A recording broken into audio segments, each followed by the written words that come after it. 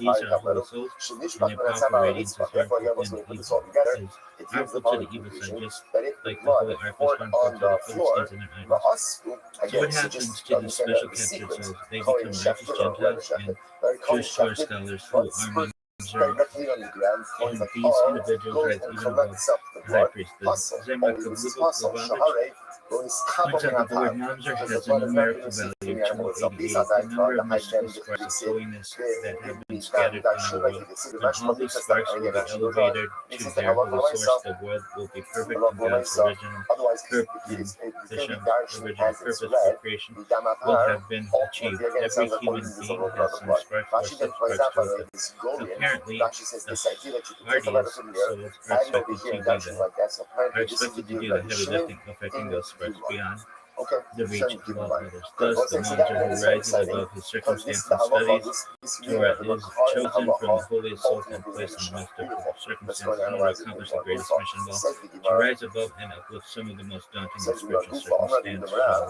I show the limitations Tarshik Haba as called them on imaginable. Shapar. So what did we just say before? Well, so we statement Okay, of so Rav. back to That if you shecht an animal, but if you have to go ahead and receive all of its blood. Again, when we say all, what means does all a that is Mamzer truly count passing? in a But really, what does all come to exclude? What does all come to exclude? I don't know, like the token amount of blood that you would have thought. Which, by the way, I think we all would have assumed. Because remember, blood, what are you doing with the blood of Osei? What are you doing with it? You're sprinkling it. How much blood do you need for Zrika? Not a lot. Not a lot. So therefore, again, Allah for the Maisa, actually intuitively, I would have assumed you have to just receive a little bit of blood. Kamashma, the Gemara teaches us you have to receive actually everything that you can really get. Now remember, it's not as much blood as you think. Why? Why? Because you're like, this sounds like more than enough blood, right? But it's not as much blood as you think. Because no, it's not all the blood. It's the spurt blood. It's the life blood. It's the stuff. I don't know exactly how much that is. In the world right I'm now? sure there's a YouTube video right about this, right? But for myself, it's certainly not an insignificant amount. So the Gemara goes right there. So we just I show okay. So shake up what's called the Moshapar. So when you check the animal, you have to receive all of the blood of the pash. That's called Hadam Hapa, because the pasuk says he will pour out all of the blood.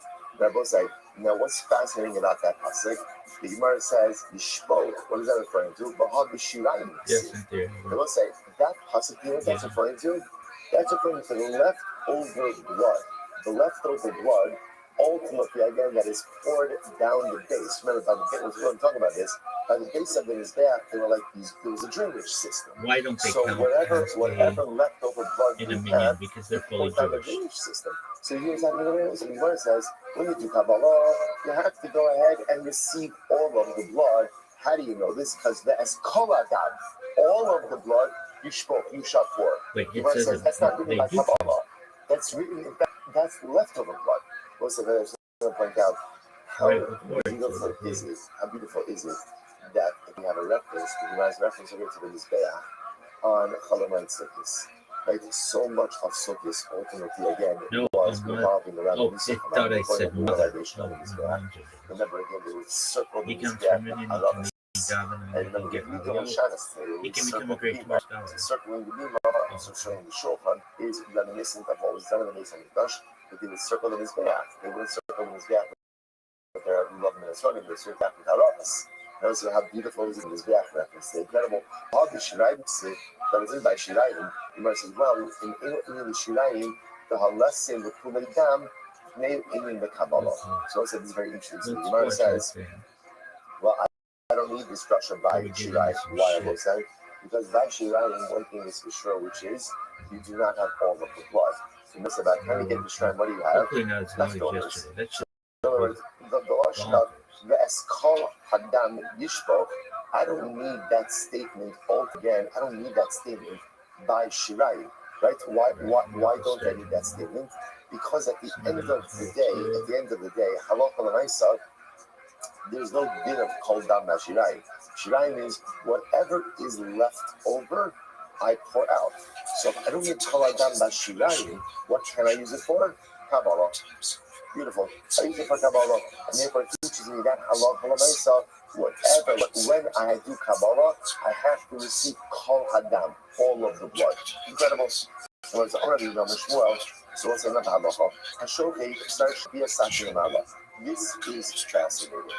When the Kohen does shkita, listen, this is just fascinating halachas. And remember, the Kohen does shkita, this actually is a halacha that applies to all of us. Right? Because when I say even as that to do shkita, so Hashokei starts to be a sakin Allah. When you do shkita, it's important to go ahead and lift the knife up after the shkita. Now look at it actually just a moment. Sakin Lamala actually says, Shlo yipol dam hasakin ala mizrach. As well as just to understand, right? So just understand, how is shkita done? How is shkita done? So it's not like if you have it. Okay, so what shkita is like this. Back in his day, they had rings. They had rings. We're going to work on getting some basic images, right? By the basic English, they had rings. What would happen is, they would put, especially the larger animals, they push it on the side. What they would do is the rings would lift up, push the animal on the side. The ring would come down on the head of the animal. This is PETA approved, don't worry, right? And so it would come down on the head of the animal. What would then happen over here is the coin would check, and you would take the knife, and you would hold the klisharis, the bowl, right by the neck, which means that the knife itself is in proximity to the bowl. So what you might introduce me to is that halacha l'maisa, you have to make sure after the shkita to lift the knife up. Why? Because we don't want blood from the knife dripping into the bowl. Why not? This is fascinating. So the Gemara says, because what do you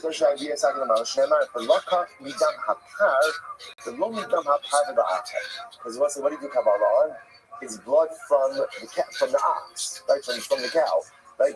From the cow, the ox, right? It's like the blood. And not from what? Not the blood from the knife. In other words, Kabbalah is done on blood that comes from the animal, not blood that comes from any other source. So if knife blood drips into the bowl, that's called knife blood and not animal blood. And that would potentially invalidate the Kabbalah. Incredible. So Rashi says over here, the Davacher Sakin goes, that's not local. So the Gemara says, what's that? It's fascinating. Right? So what exactly are you cleaning the knife with? Right? So now I have this, obviously there's blood on the knife, and halacha l'maisa again, I can't leave it there, like that can leave it there, because at the end of the day it is carbonic blood, but yet it's carbonic blood that is unfit for sacrificial use. So what do you do with it? So the Gemara says, what are you wiping with? Everyone's like, well, this is fascinating. Like intuitively, you think is what are you wiping it with? Like a cloth, like a towel. So apparently, it's interesting. Doesn't even go ahead and think about that idea, because I guess the Gemara felt that would have been like disrespectful in some way, like it is sacrificial blood. So you notice the Gemara just totally bypasses that. So says, what do you do with it? Interestingly enough, Rabbi is sas mizrach. What you do is you take a bowl. Again, I will say, so like it could be a klisharis, and what you do is you scrape the knife against the bowl. Right? So therefore, again, essentially you scrape off the blood. You take the rice, you scrape that against the side, and the blood comes like that. This sas mizrach. Give it siv, kapuri, zahav. So what's this interesting? I just want to point out over here. So as opposed to, let's say, wiping it in a cloth or in a towel, which would have been deemed disrespectful, because I guess I don't know if that just gets washed. Obviously, the clay is going to get washed also. They're not going to leave it like that. But at least like that, by definition, the blood is being put onto something a bit more respectable. So therefore, you scrape it onto the side of the plate. The Gemara calls the pasuk kapuri zahav, pasuk from Ezra. Rashi says over here, Kafuri Zav. So calling them Mizrak in the Sefer Ezra Hashem Kinuach. So interesting, Kafuri Zav means gold bowls. So the Gemara says, interestingly enough, the lashon of Kapuri is also a lashon of Kinuach, also a lashon of wiping. So it's interesting that it calls a bowl like a lashon of wiping also. Why? Because the bowls were used to wipe the knives. Incredible.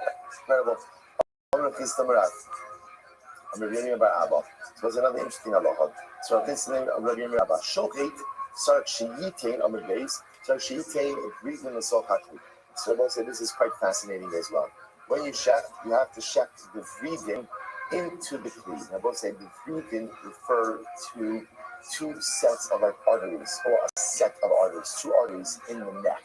Now, remember again, Shechita, as you said before, requires a cutting of what we call the lobe of two simanim, the majority of the esophagus and the trachea. Once in addition to that, it is important to try to cut the Vidin. So again, like I said, the Vidin are these major veins in the neck, which allow just for greater blood flow out of the animal. So the Gemara says, so you should go ahead and try to cut the Vidin into the Kli. Look at Rashi. Vidin is so happy. So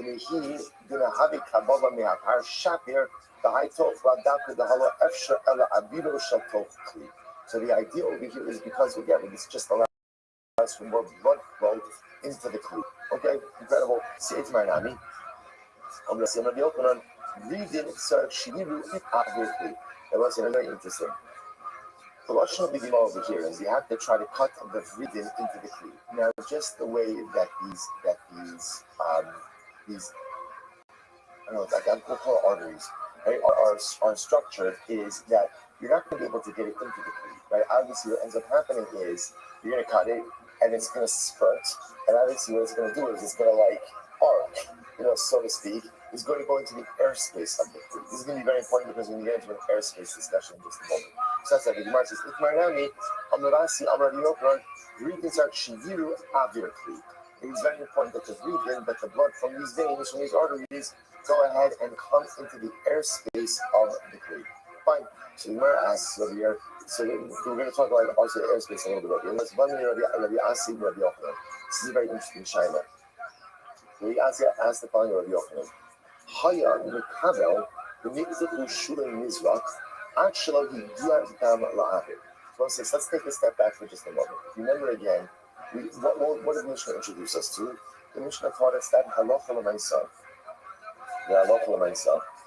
If you do shkita and the blood spurts on the ground, ultimately again the blood is possible. But yet, interestingly enough, the halacha, and we've seen this already referenced, that if the blood goes into the klisharis, and let's say then the blood spills out of the klisharis, the Kohen can recollect that and still utilize that.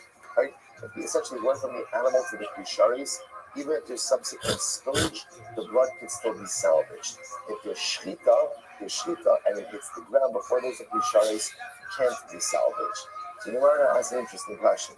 What about the following case? Imagine the price. Here's a scenario. Kohen does shchita.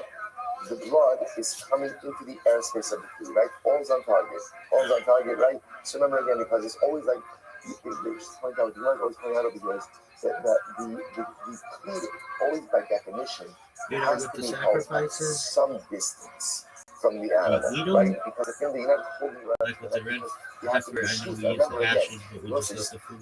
intuitively. The moment you cut, what happens? Spurting.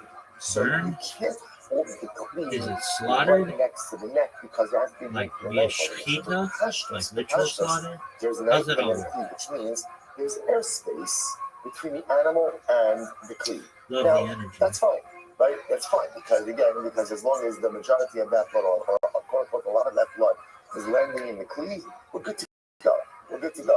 Now I'm going to ask an interesting shayla.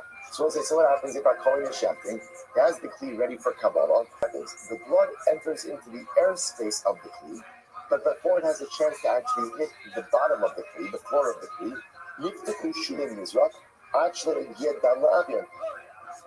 And what happens? Ultimately, again, the bottom of the Kli gives out, ultimately before the blood itself actually enters into the airspace of the Kli itself. So in other words, so shita happens, the blood is spurting out, the Kli is there, right? But the bottom of the Kli comes out before the blood is able to enter the airspace of the Kli itself. So obviously, the blood ends up going on the floor. The shayla is the Kli was there at the time of the shita. What's the halacha? So what's the shayla? On one hand, that ultimately again, this is airspace that was never destined to come to rest. Right? Now, remember, we've seen the concept of airspace many times in halacha, right? The most famous case of airspace of Avir, which you can think of, of Shabbos good get. I was thinking about get, right? But right, so we have this concept, right? By get and by Shabbos, right? Where somebody flies through a space, it's as if it comes to us. So sometimes we do that's videos like this. When that blood essentially comes into the airspace of the Kli, but it's never going to come to rest in that Kli because the Kli doesn't have a bottom. What's the status? Avish in Sofa Lanuach. So if it comes into airspace, ultimately again, it's never going to come to rest in the Kli. Why not? Because by the time it enters into the airspace of the Kli, the bottom is gone. Do we say Kimunach Dami or not Kimunach Dami? Is that considered to be as if it has come to rest in the Kli or not? That's the side. Take a look at Rashi. Avish in Sofa Lanuach. Incredible. She's on time. Shasibin Shula Lipon, Achilo Yomura, down the so-called. So because in this case, the bottom of the Kli was never going to be there by the time the blood came to rest. The shaila is, how do we view the entry of the blood into that airspace? Do we say Kimurach Dami? That means as if the blood came to rest in the Kli. The Havane Commission is Kadal, the Nishbah, the Kasha Sukkot. So on the one side, maybe we view it, since it came into the airspace of the Kli, even though the Kli never had a bottom, it's as if it came into a Kisharis. And therefore what? Even though subsequently, where's it landing? On the floor, but it's like blood that was in the Kisharis is spilled on the floor. What's the status of that blood? Kasha. Therefore the Kohen gets corrected up. Oh, Lav Kimunach Dami, V'Havile Kimishbach Minasava L'Ritzba D'Pasul. Or maybe not. Maybe even though it's in the airspace, since at the end of the day that Kli does not have a bottom, it's as if it has not come to rest in the Kli, and therefore what? It's as if the animal has been shafted and the blood went directly on the floor. What's the halacha if sacrificial blood goes from the animal to the floor? What's the halacha? That's our Mishnah. It's possible. Because Shegia down the other Dofnosa, actually lift up the Shula, Lomi Boyle, the Commission Nicholas and Sofa Hadikaba, and I both say, and by the way, Rashi is very important. Rashi says, if you notice, the Gemara is now like in a case, was a classic case where the blood came into the actual airspace of the Kli and the bottom was there. Everyone agrees that case is as if blood came into the Kli Sharis itself. Let me clarify this a little bit. In this case over here, the blood is, when we say coming into airspace, where is the blood? Where is the blood? The blood is in the airspace above the Kli, not in the airspace of the walls of the Kli, right? So like you've got animal, going high tech over there. You've got animal, right?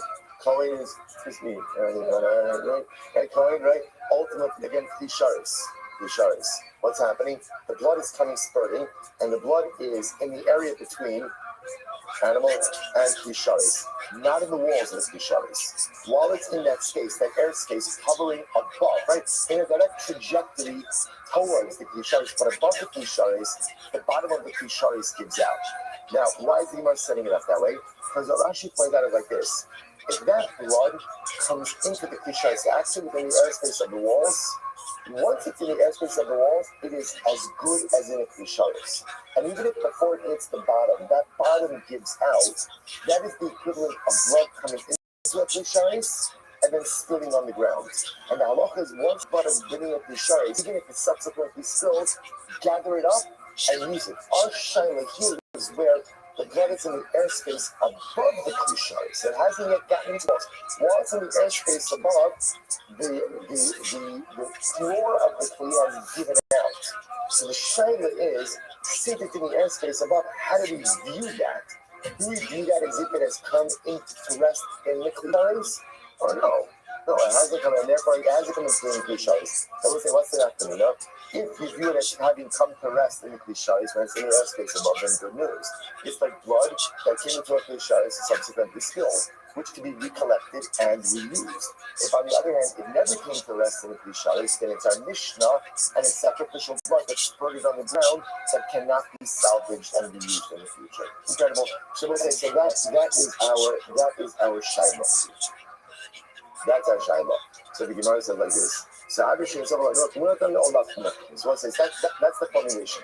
Avir, airspace, which refers to the airspace above the Klisharis, She'ein Sofa Lenuach. When that blood is in the airspace over the Klisharis, right over here, that blood is never coming to rest in this Kli. Why is it never coming to rest in the Kli? Why? Because the bottom did that already.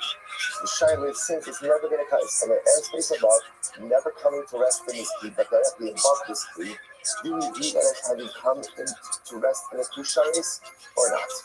That's our Shaila. So the Gemara says as follows. Amalei to Nisua. Where we learn this. So it's going to be very interesting. So where do we learn this? Nisua. If you have a barrel that literally again is situated underneath the flow of water, what we'll define this just a moment. So what's the case? Look at Rashi. Kavis Shek Munach Tachas Hanizot. Sinor Hamikaleach Mayim Mehar Isopu. Ba'Kiluach Mikaleach Onerachot. In no cell Lachavis. So here's the case. You have like a waterfall. You imagine like a spring that is flowing down a mountain, right? Then at the edge of the mountain, right, it flattens out a little bit, and there's a pipe. That pipe channels the water. Now Rashi points out over here, that pipe we're going to see doesn't invalidate the water. This color, just to understand, what's the water being used for over here? Paraduma. Paraduma has to be spring water, which means that if paraduma water comes into a Kli before it is used for the paraduma process, it is invalid. So normally, if you would say if water comes into a pipe, isn't the pipe a Kli? In this case over here, the way this pipe works is like this. It's open on both sides, and it is incapable of retaining water. Kli is only something that is capable of retaining liquid.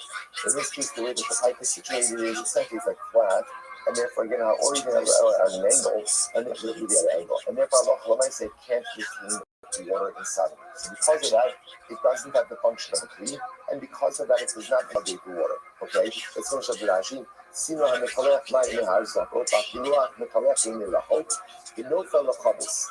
The chavis, so what's happening? So the water's coming down the mountain, going through a pipe. Pipe is not a Kli because it can't retain the water, has no gesiba, has no receptacle. And then out of it, the water falls into a barrel. Most of the barrel.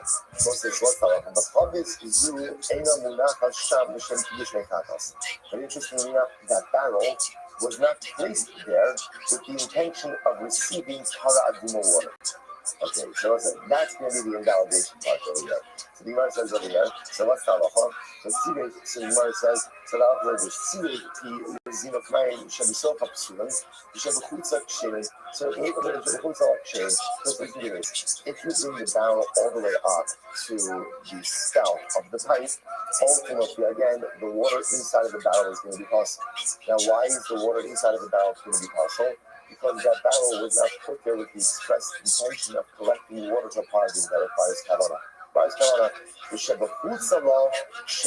But ultimately, again, outside of the barrel, ultimately again is going to be kosher. What is that? If you look at Rashi, mine should be so far should be psulim. Kalomar shelo yitin kli. So no, sorry, that's not it. So let's listen to this. So now, what is in this case? So therefore, water that ultimately again, if you move the barrel right up to the pipe, any water that collects in the barrel ultimately again is going to be possible. But any water outside of the barrel is going to be kosher. So Gemara says, let's analyze this. Hi, Mag. So Gemara says, what is this? So what may Avir Shem Sofal Anuach? Remember, let's say, what's our Shaila? Our Shaila is in the case of Avir Shem Sofal Anuach, which means what? Blood in the airspace above a Klisharis that is never going to come to rest in the Klisharis. Apparently, you're mentioning this part of the case because someone that has relevance over there. But in this case over here, the water is coming to rest, right? In the Paraduma case, the water is coming to rest in the barrel. That's not our Shaila. It's not our Shaila. Our Shaila is about sacrificial blood in the airspace above the Klisharis when it's never going to come to rest in the Klisharis. You're bringing me a case of Paraduma water where the water comes to rest inside of the barrel. What does that do to each other? No. There's two Shailas over here. Thinking Silomar, Avir Shem Sofal Anuach. If you hold that in general, airspace above the Kli with the liquid, in this case sacrificial blood, is never going to come to rest in the Kli itself, is considered to be like it was never in the Kli. What about Avir Shesofal Anuach Mai? You ask a different question for this one. What about airspace in general?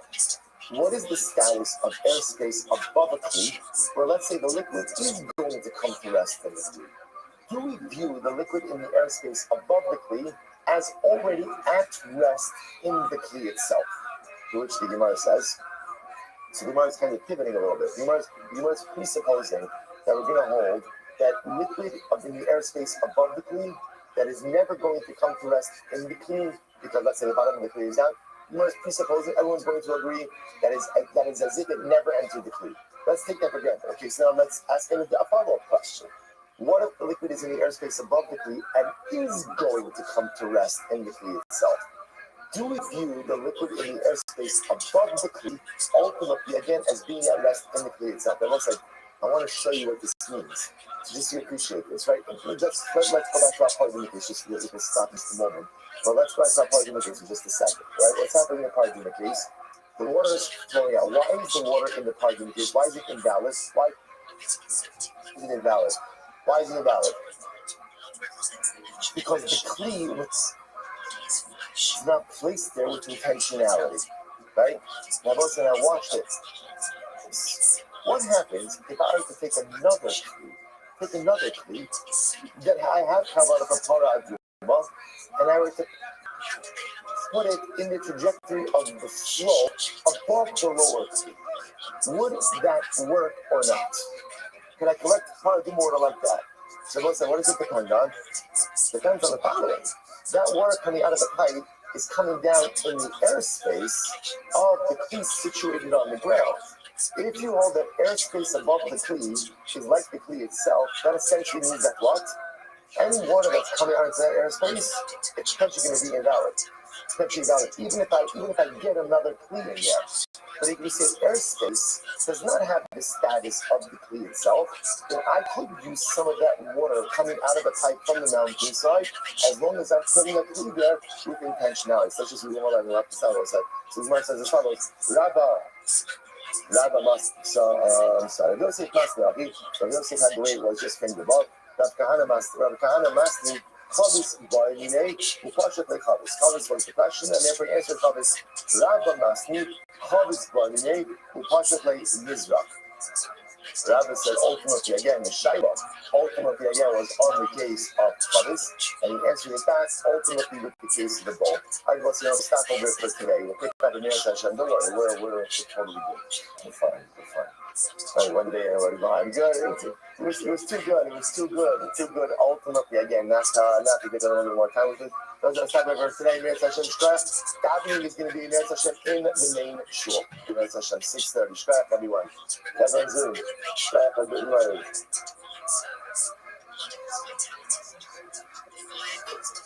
I'm gonna work on it.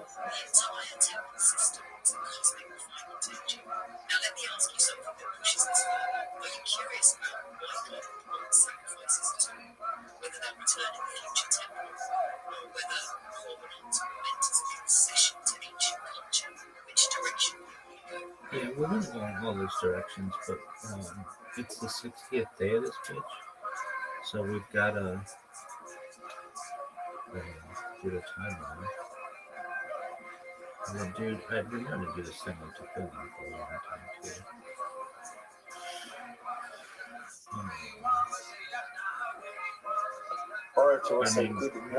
Good morning. We make today's really long. All of our sponsors for this morning share the thing. How much all the sponsors for the month of Tishrei B'Alim, the Torah audience are coming in salvation of completion of Satan, seeking for the sorrows, troubles for Am Yisrael. Nathan Perry Smith, in School of Being Perry Kihilo, we open an American Common Torah Fishbach, we will bring all of our hostages home with Shalom and the Kara, and our holy soldiers to be successful. I don't really know for sure.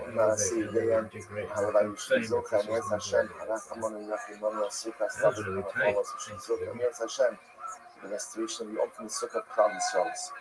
It's a mikdash. The Ula of Klal Yisrael, Mashiach, Tiras, Mason, Shalom, for Klal Yisrael. So let's see, with that, let us be a really beautiful daf ahead of us, a really excellent daf. That's on page 22. We are picking up on top Aleph in the base 21b, about 5 lines up from the bottom, at the 2 backs. I'm going to be able to see by the Kanina. You're hearing it, that I'll tell us this over again. But this is a statement that was already quoted by the Gemara a little bit earlier on. The Gemara says as follows. I'm going to be able to see the Kanina. Hold here, Shem Kidei Kaddish Hagah on in the middle. So any here that doesn't have the ability to sanctify four Kohanim at the same time. So both say, means the cure has to have two things. It sounds like what the Gemara is saying over here is, number one, it has to have enough water to be able to go ahead and sanctify four Kohanim at the same time, and enough spigots or spouts to be able to go ahead and sanctify four Kohanim at the same time. So minimum of four Kohanim have to be able to use the cure simultaneously in order for it to be kosher. Says the Gemara. Where do you know this from? You must say, if you can't do that, in the catching though. Ultimately, again, then use it for conservatorial purposes. Where do you know this from? Shneimar, Moshe, Aaron, Ugano. As the pasuk says, ultimately, when referring to the cure, who will wash them with Moshe? One, Aaron, two, Banav, minimum of two more, for a total of four. Also, by the way, there's also a beautiful and tremendous Moshe Haskenis. What do you see from here? What do you see from here? Kedusha never occurs alone. Kedusha can never occur by itself. Kedusha always requires a group. The ultimate Kedusha that we find is always when we embed ourselves in community, in Tehillah, in the Chevra. By yourself, you can only get so far. But if you want to really come with Hashem, you want to really come in close proximity with Yivon, by definition, that is always going to require you're always going to require the embedment. That's a word. Embedded. Then with somewhat greater cohesivity. Incredible. Mason was a kasha, Kol Hakim, and the Kachi though. There's a one side of the right says as follows. Kol can be used for consecration purposes.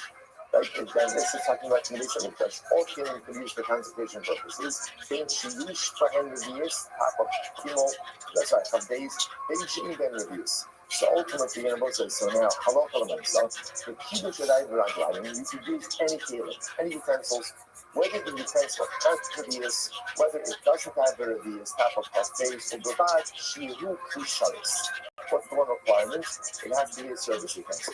It has to be a kusharis. So what says that's halal. You have to use as kusharis. Now again, how an item ultimately again becomes a kusharis, that's a different discussion. Look at that. Especially says over here, being trained on years, Hawaii, Yapa, the left of Shibu, or God in the president, the God of Kiddush, what about even share? So what's actually very interesting. Apparently, by Kiddush, right, sanctification of hands and feet, there is no requisite amount of water that has to be used. We're going to contrast this with Nitila Asyadam in just a moment. But by Kiddush, you have to wash your hands and feet, but there's no minimal amount of water that has to be used. And therefore, the Brisa says that Allah myself, you can use any utensil with any amount of water for sanctification of hands and feet, provided that the utensil itself is a clean shut. It's the service utensil. I can also that kind of say this before, because before the Gemara just said, right, from Yosef said that you have to use a utensil that is capable of sanctifying for Kohanim. Here we're saying any utensil is permitted. So what's going on over here? The Kodak the soap. What's the case? So what's the Kodak the soap literally means you're boring a hole into the side ultimately of the Kia. What is that? Here we go, Rashi. The Kodak the soap. Rashi says, Kodak, go throw Shakir, of the so-called three katan, and it's also in the courts. The Yonik in the name Hakir, and most. So it's interesting enough, the Gemara's fascinating interpretation, when the Raisa says that any tree is good for Kiddush without grinding. So ultimately, again, what is it referring to? If you were to make a hole in the side of the ear, and you were to go and put a utensil in there and siphon off the water in that, from that, or through that, ultimately that would work if Kiddush without grinding. In other words, technically speaking, the water is not coming out of the ear, it's coming out of the flea, and then that is bored into the side of the killer. So the Gemara says whatever size that flea is, that's absolutely fine. Okay, finish up Rashi. Then it's going to have killer, mostly about the other nafshe, or even shia about Kohanim. So that's the idea. So in other words, the Gemara saying like this. You need a that is capable of washing or holding water to wash for Kohanim simultaneously. If you were to take that large flea, bore a hole into the side of it, and siphon off water through a smaller flea, it would still be good. It would still be good. why? Because the mothership, the mother queen, still has enough water to go ahead and wash for Kohanim simultaneously. So just as a small queen, even if it's a Kishare, if it does not have enough water for Kohanim, ultimately unfit the Kiddush by drag line. It says, and how could that be? In other words, in a case where you're boring a hole into the side of the keyhole, say with a smaller fleet, how does that work? Because then you're not washing from the keyhole, you're washing from the smaller fleet. And the Torah says, you have to wash from the keyhole. What's going on over here? He says, Yirchatzu Irabos Klisharis. If I use the version of Yirchatzu, right? And what does Yirchatzu teach me? Yirchatzu teaches me ultimately again that from any Klisharis, any service utensil. So Yirchatzu is just like a general statement they have to wash. What do they have to wash from? Anything that has the status ultimately again of a Klisharis, ultimately is going to be good. You must 1 second. You have to recall Nami. Well, 1 second. If that is true, that Yirchatzu teaches me that they can go ahead and wash from any utensil, then why do we need Klisharis? No, even a mundane utensil should work. Rabbi, we follow the Moses under Mikano. Was interesting. You can't use a klikol. Why can't you use a klikol? Base of Kavahomer from Kano. Kano, I say, is the base of the Kia. The base of the Kia. Now, I say, now this is very interesting. Let's read this and then we're going to go back and analyze this a bit more. So when it says, Uma Kano, Shenisha Ima in Makadish, now the base of the Kia, I must say, the Kia itself was apparently made up of 2 pieces. There was what we'll call the labor or the receptacle was the area that actually housed the water and had the spigots or the spouts, and then that sat in a base. That base is called the kran. So the Gemara says we can make the cup from Kano. Now the base, which was actually anointed together with the kiyar, because remember in the Lord say these are service utensils. All service utensils are anointed with Shalom Mishkar, anointed with anointing oil. So if the base itself, which was anointed, if the base cannot be used for actual washing, certainly again than a mundane utensil, which was not anointed at all, certainly cannot be used for usually dying black light. Now, now, a word about the time. Take a look at Rashi for just a moment. Look at Rashi. Rashi says over here, actually, no, look at Tosis. Have a comment in Kano, Tosis, right across to the left without the 6 lines down. Can we have a comment? שיש לו טוב, ועשו כנראה קיבה פריצה למעלה, והקיר יושב עליו. Now, let's say, from the Gemara's point of view, the discussion sounds like that the base essentially was hollow. In other words, that it was a base in which the kiyar sat in. So you have the kiyar, which is the actual wash basin, that sat in the base. But the base, it sounds like had a cavity, and the kiyar sat in the cavity. And that's why the Gemara discusses, washing from the base itself, because since the base had cavity, the base can hold water. So this is just what very interesting. He says, Rabbi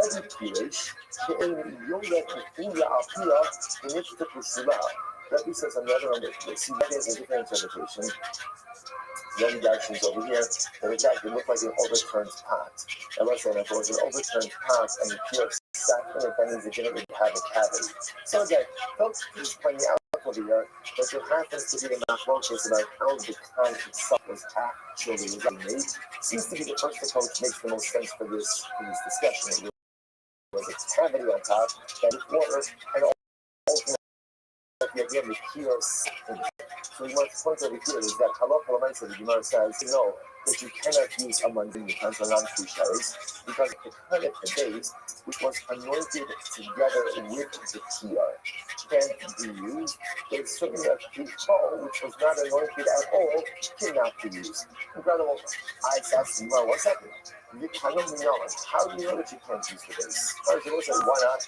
Here's to say, if the base itself was indeed anointed, so then why can't I fill up the base ultimately with water and wash from there? So how do you know that you can? Because I know that Rabbi says, you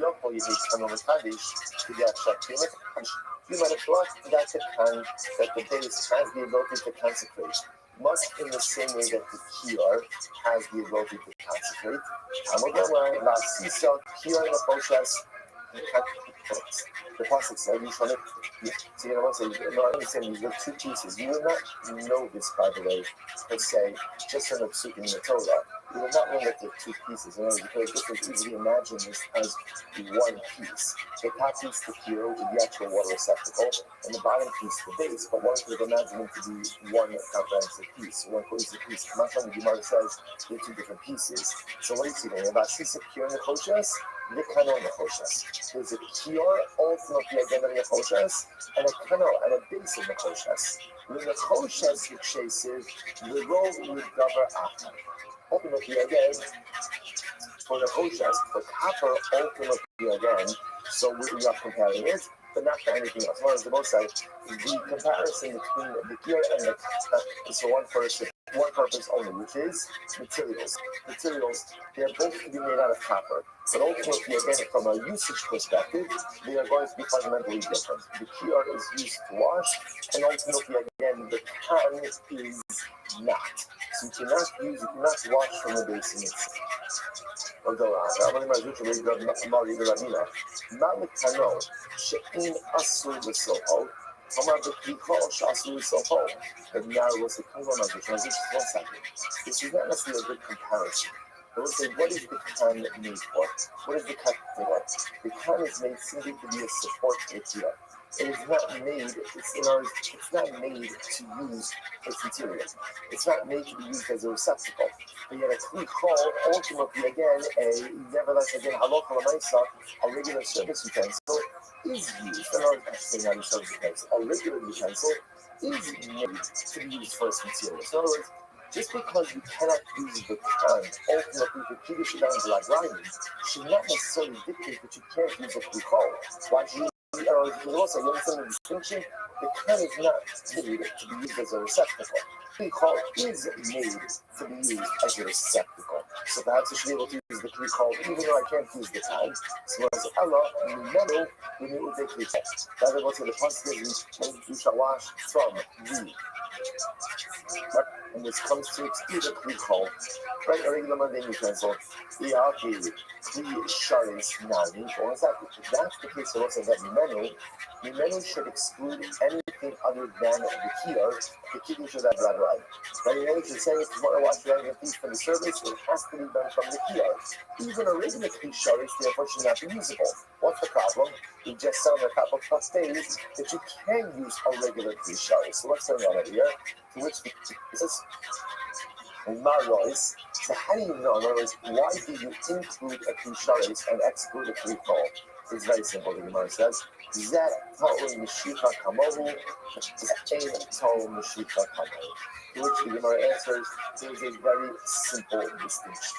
What's the simple distinction? A kli sharis requires mishicha, requires anointing, just like the kior, a kli kol does not. Therefore, it makes sense to include, ultimately, again, a kli kol, the kli sharis, in the ability to be used for Kiddushin like writing and to exclude a kli kol. Therefore, we'll say, what is the Gemara come out over here? We're not totally finished with the but the Gemara comes out like this. Obviously, Kiddushin like writing can be accomplished by the kior, and that's the ideal. That's the ideal. Gemara seems to indicate minimum share of the kior, ultimately, again, is going to be to wash 4 kohanim at a time. Okay? The kior had a basin. That basin was like the kior in that what? 2 things. Number one, it had to be made from copper. Number 2, it has to be anointed. But you cannot wash from the basin.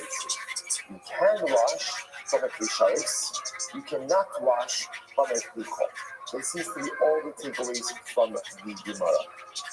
So we'll say, so ultimately, again, how do we pass this? I'll just read through the Rambam quickly because there's a lot around I want to try to get to today. Mitzvah l'kadish yimei akiyah. It is mitzvah to the coin to sanctify his hands and feet from the kiyah. When kiddush me'echad mikli sharis harei zeh kasher. But interestingly enough, if the coin washed his hands and feet from any kli sharis, it's good. But you need a service utensil. But if a coin washes his hands and feet from a mundane, non-service utensil, ultimately, again, it does not work. It does not work. A couple of other details over here. The Gemara says, fine. Good. So that's our takeaways. By the way, we're going to see that Rambam does asking that the kiyar itself has to be large enough that 4 kohans wash it from the same time. But it's going to be Allah when I saw. A kohen ideally should wash from the kiyar, but he can actually wash from any free choice, from any service utensil. That's halakha myself from the Rambam. Okay, now let's go back a little bit. For the interesting discussion over here, I'm going to show you. The Rebbe says, "Mashlim the name mikvah, mashlim the kiyah." So let's say this is very interesting. Ultimately, again, whatever type of liquids are suitable to complete a mikvah are suitable ultimately again for the kiyah as well. For the kiyah as well. Now let's say, I just want to point out something very interesting over here. Just if you notice, for the kiyah, that there is not a shear for 3 shards. Right? The kiyah, as in its identity as a kiyah, has to be able to wash 4 kohanim at a time. Yet a kohen could wash his own hands and feet from any 3 shards, whatever the size of that 3 shards. Why? Okay, because there's no shear to kiddush and blah blah. So just to keep up in mind. Now, the Gemara says, so now that we understand that there is a shear for kiyah, right? A kiyah has to have enough water to wash 4 kohanim. So the Gemara says, Lakish says, we're thinking about the liquids that can complete this shear. Whatever liquids complete in mikvah, ultimately again complete the kiyah. So the Gemara says, the Revi'is ain't mashti. But ultimately, the Revi'is, these additional liquids ultimately again do not complete. Now, what's the Revi'is? Actually, for example, over here, Revi'is is the minimum amount of liquid that is needed, ultimately again for the Tfilas and to washing your hands. Mikvah, bread, whenever there's a thing that does, then you need a minimum of a Revi'is of water. So look at that, watch this. So this list of interesting liquids, which I can complete in the course and go through, complete in the class, can also complete the requisite shear in the kiyar. But for Revi'is for hand washing, you always require water. So we want to remove a minor. What is this come to exclude? So we want to eliminate a teat under those. Maybe it's come to go ahead and exclude liquid in mud. Liquid in mud. So the Gemara says, take it down. Well, what's the case of liquid in mud? Eat the parashah of the shosa, and then after you reduce nami. See if a cat would drink it. In other words, if it's liquidy enough that a cat would literally again bend that and drink it, then we'll say that's water. That's water. If it's water, then halakha l'maisa again, it's certainly going to be good for mikvah, it's going to be good for kiyar, and it's even good for kiyar zelaim, because water is water. The ein parashah l'shas and if the cat would not bound down and drink, ultimately bend down and drink from it, atil l'mikvah nani ilamad, and it wouldn't even be good for mikvah. Hello, so this is very interesting. So what is going to exclude? Yatushin adumim. Rather, it comes to food these red yatushin literally are like gnats or bugs. Now, what is this referring to? Look at Rashi. Yatushin adumim. Red yatushin. Yatushin is like gnats or small little insects. They're located by them. They don't have wings. Together, Shagado, the shuli, Fabio, Shayan, Shalom, is a foot. Yatushin doesn't act any of them in a mind. So apparently, again, it looks like these small little insect-like gnats that would grow in the water. So interestingly enough, because they grow in the water, it's fascinating. Halakhically, I was going to remember the status of water. So therefore, again, the Gemara says as follows: it's coming to exclude kushin adumi. So the Gemara says that what the halakha l'maisa that although these red insect-type things can complete the shear from the top, can complete the shear for the kiyar. Ultimately, again, for Revi'is, do not count as a Revi'is of water. So the Gemara says, 1 second. Well, 1 second, those are fine even by themselves, right? This is pretty wild. Anything that comes from the water ultimately is treated like water, and therefore you could immerse in it. So the Gemara says, these regular yatushin, because they come from the water, and therefore get ready for this. And therefore, technically speaking, if you were to go for a mikvah of yakushin adumim, okay, not on the bucket list, right? But if you were to immerse in a mikvah full of these items, technically speaking, it would work. So this is very interesting. If you have to have a very large fish, right, and that fish ultimately again were to wash up on shore, and its eye were to dissolve, you could go ahead and immerse yourself in the eye jelly of the fish, right? Why?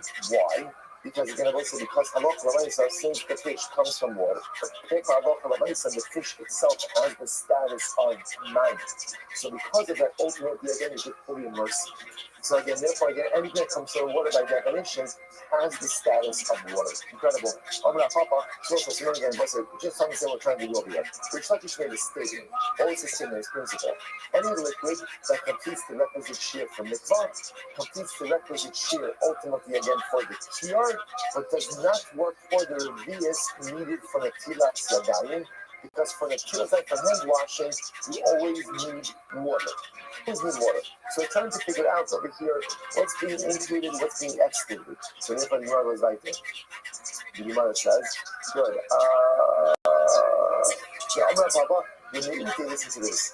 Nasan sa'ad natal sa'ad. So Papa says it comes to exclude the following case. The case of where you put in a sa'ah and you take out a sa'ah. Now what does this mean? Take a look at Ashley just a moment. Ashley says over here, first white line in Ashley. When you eat in Nasan sa'ad natal sa'ad, when you eat in Anak meaning, this stands behind the Tanimikwa, Hamim ma'alim, Hamim in ma'alim. Me'eros, the Chomash, She'ino ma'alim, the Tanet, She'efnitz, the Katani Hasimis, this will say. So let's say you have liquids that by themselves are not fit for mikvah. For example, fruit juice.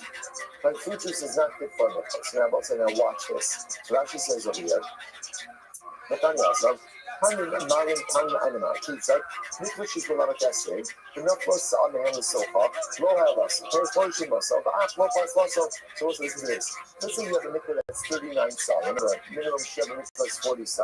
You have 39 sa. And then one sa fruit juice falls in. Obviously, mikvah's not going to be good. Mikvah's not going to be good, right? Because you have records in mikvah. But listen to the following case. The Gemara says, coming down, case of how you besoka adbon sa nukubanos, nosim sa meluamin, and the knuckle sa after the sina kasha, the bottom of this. Let's say I have a mikvah of 40 sa, and then I put in there a sa of fruit juice. Okay, what status of the mikvah? Status of the mikvah? Kasha, right? Now let's say I remove a sa from the mikvah. So the halacha is the mikvah still kasha. Why? Because essentially, once I had a 40 mikvah, fruit juice, that fruit juice is bottle. It's bottle. So now when I remove the sa'ah, we're good.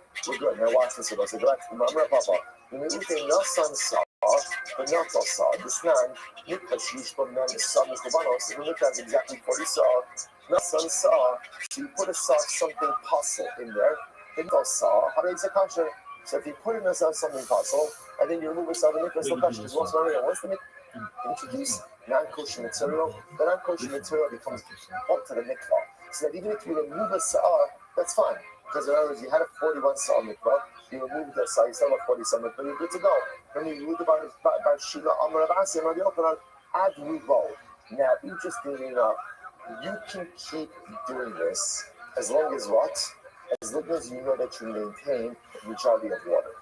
In other words, you can keep putting in, taking out, as long as you know that 51% of your mikvah is water. Amra Papa, in Kadak Borabias, so it says, therefore again, the Gemara says, all of this works for a mikvah, for a kiyar, but it's not going to work for the tira. And when it comes to the tiras and dayim, you need a revius and you need a revius of water, and that's it. None of that, I don't want to use the word games, right? But none of these other halakhic mechanisms come into play. This is another interesting halakha over here. So I'm going to talk about in Kadak Borabias, not even more machting the tzinoros, whole here the mikvah asya. That's a very interesting idea over here. So the Papa says that imagine for a moment you have a mikvah, and then inside of the mikvah you bore a hole, or you put a kli the size of a revius. They're both saying now when the level of the mikvah is at the same level of that kli, obviously you can immerse anything in that. We call it the tunnel of that kli. So the Papa uses the idea that even if the water level drops below, you could still immerse small items in that tunnel of the kli, like in that tunnel over there, right? That little kli. Why? Because since the water in that kli ultimately comes from the mikvah, therefore it's going to be touching for immersion purposes. Interesting. So where it says this follows, so ultimately, again, whatever waters are fit for a mikvah are also fit for the kiyah. The kiyah shall brag lying. The main rock, the long mind, I'm doing that 1 second about that. That is a big thing, right? Remember, the Gemara says that the waters of a mikvah are kosher for the waters of the kiyah. Which indicates that the kiyah does not have to be spring fed. Like here doesn't have to be spring water. 9 tiny, like it was a 9 tiny is not just a Hamisha brand of seltzer, right? Or it's 9 tiny again is spring water. So you can't think that ultimately again that the kiyah ultimately can be mikvah water. Like it was a what can it be mikvah? Mikvah is spring water, but also collected rainwater. So now that it's telling that a water of a mikvah is used for the kiyah, then we get that to be spring fed. Is that true? And then we go line and find Batanya. Binayin, Bolobiyan. Also, yes. The Torah says, and this is actually talking about over here the washing of sacrificial parts. The pasuk says, and literally again, the innards, right? The innards, right, and the quarters have to ultimately be washed by water. So we got from here. Water and not water.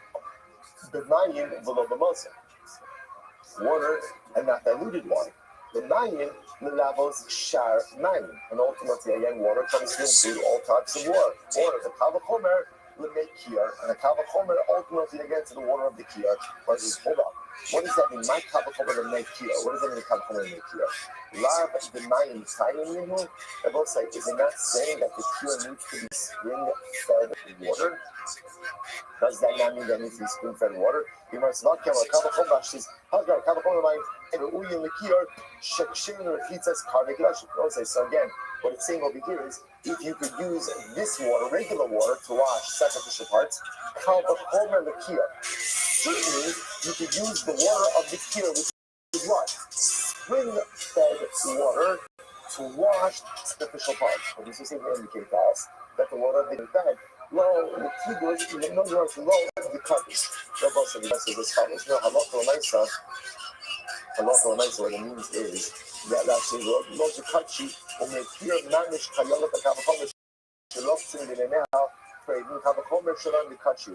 What it's saying is that halakha l'maisa, even though the waters are not spring-fed, they can still be used to wash the sacrifice. You must be kadishi mal yusihi, and ultimately again it is a proper kiddush.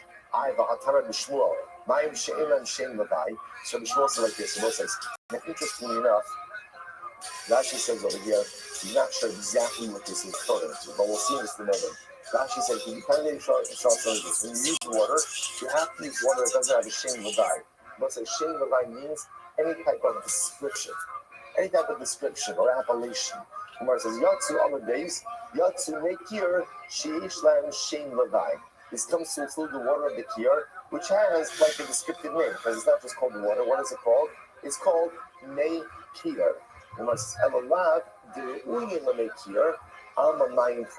Rather, again, it must be water that is fit for the kiyar, and this seems to indicate to us what? That in fact the kiyar has to be spring-fed. To which the Gemara says, in reality, tanoihi. This is a machlokes tanoi. So what's really fascinating? Where does the water of the kiyar have to come from? Then Rabbi Yochanan, mei kiyar, Rabbi Shmuel were mei mayim, the chum omen shar nunosim. So ultimately, Rabbi Yochanan says that, Rabbi Shmuel says it has to come from a spring. And I will say, by the way, which is not the biggest deal in the world, because remember, in the days of it was a subterranean spring.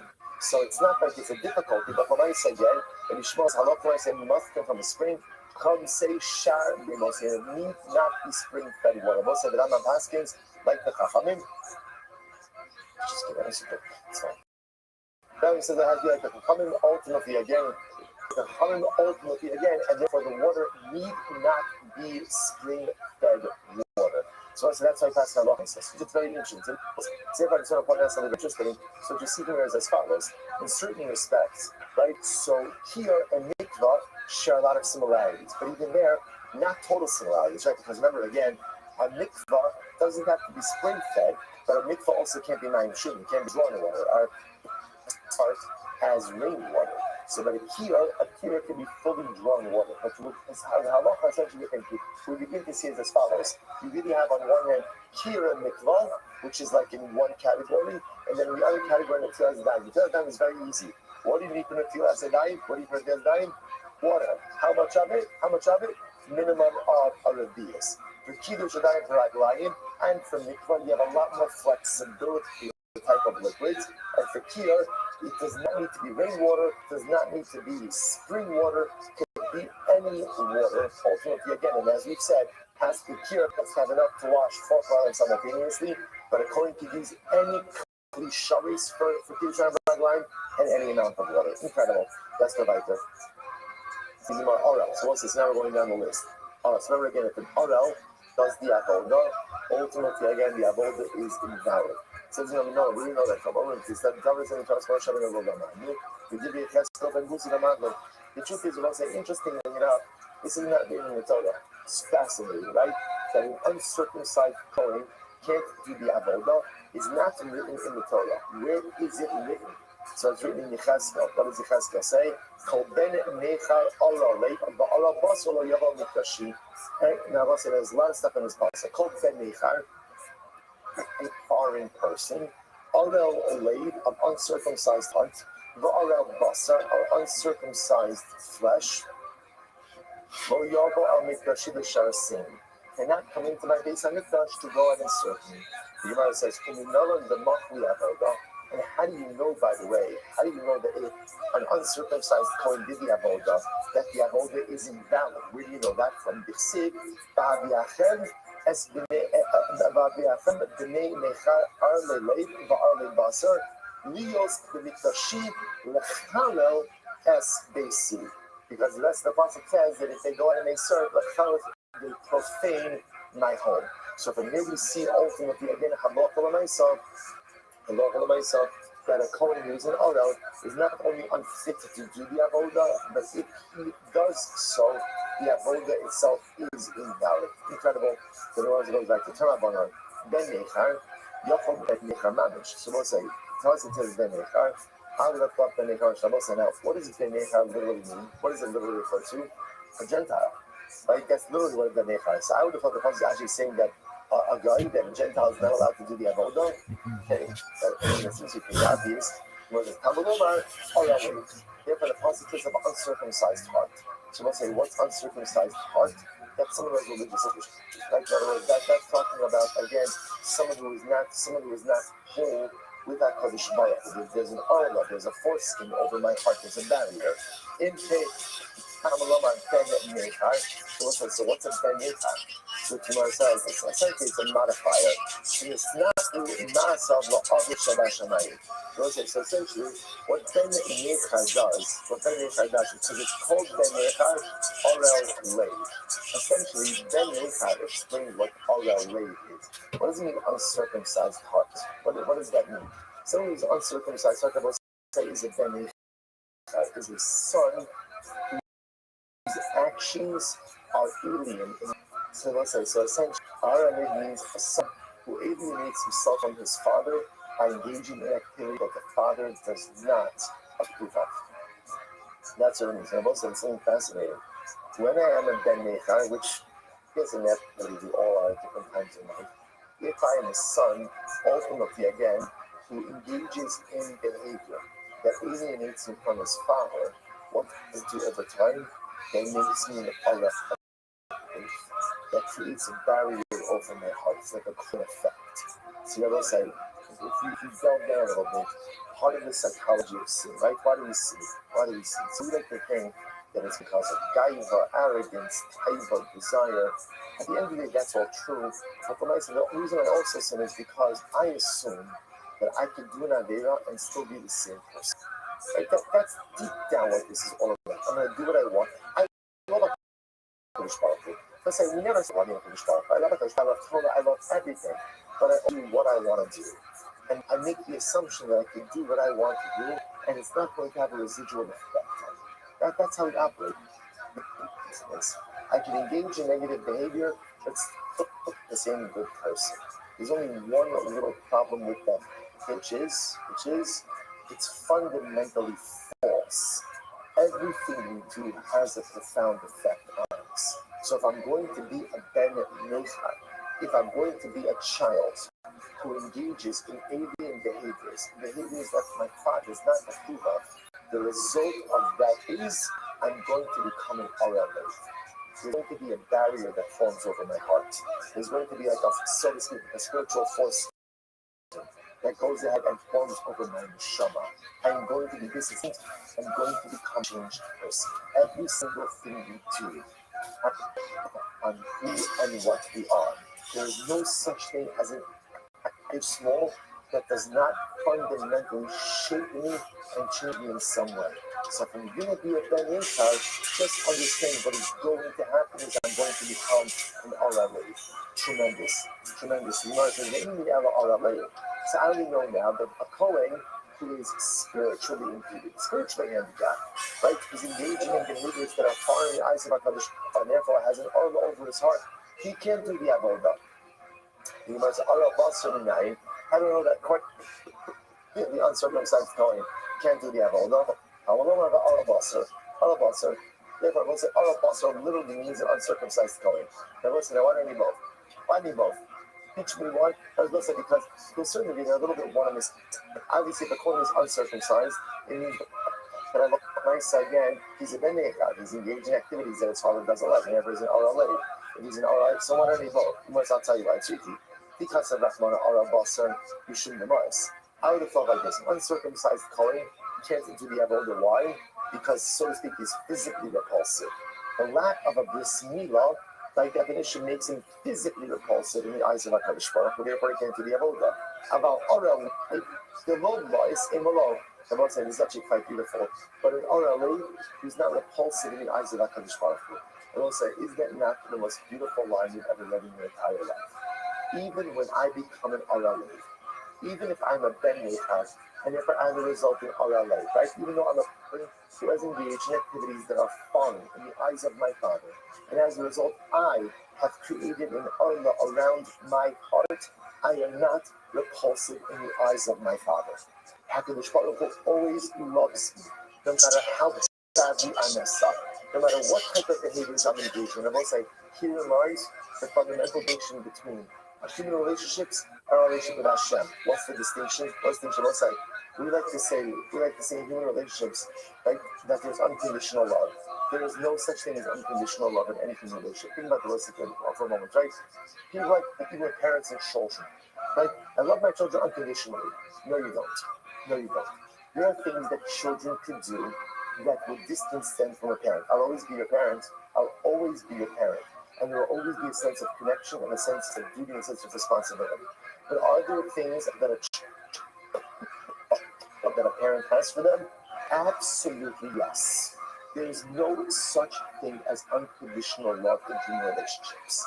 In fact, the only unconditional love that exists in the universe is HaKadosh Baruch Hu for us. Even our love for Him. We don't have unconditional love for HaKadosh Baruch Hu. We don't. We have unconditional love. We strive for unconditional love. The only true unconditional love in the entire universe is the love that HaKadosh Baruch Hu has for us. I will say, isn't it worth it to learn the entire Shas just to get to Zimbabwe of days and days to learn that even if I am an Arel Lev, a Ben Nechar, and as a result of being a Ben Nechar, I am now an Arel Lev, even so, my father loves me. There's nothing I could do, nothing I can do. He might punish me, he might be angry at me, but he never stops loving. What happens? Kirachem Av Al Bono Shel Olam never stops loving. So the Gemara says, Yashmarina Aralei, you shouldn't be angry Bola Shaman. And if we just said Aralei, I would have said he's excluded. Why? Because Halach Lamaisa, his heart is not for the Kadosh Baruch Hu. About Aral Basar, the Bola Shaman Imolotsu. I was saying Aral Basar, his heart is still to Kadosh Baruch Hu. I will say, if he's an Aral Basar, if he's uncircumcised, how can you say that his heart is with Hashem? It's very simple. I will say, there's a classic case of why a Kohen would be uncircumcised. What's the classic case of why a Kohen would be uncircumcised? Rashi says, Mesu Achav Mach Masmila. Today, what we know is hemophilia. Right? He's uncircumcised as a result of bris milah. So again, the halacha is also that after, right, if his previous, if two guys result, depending on the halacha, like, if one is out as a result of bris milah, there's obviously something going on over here. He's uncircumcised. uncircumcised Kohen need not be in active spiritual rebellion. It might actually be halakhically sanctioned uncircumcised kite. But yet nevertheless, he is still precluded ultimately again from doing the avodah. So again, I would not have been able to learn working with them, therefore I need that. Good. What's this just went why? And also that is halacha l'maisa. So whether a coin is an RLA, obviously. No one's going to be able to. How do you know if a coin is an RLA? Okay, so obviously there are certain objective metrics. You see him engaging in behavior that is contra to halacha, that he's an RLA. If he's a benecha RLA, it can't be avodah. Or ultimately, again, if he's an RL basar, we have to know that also. But halacha l'maisa, either one of those two disqualifications ultimately precluded from doing the avodah. Next, it says there, tamei pasal. Who's tamei? If he does the avodah, ultimately again, the avodah is pasal. So this is very interesting. Let's just actually begin this on the Mustaber for today. Lo shana ela tamei sheretz. This is very interesting. When do we say that if a coin is tamei and ultimately does the avodah, that the avodah is compromised? That's if it's tumas sheretz. Get ready for this. About tamei neis. But if it's tamei tumas, it talks shemeratze b'tzibur, meratze nami b'yachid. Since ultimately, technically speaking, tumas neis is hutra b'tzibur. Right, the 51% of Klal Yisrael is coming to Masmeis. The laws of Tumah ultimately, so too if a Kohen does residual avodah in the seat of Tumas Meis, ultimately again it works. It's mind blowing, absolutely mind blowing. The Gemara says, if that's the case, then accidentally, like inadvertently in the case of Tumas Sheretz, it should also work. There's no Kavachol, Tumas Meis, not Tamei Meis, Sheton Azar Shlishi Shvi Merasa. If Tumas Meis, which is a higher level of Tumah, because it requires sprinkling on days 3 and 7, yet if the Kohen does it in the state of Tumah, the Tamei Sheretz, She'enoton Azar Shvi, so ultimately, again, certainly Tumas Sheretz, which does not require sprinkling of Haradim on days 3 and 7, if the Kohen did the avodah in that state of Tumah, should work as well. So the Zikni Garam, the Kaplan, Kimis Kaplan, ultimately also treat the Kohanim like the Baal. Also, Namis Kaplan, Tamenes in Tamei Sheretz law, Atma Kaplan, Tamenes in Tamei Sheretz law. So we'll cover it today, but I think with the Zikni Garam introduced me something very interesting. That it could very well be that the concept is, get ready for this, the concept of Tumah Hutra Mitzvah, showing 51% of the cloud is coming, that the laws of Tumah are suspended, may only be a din by Tumas Meis and not a din by Tumas Sheretz, despite the fact that Tumas Sheretz, the form of Tumah. Mind-blowing, mind-blowing, and that's Hashem to be clarified, expounded upon, continued, and resolved tomorrow. Shkach, everyone.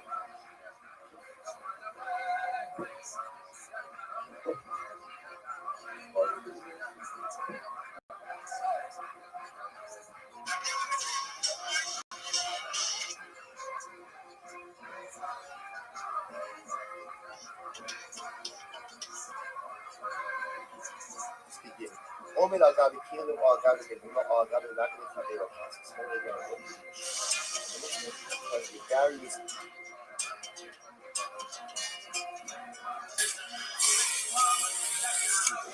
Darius focus validate the above and amongst them, if a coin stands on top of the or on top of an animal, right, or on top of this thread. Ultimately, again, the above is also again comes down to the paradigm.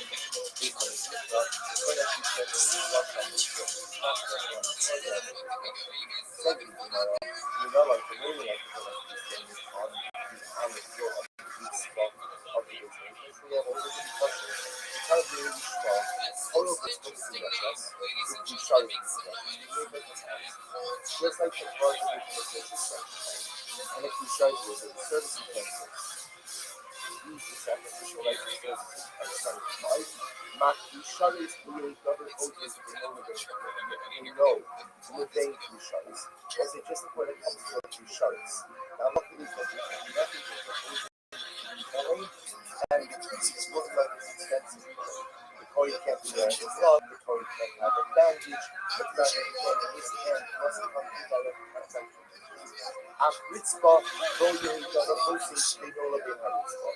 So children, when it comes to the floor, there can't be anything opposing between the coin and the floor as well. So what's the Ritzbah? Now the obvious question is about the Ritzbah. Which is, the coin needs to be standing on the floor. There can't be anything standing, there can't be any layer which interposes why do I need to tell them these pieces? The coin is standing on the pencils, coin is standing on the animal, coin is standing on the feet of the friend. Yeah, I got it. Coin has to be standing on the floor. If it's not standing on the floor, you have all this muscle. Why do I need all of these pieces? Speak of these muscles, I'll tell you why. Well, the action, you know, the whole thing, this is what I said. This is the action is more of the roots from the preventers. Four runs in the short life last year. Remember, the imagine it's a speed the roots from the club is the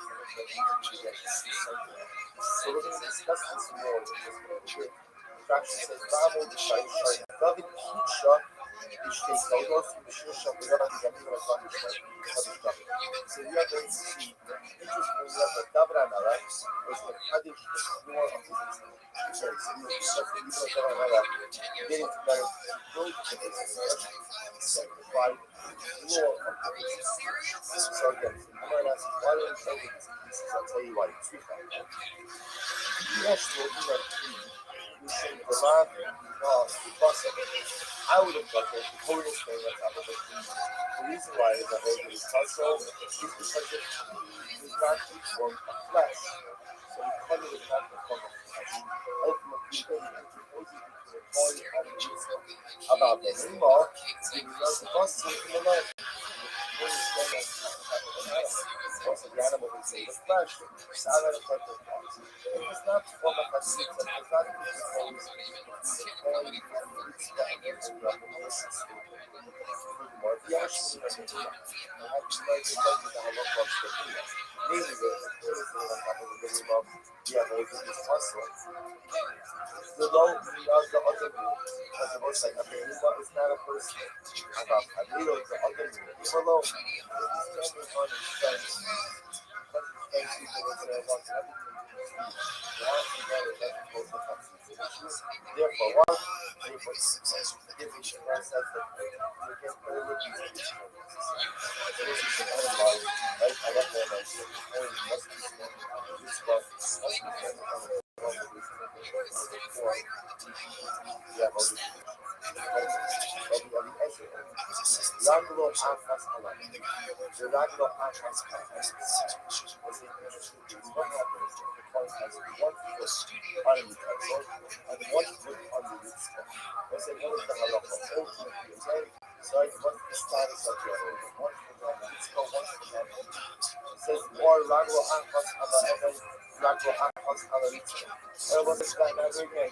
1 foot is on the stone. 1 foot is on the mitzvah. In this case, again, what is the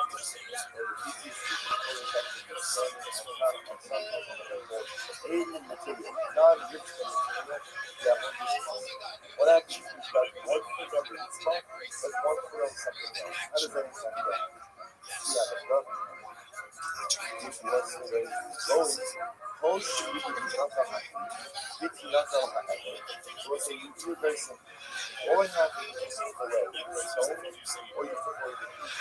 Yachol Lamo Galagua after the Lamo, and that's what you know. The coin will be able to balance itself on 1 foot and still be on the ground. We don't see the other discussion.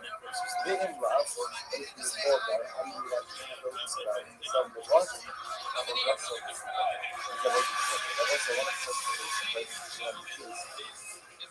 this halacha is naturally to a vote. What's the specific halacha?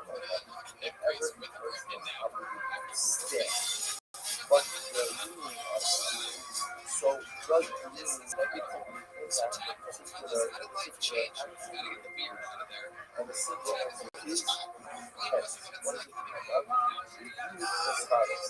If you're particularly object that they're leaning on, and it still stands, then ultimately, again, it's considered as if it stands. If you're particularly the object that they're leaning on is stone, then that's called being, and the understanding was supposed to be this comes up at the beginning, like Shimona Esther. So what's that? It's very close to doing like that. That's very important. Not the on the other. But not once you establish Shimona Esther, a person that's fine. If Shimona is supporting my race, supporting in a particular way, I would fall down. That's not called Tfilah Ba'amida.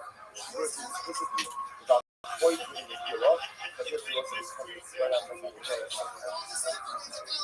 again, you're committed to being over, but not in a way which is supporting the weight against you. Because it's still at the idea. So one has 1 foot on the tree, 1 foot on the ground, right? So is the avoid of Shera itself is supporting the significant amount of things on this then the avoid is possible.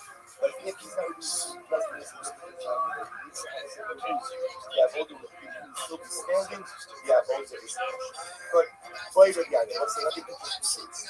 So the army asked the father to touch. Lidaldo having the Amadalao, not. Okay, look at that.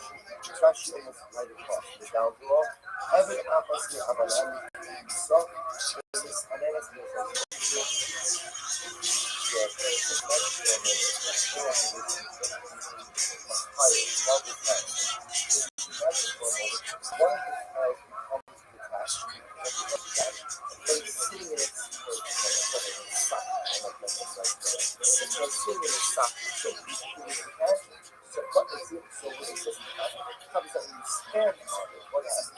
it's shaky.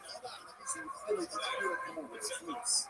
So what's that look? I mean, that's why I think I'm going to that so we'll say, what's that look? The point does the apple gum whilst standing on and technically attached marble pattern. So again, remember, it's in the ground, but it's essentially detached from the rest of the floor and it's shaped. What's the status? It says now, if I think I can look at the talk about the types of. So we'll say, if I have absolutely no intention to go ahead and what? To go ahead and reattach it, then it's certainly starting to succeed. And of course, if I have absolutely no intention to reattach it, then it's up. Then ultimately, again, it's going to get Kiti by the time. We'll say, when does the catch come up? The daito lechab. We'll say, let's say again, now it's loose. But what? But I'm going to reattach it. So when you say, even the daito lechab lechab lechab, so what do you say? That since it's my intention ultimately to reattach it, therefore what? It's as if it's attached already. Oh, Dilma Hashka Mia Hot. Or basically, at the end of the day, right now it's detached. And because it's detached, it's as if what? The coin is not standing on the root spot during the avodah, and therefore the avodah is possible. It's like right across the Tosos Kori. Rabazuti. Boy Lahab. So let's say, so the Gemara asks that question, and then the Gemara kind of leaves that question. Rabazuti comes along, and he frames the question a little bit different. So Rabazuti, boy Lahab. He said the question is as follows. Boy Rabbi Ami asked, Ne'ekra ha'aven va'amad v'ma ma. So he asked the following question. What happens if the stone was uprooted and he stood in his place? It wasn't only just different, it's really Rashi. Ne'ekra, Rashi says, Legamre, v'haguma niris sham, va'amad v'guma va'aven. Those are the three quite fascinating. What's this case? This case over here is, let's say the towel is actually tilted up. The towel came out of place. So what do you have? You have an empty hole. You have dirt. The coin stands inside that square during the avodah and does the avodah. So the status now, the shayla is, what is the status of the avodah? It's also receiving a mathematics.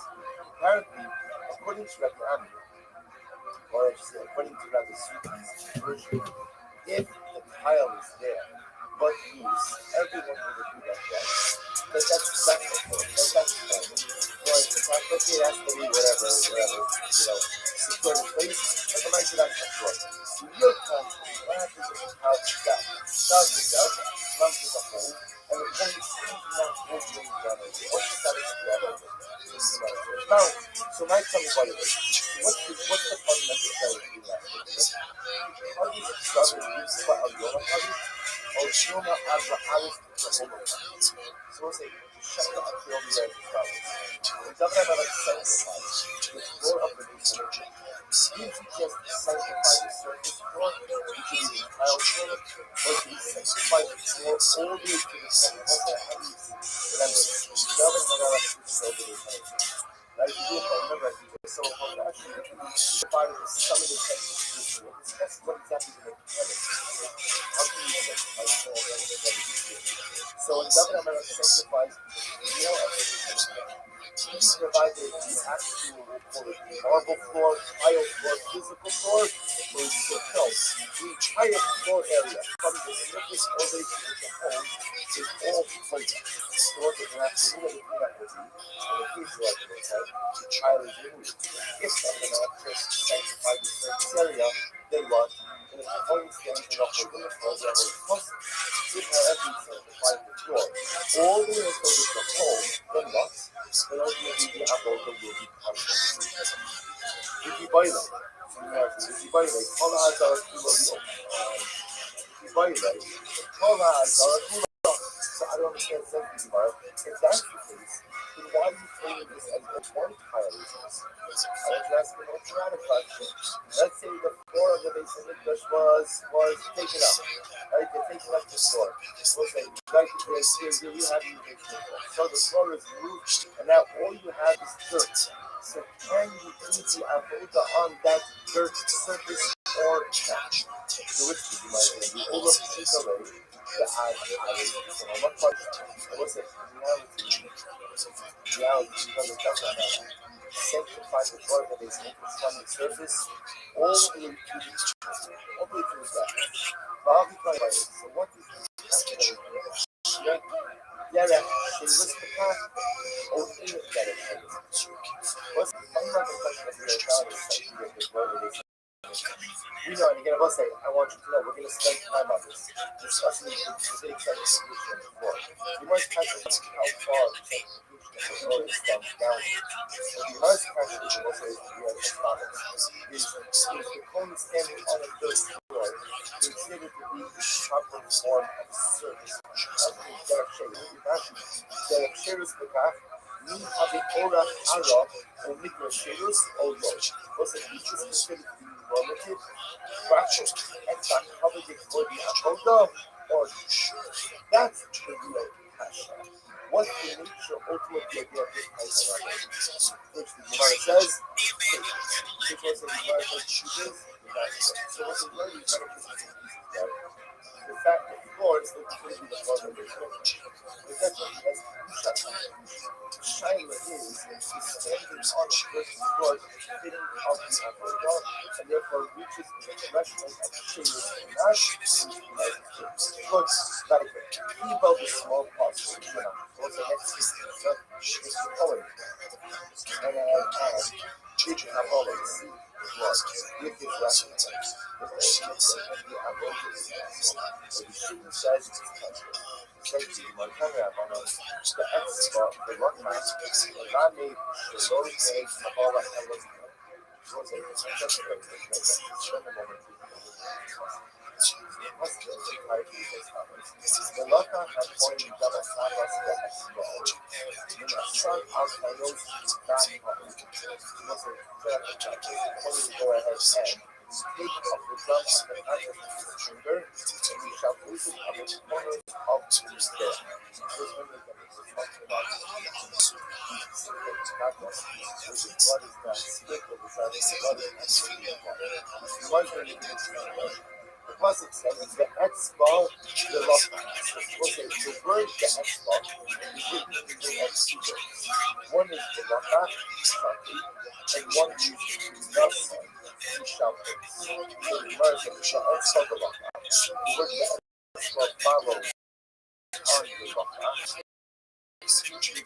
Running, rotate Kabbalah and the ultimately succeed that Kabbalah of the blood and the right spot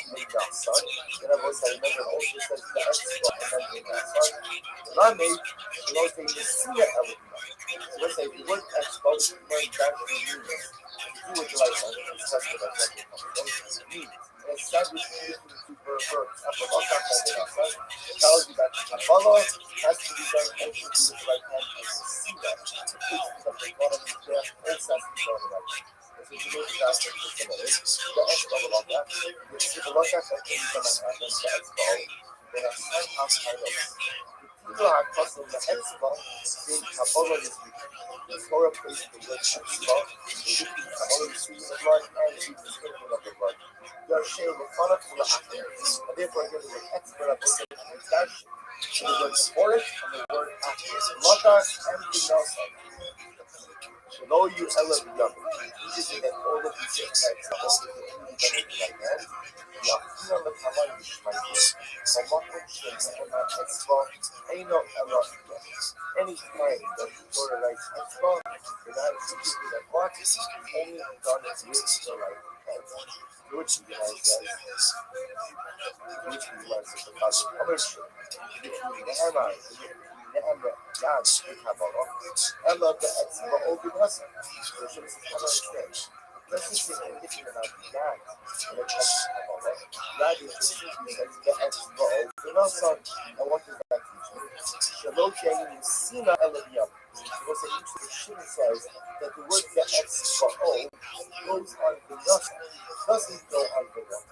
Therefore, what is it going to teach? That when there is a God application to be done, that God application has to be done with the right hand. It says, Elabet Spoganasa, Shoti Nisina Elabiyam, Orabalon, and Yad the Kabbalah, therefore, since the God doesn't use the word Yad when it comes to Kabbalah, when it comes to receiving the blood, therefore, keep out the small portion. Therefore, ultimately, the ability to receive the blood in your left hand, ultimately, to receive the blood with your left hand, the Kabbalah is really possible. So what's that? Ultimately, you're coming the whole to receive the Kabbalah. Like one of the guys who the word X-Ball, which they mean, say, means the right hand, goes on both the Laka, the Kabbalah, as well as the Nafan, that you should make the choice to X-Ball, only goes on the Nafan. Only place in the sea of the placement of the blood actually down the right hand. But the Balaka Kabbalah says you can't have the X-Ball modified, and therefore what? When it comes to Kabbalah, you receive the blood even with your left hand in your lower body. With Shem Rasha, I understand Rasha. If they say Shabbat, if you hold the big Shabbat with respect to the moment, Kilo and Yad Kabbalah might have that even if it doesn't say Yad by Kabbalah, you should still require the right hand. Be less like Xer Shabbat, and if you don't hold the big Xer Shabbat, then what? So if you less than Xer Shabbat, Namra Yad Kabbalah might have it. If you don't say Yad by Kabbalah, ultimately again, what would the Kabbalah be? Or it says, it wouldn't make any kind of difference. It's not just the moment. You might have said it's almost like something. Yes, they say Shabbat. And now, Yad, so which is the one just a little bit, maybe it's just Shabbat, Yad, but to eat something. So the same thing, I'll go and that's what I'm doing. After I'm welcome to the Yad, ain't no elegant. Just make it like a story, but you kind of say, I'm going to get to the right. I'm ready to go. You owe them like in reality, you should have not suspected the healthy cost of the if you never done this in Kabbalah, ultimately, again, doesn't say God done in Kabbalah. Wasn't the Torah ever mentioned that you have to do Kabbalah in the right hand?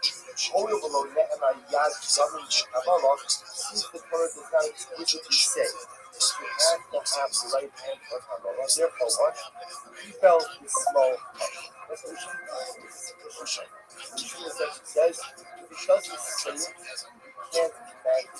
The Torah tells us that in the sea, the placement of the blood of his breath has to be done with the right hand. That's what the Torah tells me. But the Torah never makes any mention ultimately again of the right hand by Kabbalah. Because the Torah never makes any mention of that, therefore what? If you receive it with the left hand, it is going to be.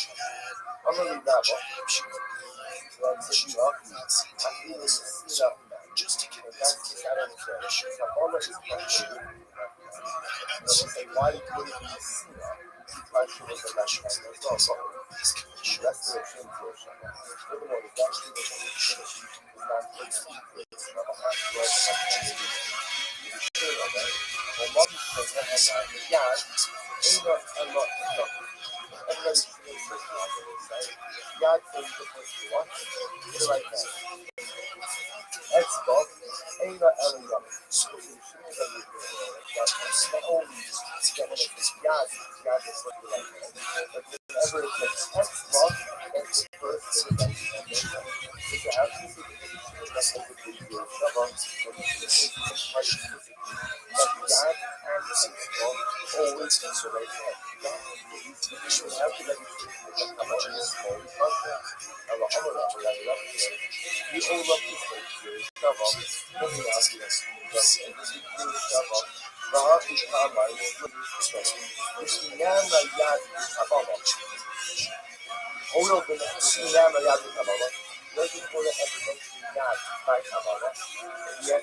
that we see the taking of the blood of the death can only be done on the right hand.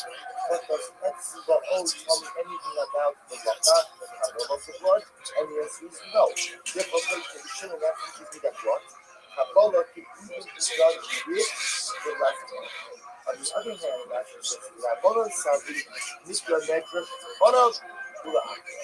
Ultimately, again, the Rabbanon was able to like what? The concept of the Darsh is going forward and back. And therefore, again, the word Etzba Ula will say, sadly, the Raka and the Raka.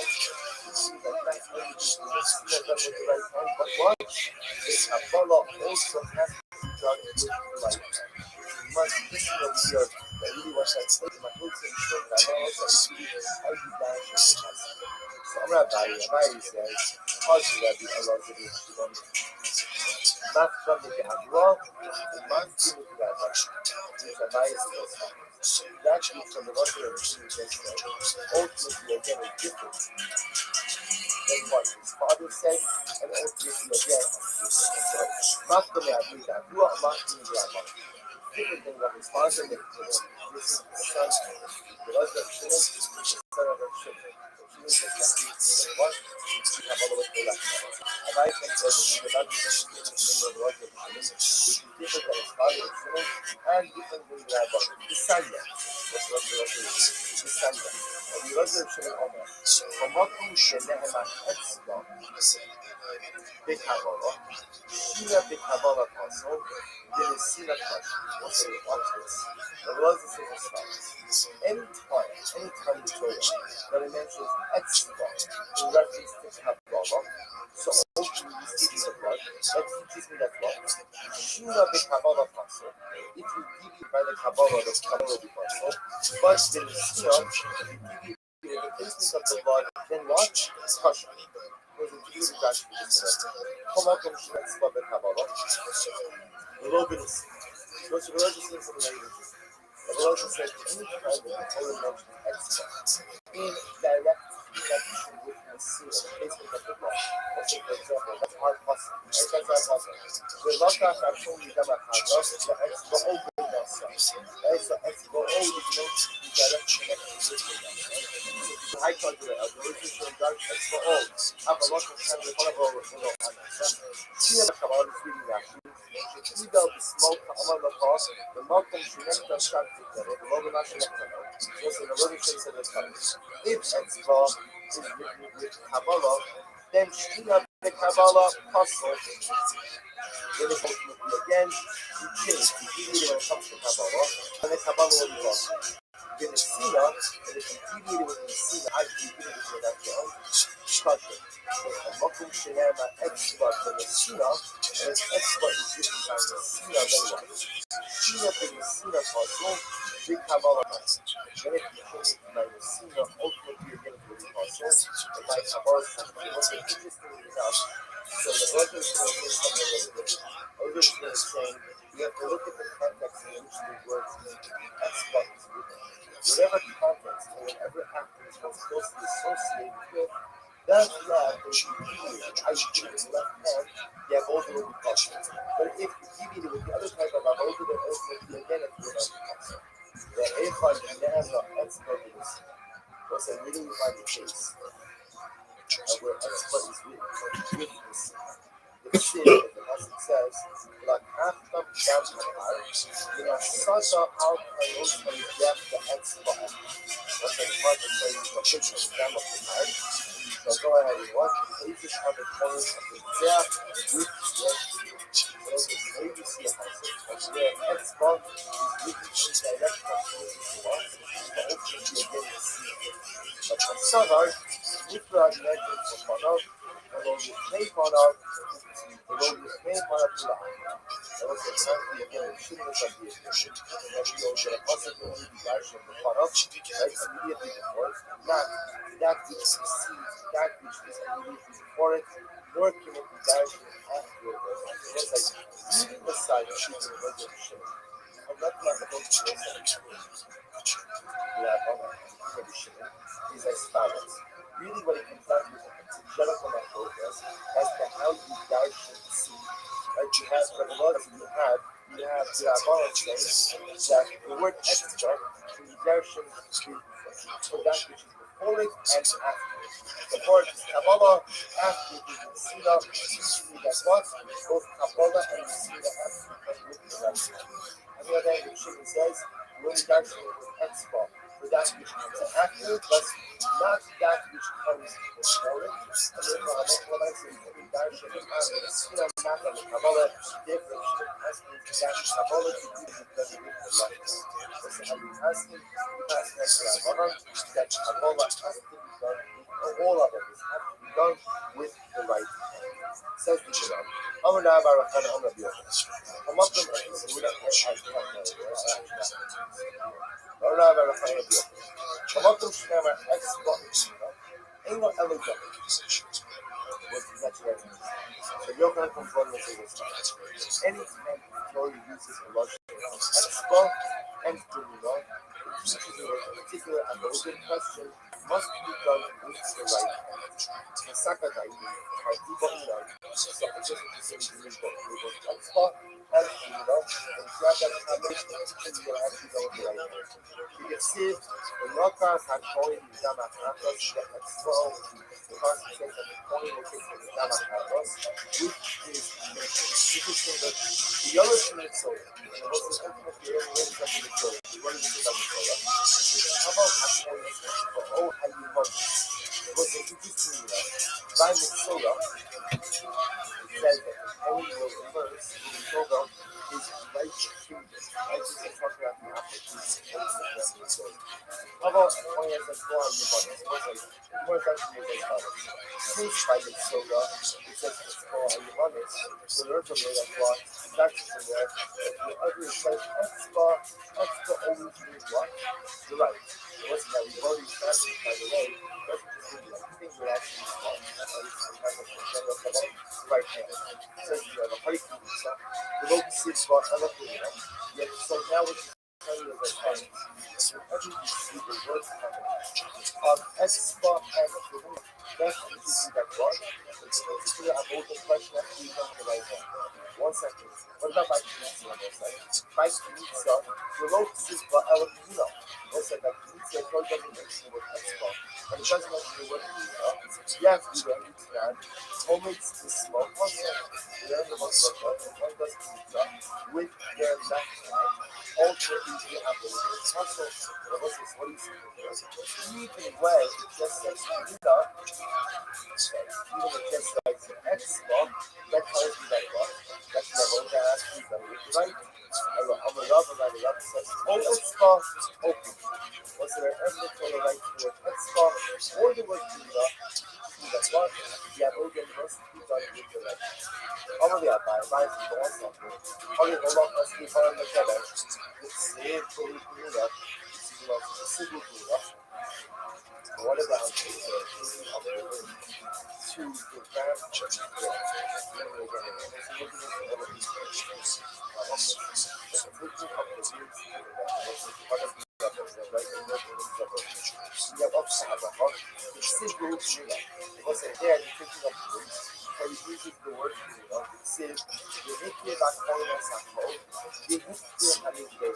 the project says the point will go and off that and you will burn it under his gas. Robert Mary, two or not has regarded the pen. This refers what? Of the links to the right, and yet it's not even. A red yell shows them this logo. Who gains or logo, let's say a logo that was, and the coin is decoration of, and the coin is carrying the logo. The Arega are yelling this logo, and the ultimate takes, goes there and takes. The right leg in his left hand, only left hand, who base a raw with hooks. Was effectively again, still out of these halachas, and he carries in the both sides. So never again, it's only one thing to touch. You don't want the right leg to touch. So the rest is carried, yes, carry the leg in such a way where only the outer part of the leg, i.e. the eye will be there, the flesh is visible, but the part that is going to be passed is not visible. So also, the point of view is that that one. Where is he carrying it? Where is he carrying it? He's carrying it in his left hand. And yet the pasuk says the word what? The pasuk says the word Kuna. Here we know, I suppose I see from here that then even when it does clean it up, not after that it moves across the earth with the right hand. This means it's the right. Here we know, the Dava Hamahakis Kapara is really the Torah. Let's say, when do we say that the Torah says, just follow for a second, when do we say that the Torah says Expa or Hizunah, it has to be done with the left hand? That's what we want. Dava Hamahakis Kapara. That's when it was a part of sacrificial service. That is ma'aki in kapara. But if you do what? Then the avodah is covered. Julia Mitzora. It's like the Bible to the Torah. Remember, again, you should be learning this all out from the Torah. And once they have carried up the room to the American Messiah, it's important and it's part of the avodah. It is ma'aki in kapara. And the answer is no.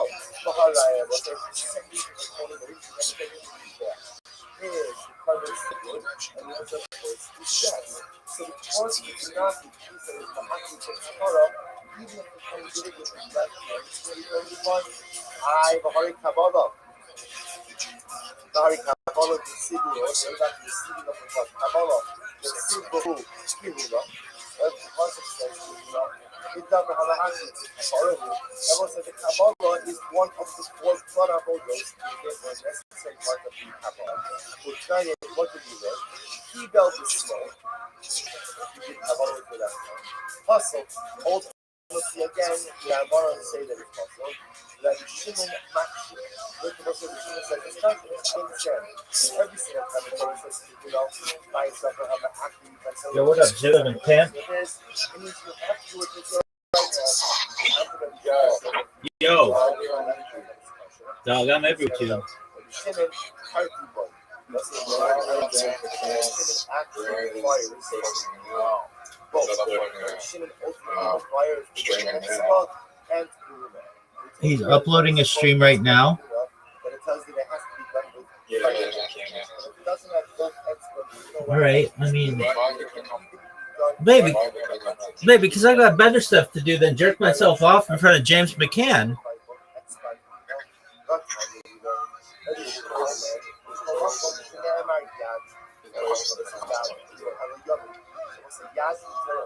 All right.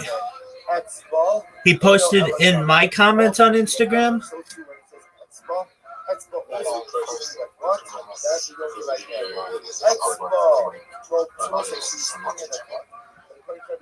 All right, what's his YouTube video going to be? Can you repeat that, please? What is organ hour? Oh, that's interesting. Psych. By itself is not strong enough to choose right hand, only if it's accompanied by what? By the word expo.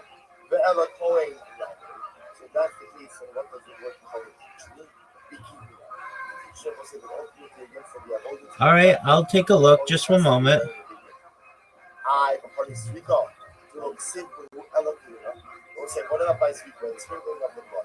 the Torah doesn't write that. The Torah doesn't write that stuff. The Torah just uses the word Kula. It's not yet we learned what? Zarak the small apostle. What? It was we learned by speaking like what? That if you sprinkle the blood with your right with your left. And even like Shimon is useful. So now again, so it's not going to be good. Dude, I have a question for you. I don't have yad. All I have is Kula. And yet we see that.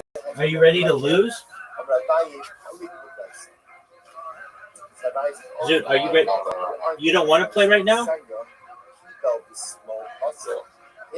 All right, so why not? Shimon says that it's kosher. All the day, what happens with your left hand? Would Rabbanan say that it is possible? Would have a Shimon match? Suppose the intention for the reason. So it is a nice necklace down. That necklace that Shimon holds. And not only is Kabbalah the small kosher, but what? Zrika the smallest kosher as well. And the Haga on the Rama. But what about Dr. Rama said? Yad Yad Pizza, regular. So one second. What about ultimate PA? So remember, levels are going to shove up yad yad. So just like ultimate PA. And Zoo. right has to be done with the right to something right. Rego was also to show it to them. So it's has to be done with the right foot.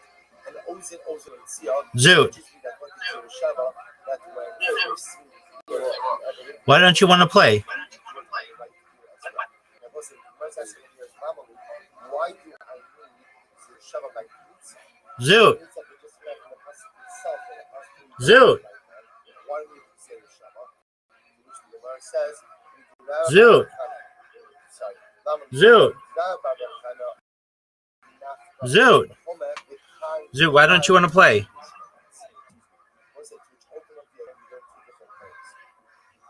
One ultimate teaches me that what? From Rama you learn out Zoo. one drush from Homaz and one drush Zoo. Loser. Rabba Bar got school of city, so it's like Mitzah, we're learning to Shabbat Yad, and the word Kumina. Both teach me that I need to use the right hand. Why do I need to use it for the right hand? One is to teach me the Hebrew Homaz, right? Just the two shards. She ain't together. She no cards like each and the Kaddish of the other one. What's that teaching me the Shabbos? One Russia teaches me that the Homaz itself has to be taken with the right hand. Has to be taken with the right hand. Homaz itself is the right hand. And instruction number one, instruction number two says what? The Homaz has to be placed into the two shards. When there was the placement of that Homaz takes place in the two shards, the Homaz between the two shards must also be held in the right hand. I know what you're thinking. How do you pull that off? So what's it? We show many times you see them in the Fushiraya that the Avoda from the Mikvah had to be done with two Kohen. There was one Kohen who did the Knitza with his right hand, and there was a second Kohen, that's why there was a second Kohen who was holding the Sharis with his right hand. Holding the Knitza in his right hand, facing the Knitza to the Sharis become that Kohen in his right hand. So what's it? Therefore, the two drushes upright, right? Teach you that Knitza has to be done, and it will be able to do Sharis.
Or those who are miscalculated, heavy on that, cause miscalculation. I would say ultimately that those who seek the Hakara have stronger authority than those who give the Hakara or receive the Hakara. Who mark them up and they will find themselves, which out of another sale. But that's the case, says the Imam Rama, with owners encouraging themselves. What up, baby?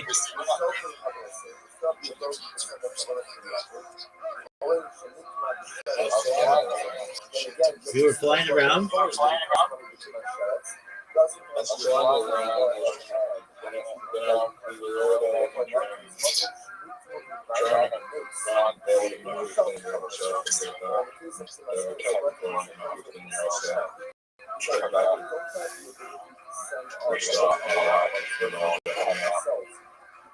How did that work out for you?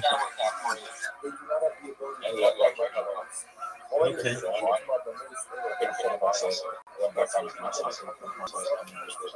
Do you think your 15-year-old self sucked as much dick at mini golf as you do?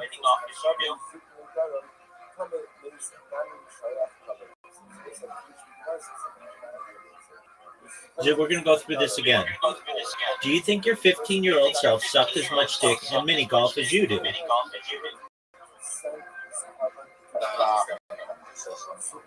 Are you ready to play?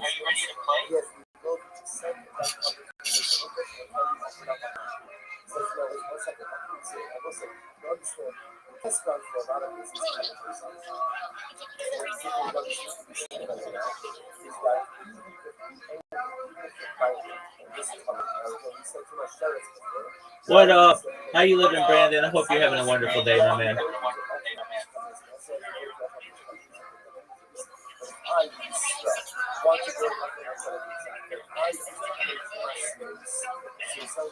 Hey, pardon me. Zoot, are you ready to play or no? Zoot, do you want me to send you an invitation? Are you going to quit halfway through?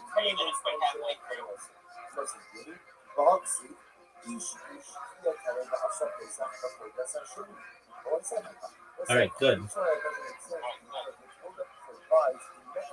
So, Zoot, what is James McCann doing? He's uploading himself playing the organ?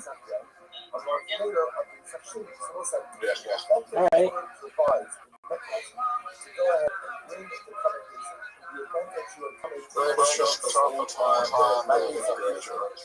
Dude, that was a terrible shot.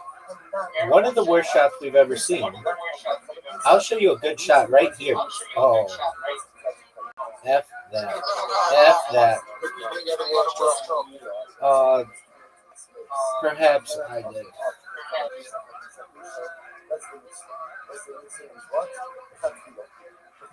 That's garbage. No, it's not, because I'm going to do this.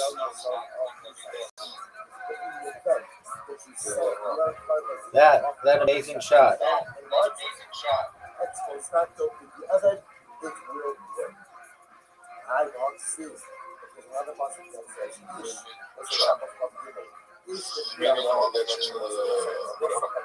I mean, you're not going to water bomb me. I have no worries about that. That's like an impossible water bomb. Dude, garbage. Garbage shot. Yep.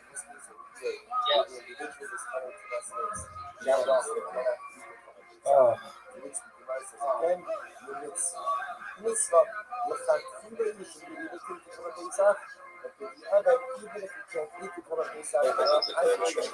It's terrible. I'll tell you that right now. It's going to hit my ball and go in the water. Thank you. You helped me. You hurt yourself, and you helped me. All I have to do is this. And I put myself in a perfect position to score. Take this shot, and you don't. You went in the water, and it was garbage. And now I scored. I did, because I got the point, baby. Now look at this shot, Zoot. You did. Now look at this shot, Zoot.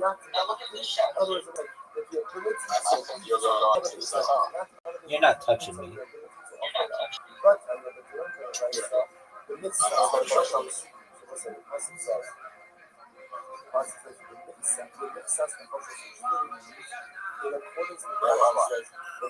Oh, no.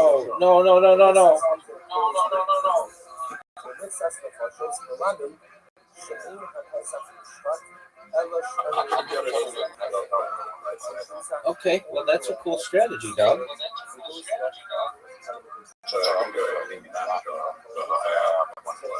Okay, I mean, that's a really great strategy. How about you just make your shot? There you go. Zoot. Scoreboard. Yeah, look how many games I've won against you in total in the history of the game. Scoreboard.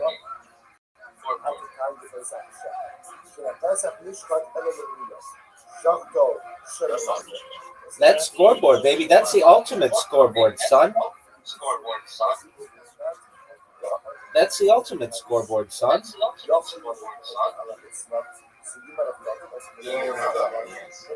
Dog, I have way more wins against you than you have against me. Fewer than you have. No, it is. I couldn't believe it. You had like on your other account 1,400 games. It was like a ridiculous amount. You must have been playing this game like 24/7 for like 6 months of your life.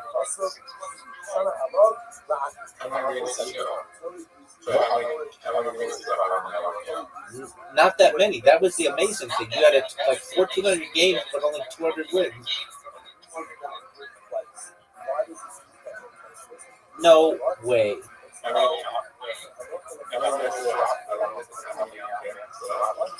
No. Dude, this is garbage. You and I both know this is garbage. A terrible strategy. Zoot, that was a terrible strategy.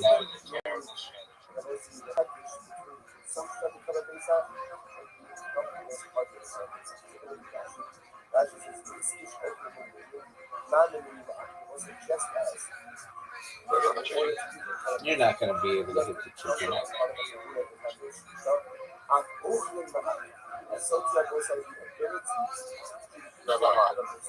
Yeah, big dog. Majorly.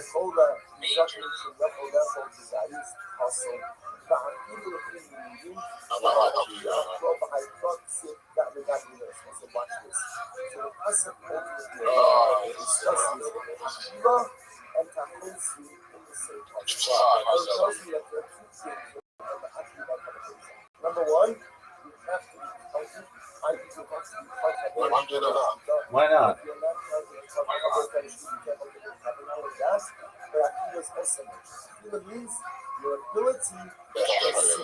Let's see it.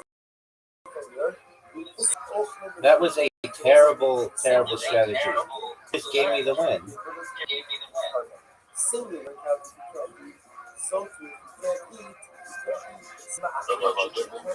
No, not allegedly. This is fact, baby. This is scientific fact. This is backed by double-blind, peer-reviewed studies. Oh no, Zoot, stop! Stop the ball! Stop the ball, Zoot! Stop the ball! Stop the ball! I don't know if that's a bad shot. That's a bad shot. Hit my ball.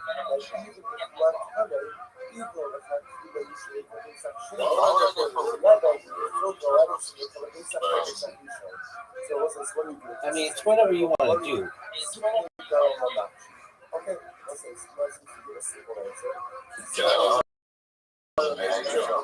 No.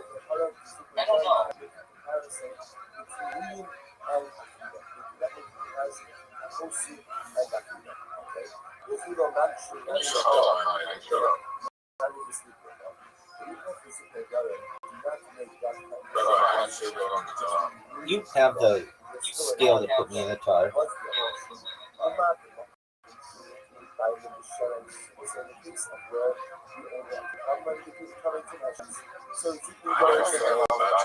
It was terrible. You just gave me the best shot ever.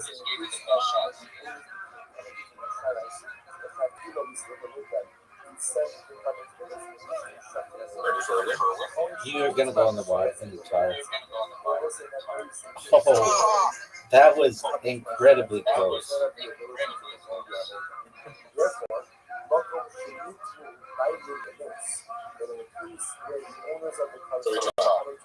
Nope, you missed. I win. Oh.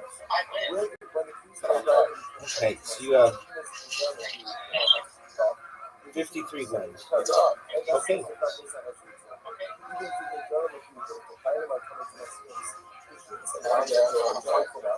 No, you played way more than I have.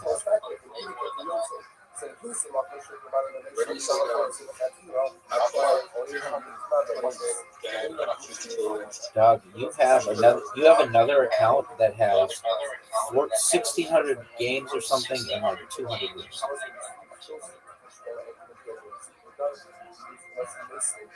Now I'm gonna Zoo. I'm just telling you right now. I'm gonna dominate you, and there's nothing you can do about it. It is.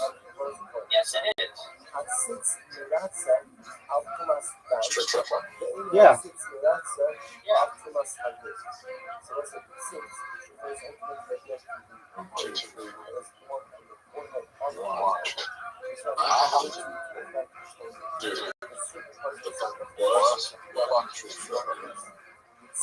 Just awful.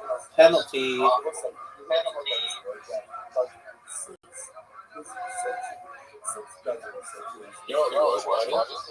What's that, Zoo? The penalty was actually true. Okay.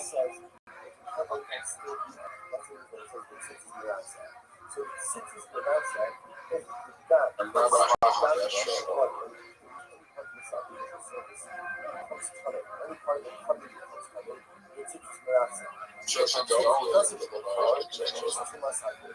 Yep. The goal is to get the highest trick shot score, son.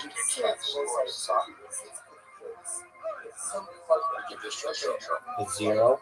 That's the worst shot I've ever seen. Maybe. It didn't scratch. But look at this shot. I made it incredibly difficult for you. Maybe the most difficult shot of your career. Difficult. So it may be the most difficult shot ever.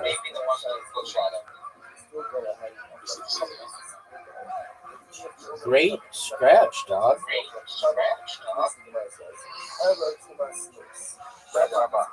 Yeah, baby.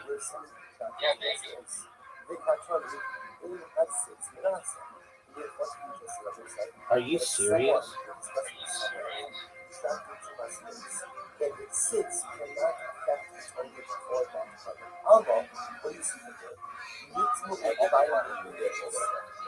I know. Where can I get it?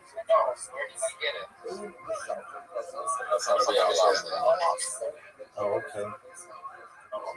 It takes that amount of time to. I'm sure nobody else cares, but I might do reaction videos too.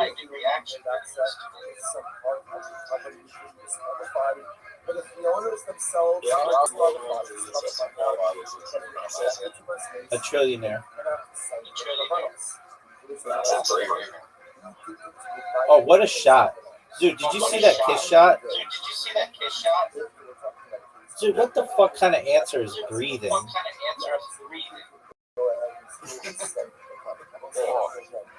Dude, I can't wait to watch this. I'm going to watch Riser. We'll have popcorn. It'll be amazing. Because we love you. We're going to love your answers. Did you talk about how you were a finalist for Raw Comedy South Australia? Yeah, no. Oh, go. Penalty. Kick shot, kiss shot. Oh, you pocketed 2 balls because of that?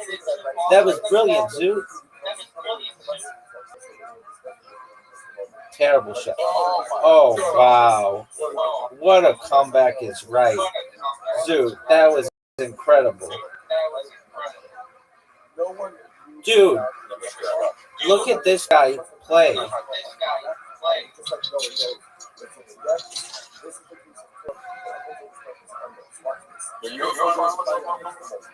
That's too funny.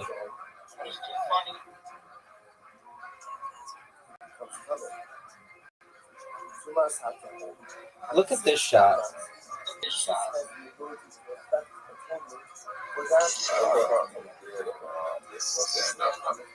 You're terrible at stand-up. I did. Did you watch Kill Tony yesterday? Who was your favorite comedian?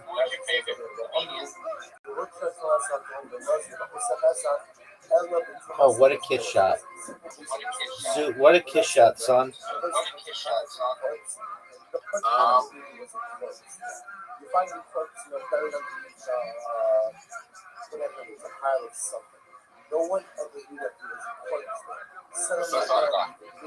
Dude, everybody was skinny, actually. Oh, that was a great blind shot. Dude, you lost.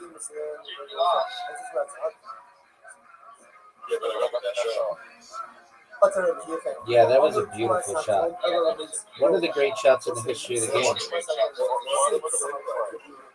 I just did. I thought it was amazing.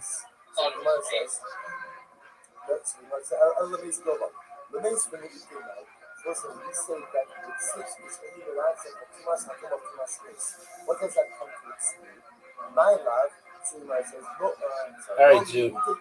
No trick shot, just straight up 9 ball. 1v1. This is the last game for right now. Yeah, baby.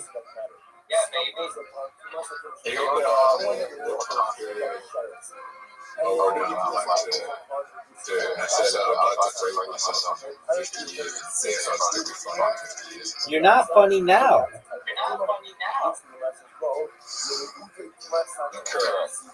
Dude, come on, man. Have you ever heard yourself? Dude. Does that count? Oh, what a shot. What a shot, dude.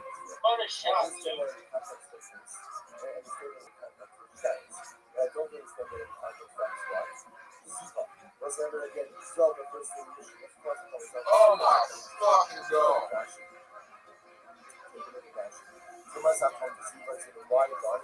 Dude, you're on fire, son.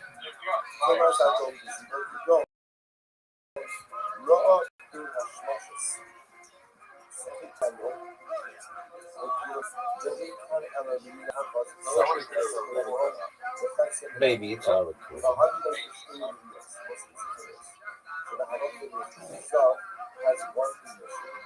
Look how amazing this shot would be. Oh, dude, I can't believe you hit that shot. That was incredible. Like 3 shots in a row. Dude, you're getting good.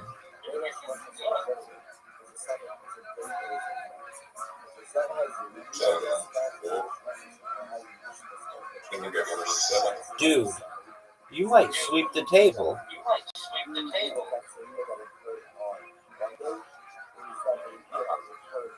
Dude, Zoo.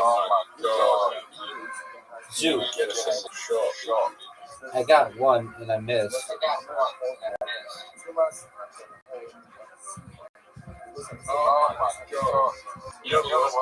I could still win.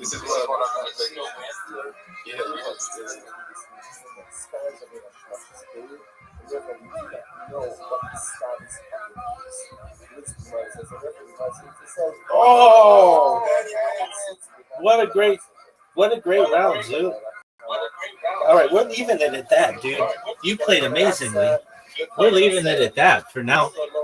That was incredible.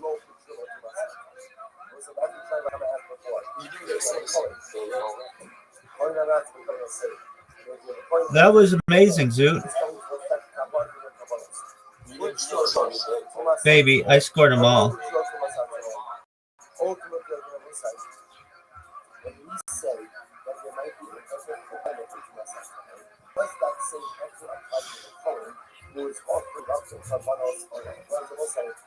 say that Thomas at home is Milatza ultimately for the Bible, for the owners of the Talmud, is that same six Milatza for the Thomas at home for a coin as well. Or let's say the coin comes in contact with Thomas at home, is the six Milatza, which the Gemara says, you can actually just a moment. Coin Milatza, like I said, Shalaz Yaba also has a good Shalom Thomas at home in place. What's that? Up until now, the Bible is talking about the owners of these Kabbalahs when they contact with Thomas at home. We have said that it's six Milatza. What if it's not the owners? What if it's the coin? Or what if it is the owners, but it's also a coin? Because the contact with Thomas at home is the six able to Milatza for the coin as well. This showed the Thomas at home in Shalom. Was it the proof from the network that Thomas at home is in Shalom the coin as well? Also, the coin thing. There was a clear coin. Which says, the running back Kama, back on the ultimately, the running back Kama soon wasn't arguing on that which is speaking about. Kashna, so I say again, so now we're trying to understand is the license of a place to operate when the result is also coming out of the home. So Kashna, the Nassau Alon, as Abona Kodesh, so this is talking about the power of the six to the Torah.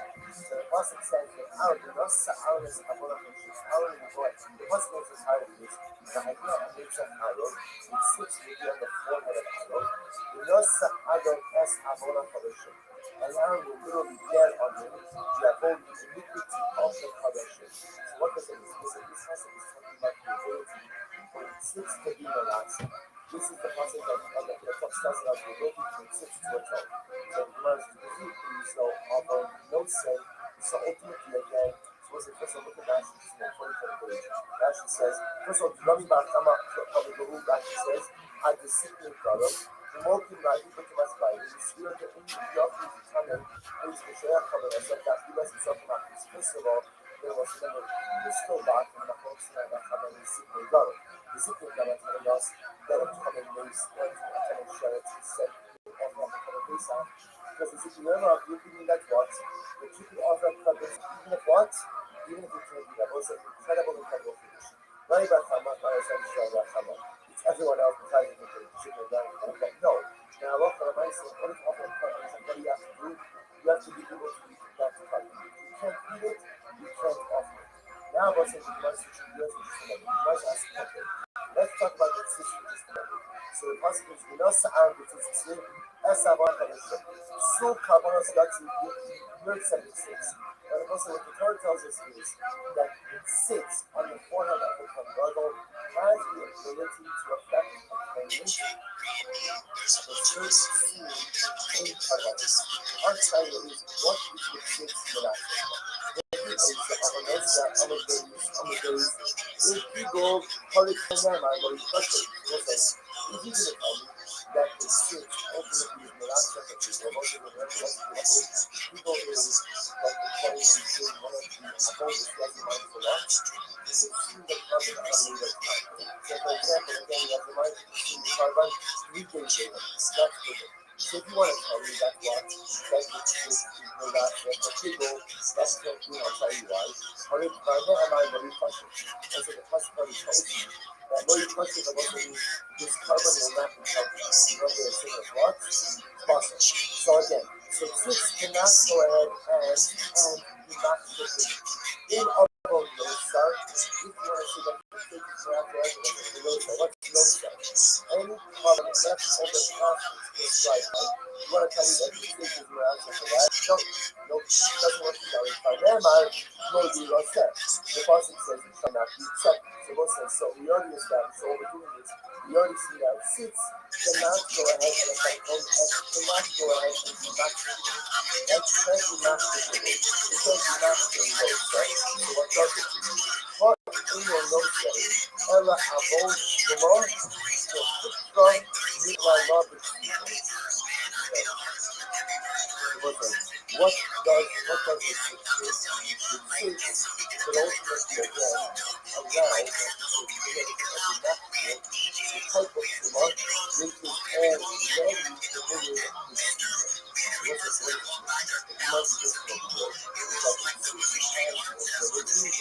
Go ahead and commit something which is committed to see.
But if you start and it's offered up, it's still worth it.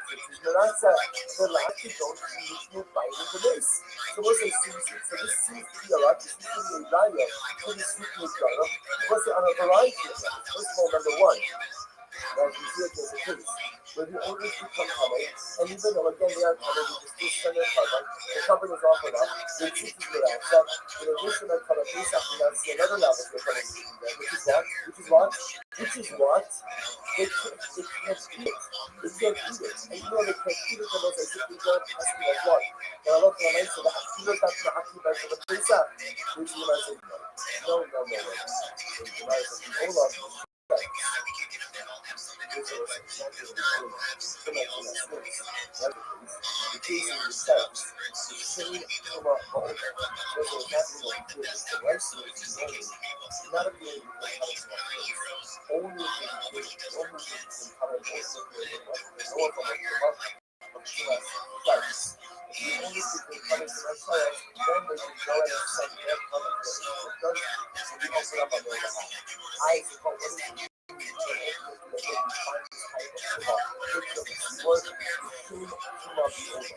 That's to my snakes.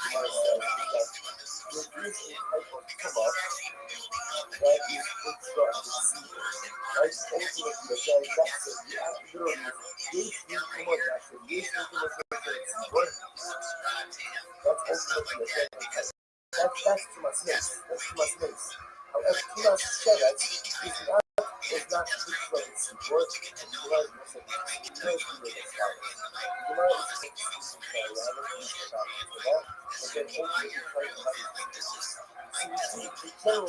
it's worth. Concept of tumor is what type of tumor you can work. That's to my snakes. But it's not to be like this particular is not to my snakes. That is to my snakes. This is the guy in my snake. Because there are hundreds of people that that so they actually look at the older. It's 2, 4, 5 lines over 1 line of actually the older. Thomas Shares rather than also when you speak out the ability of oldest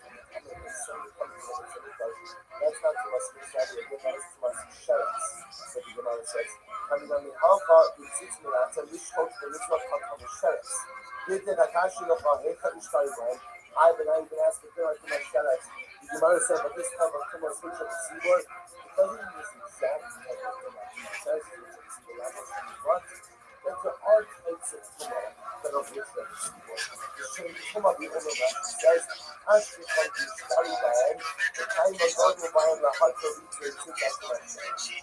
These are the guys for my son. So there are other stuff that you can do in the right? I'm not going to show you. The Bible says that the truth is in the answer, and the other has to be a simply wrong done with conscience. That's the Bible says. I'm not going to show you. Because I myself, I'm not going to show you. I'm not going to show you. My children was able to do some of that. I'm not going to show you. This is the answer. Even if my parents, one of my parents, died in seaboard. So both says to my parents, everything would be seaboard. I will not to my slaves.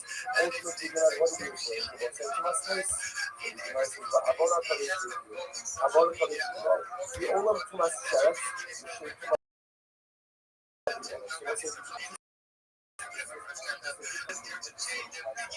and ultimately a gas of the something. What is that for?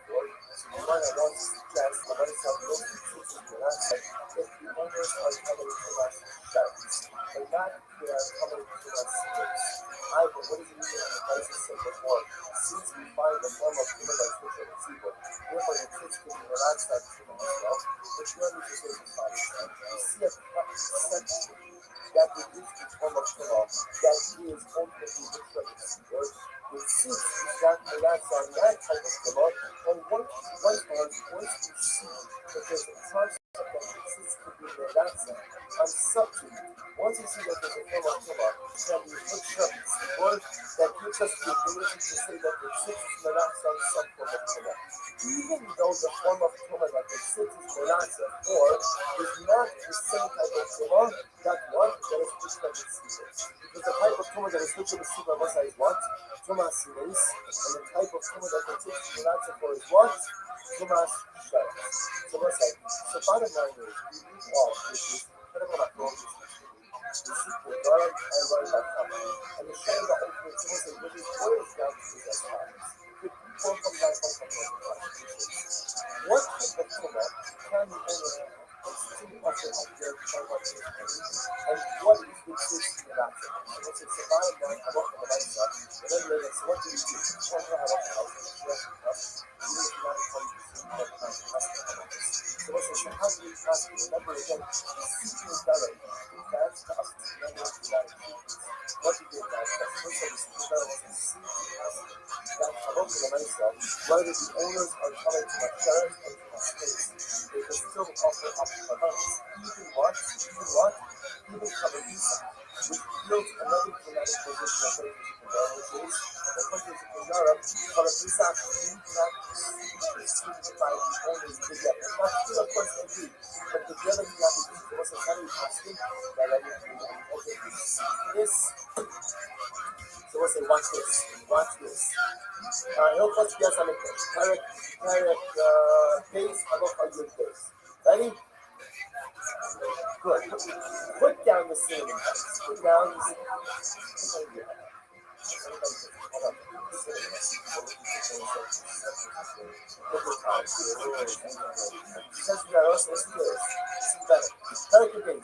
Coming shout your people, or else what did I not believe? If a person is coming to my shout, and I'm not pleasing oral, who get to oral separately? So I'm leaving an oral from you. Coming to my shout, we shall finish coming on saying, or Makriven Amen. Wow, what is it now? If a person is coming to my shout, we're going to break down some of them. If a person is coming to my shout, they have the ability to send a couple of things. Never again. Who are we not talking about every day? Oh, that's a very question, right? The owner. What's going on with the owner? I am in Israel. I have to offer up a partner. I have to be coming to my sheriffs. I still want to sell. I come into the base of the church, so that I'm not asking, I have the ability to do that, and I come into the offer on my behalf. Chutz. Watch this. The Pesach. In Shoftin also from the sheriffs. When Shoftin of our orcs, there was a separate from Pesach. There was a why is it Pesach? Why is it Pesach? Because you have Pesach shame. No, because remember when you have recourse. We're going to see this in just a moment. Right? Because again, remember you have recourse. Maybe you have recourse. I don't have to do it as part of it. So first of all, it's two reasons. Number one, so we decide with recourse. But because by Pesach, the issue is I have to receive. We cannot pass on to the guard. We requested that in order to be Yosef Pesach, have to be able to eat of the carpet. If you can't eat it, you can't offer it. But even like Pesach for just a moment. General halacha is, even if I am coming to my sheriff, I have the ability to send a covenant to be offered up on my behalf. About coming mace. Oh, no, right? But if you're coming to my space, then what? If you aim at leaving a rough carbon cloud, and let's say I look at the Maisa, if you are coming to my space, you do not offer, you cannot send a covenant to be offered up on your behalf. So listen, that is how my plan. If you're coming to my sheriff, we'll let you offer up a covenant, you have to let you offer up. Send the covenant, this is not talking about the color. It's like this, no? You can send the covenant, but if you are coming to my space, you will not send the covenant at all. But, watch this. Because government, yes, I think so, had a valid, however, has another distance to the website, so watch this. Valid test. Called carbon chain carbon is not. Now, the non-human mechanics. In the first halacha, which was you could write this down, in days with days, none of the fucking generalities. Generalities, if you're coming to my sheriffs, can you have a covenant offered up on your behalf, coming to my sheriffs? Yes. To my space? No. But now that I'm in the value test, just a little more specific. And this now is the type of covenants. Called carbon chain kabul is not. Let's say the covenant is not tied down, then what? In the door for Shabbos for Shabbos. So let's say, again, if the covenant is not tied down, then And ultimately, again, there's never a need to suspend the laws of Torah. Why? לא יתפרק בלי Shabbos aside. יתפרק היום, שלא יקרב היום. יקרב למחר, ולמחר מחר. It doesn't have a very simple level. It's not going to offer that today, then what? Stop whenever. What if it's called cover should cover others? They cover super, they cover enough. Don't pass that Shabbos, you don't pass that heat. There was an ultimately again, if you have a program that is time down, then a lot of the nice again, you can't set aside the laws of Shabbos and the laws of Torah. We're all caught out tomorrow's ego, right?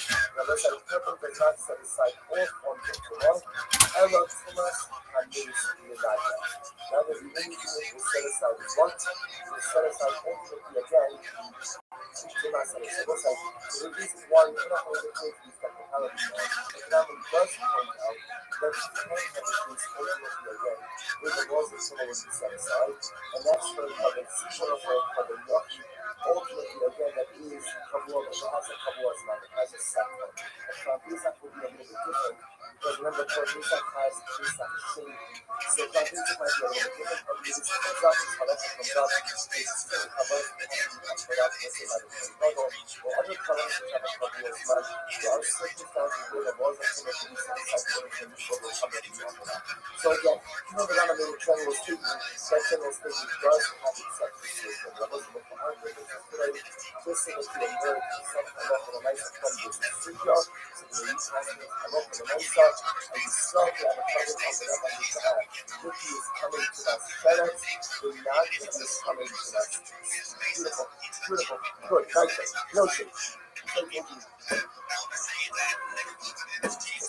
Yosef, so what's the next? Remember again, we're going to Mishnah. These are different students in Kabbalah. So what the next skill was, the point that the Avodah Yosef, the project is possible. You know that the Moshe, how do you know that the point that the Avodah is student? Make the problem is possible. Amar Rav, Amar Rav, Amar Rav, La'amod Yosef, La'amid B'chadro, Yeshiva. And what's the issue? Like, three open. First it says, La'amod Yosef. Ultimately, again, to what? To stand and to serve. You see, from the about the Moshe, but Allah again that the avodah has to be done standing. So if you're sitting, ultimately, when you need this possible, you have to be standing and not sitting. The Pasuk says that what you have to stand and serve, mitzvah. So what's like, all that, see, from that Pasuk, I could say that once. I could say that maybe standing is like an aside. Mitzvah means l'chakila. L'chakila, a person should stand. But not that, but if I didn't stand in that, yeah, what's supposed to, I want to be clear. See, just because the Torah says something, one can interpret that statement to be l'chakila. But if you have it, if you didn't do it, what the avodah is still talking. So I may have thought, when the person says, La'amod Shabbos, that's a mitzvah. It's not too much to stand, but if I didn't stand, the avodah is still talking. Kishu Umar Ha'omdim. The Rabbi said this, the Torah goes out of the same to what? Ha'omdim, Shamli Hashem. So we speak of the obligation to stand the second time, then Shana Allah HaKosher La'amdim. What's the point of the repetition? The point of the repetition tells you that what? Not only is it not clear that you have to stand the avodah, but what? It is ma'akim. But if you do not stand that what, then what? Then the avodah is possible. Amar may Rabbi Rav Nachman, Yosef is icon.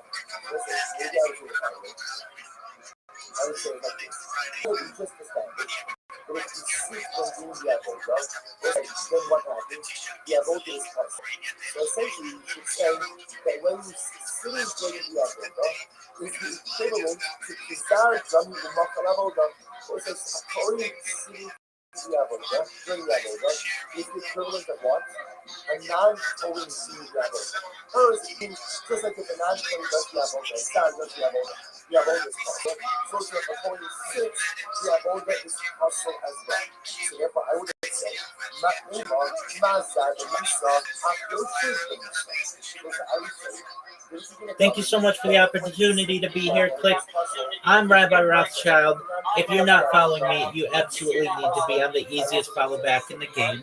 I am excited to say that I have celebrated exactly 1 year of 24/7 X spaces. So literally, I have been hosting an X space on one of my other accounts 24/7 for more than 365 days, which is a lot of data out there. But what I think really makes it cool is that these are video X spaces. So I literally have an entire year of my life archived on the X platform. If you don't know who I am, if that's not enough, you will. I'm Rabbi Rothschild. I stream my life 24 hours a day, 7 days a week, 365 days a year for world peace. I've been doing so for more than 4 years. My streams go back to the pandemic. We've seen the death of a queen, the birth of AI, the coronation of a king, and everything in between. This is a real life Truman, real life Big Brother. This is a timeline and a time capsule of human achievement. In the 1990s, the phrase "content is king" was coined. I'm making it true today. I'm king of the internet. This is the biggest event in global history, and here's why. In 2018, The Economist magazine stated that data had overtaken petroleum as Earth's #1 resource, and I have data archived on the internet than any person ever, which is making me very influential. I'm going viral, and when I do, I want to make you, your friends, your family, all financially independent if you're not already. I want to ensure that you have generational wealth if you don't already, and I want you to be able to start charities and philanthropic organizations of your own. I'm unlike any influencer you're ever going to meet. I'm not live on one YouTube stream nor two YouTube streams. I'm live on over 20 simultaneous YouTube streams 24 hours a day. You can view my life in 360 degrees. I even have a ceiling cam. If you want to view my YouTube streams, the link's available in my profile. Additionally, you'll find it in my pinned post.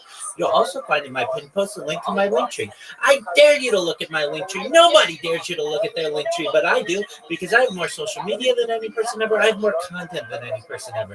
You also find a link to my Discord, discord.me/rabbi. I'm proud to say that we have over 2,800 people in our community and continue to grow each day. In addition to making you all extremely wealthy and wanting to promote world peace, I want you all to know that I want to help end world hunger through the use of technology such as agricultural drones, floating greenhouses, saltwater greenhouses, hydroponics, vertical farming, cloud seeding. I want to help end world thirst. I'm sponsored by a cryptocurrency that's worth about $100 million, and one of the things that we do is we build water towers in developing nations for the benefit of the less fortunate. Additionally, I'm an advocate for the Lifestraw program, and most importantly, desalination technology, where we pump Earth's seawater onto land to make it drinkable. If you are a reply guy, if you're a Web3 marketer, if you're a raider or a shiller, and you want a free mental coaching friend, send me a follow. I will follow you back. Send me a DM. I will respond. I want you all to know that I'm here to support you both personally and professionally. I'm here to be a positive person in your lives. I'm here to have an optimistic view on the future. And most importantly, I want to give people hope. And with that, I sincerely appreciate the opportunity to share. Bingo.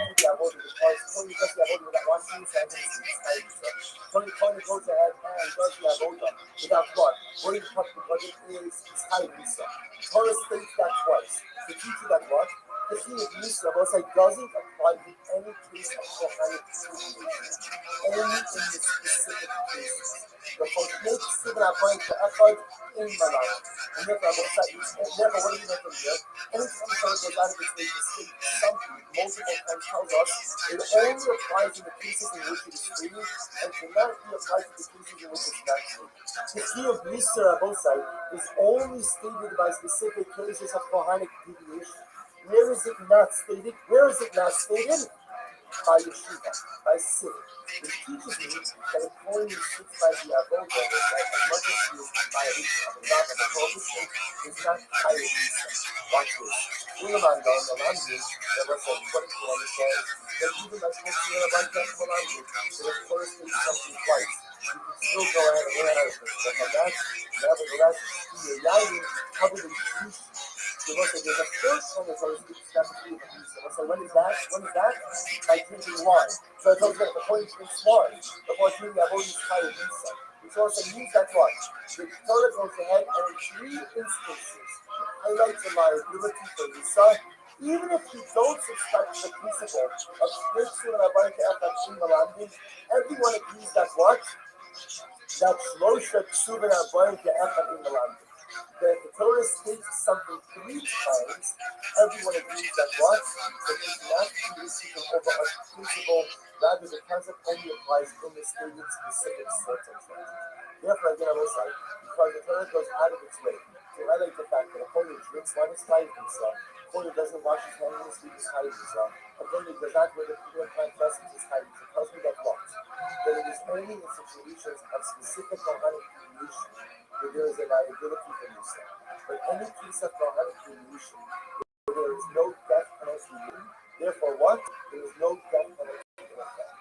By the case of Yiva, Torah goes advocate to tell me that a Kohen has to stand, but what? Torah does not tell me that if a Kohen sits, his hiding Musa. Which then leads me to say what? If a Kohen sits, as much as the avodah will be puzzled, the Kohen will not be hiding Musa.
All right, Carol, say good morning. Good morning. Let us begin a good Tavach, a great Svach Hashem, to be able to begin another week of Zvachim together. Begin by thanking all of our sponsors for this morning's shir. To thank our Talmud Torah sponsors for the month of Tishrei, Abadin Latova, Yol and Sarah Kelman, the salvation of completing saving and seeking for the sorrows, troubles for Am Yisrael.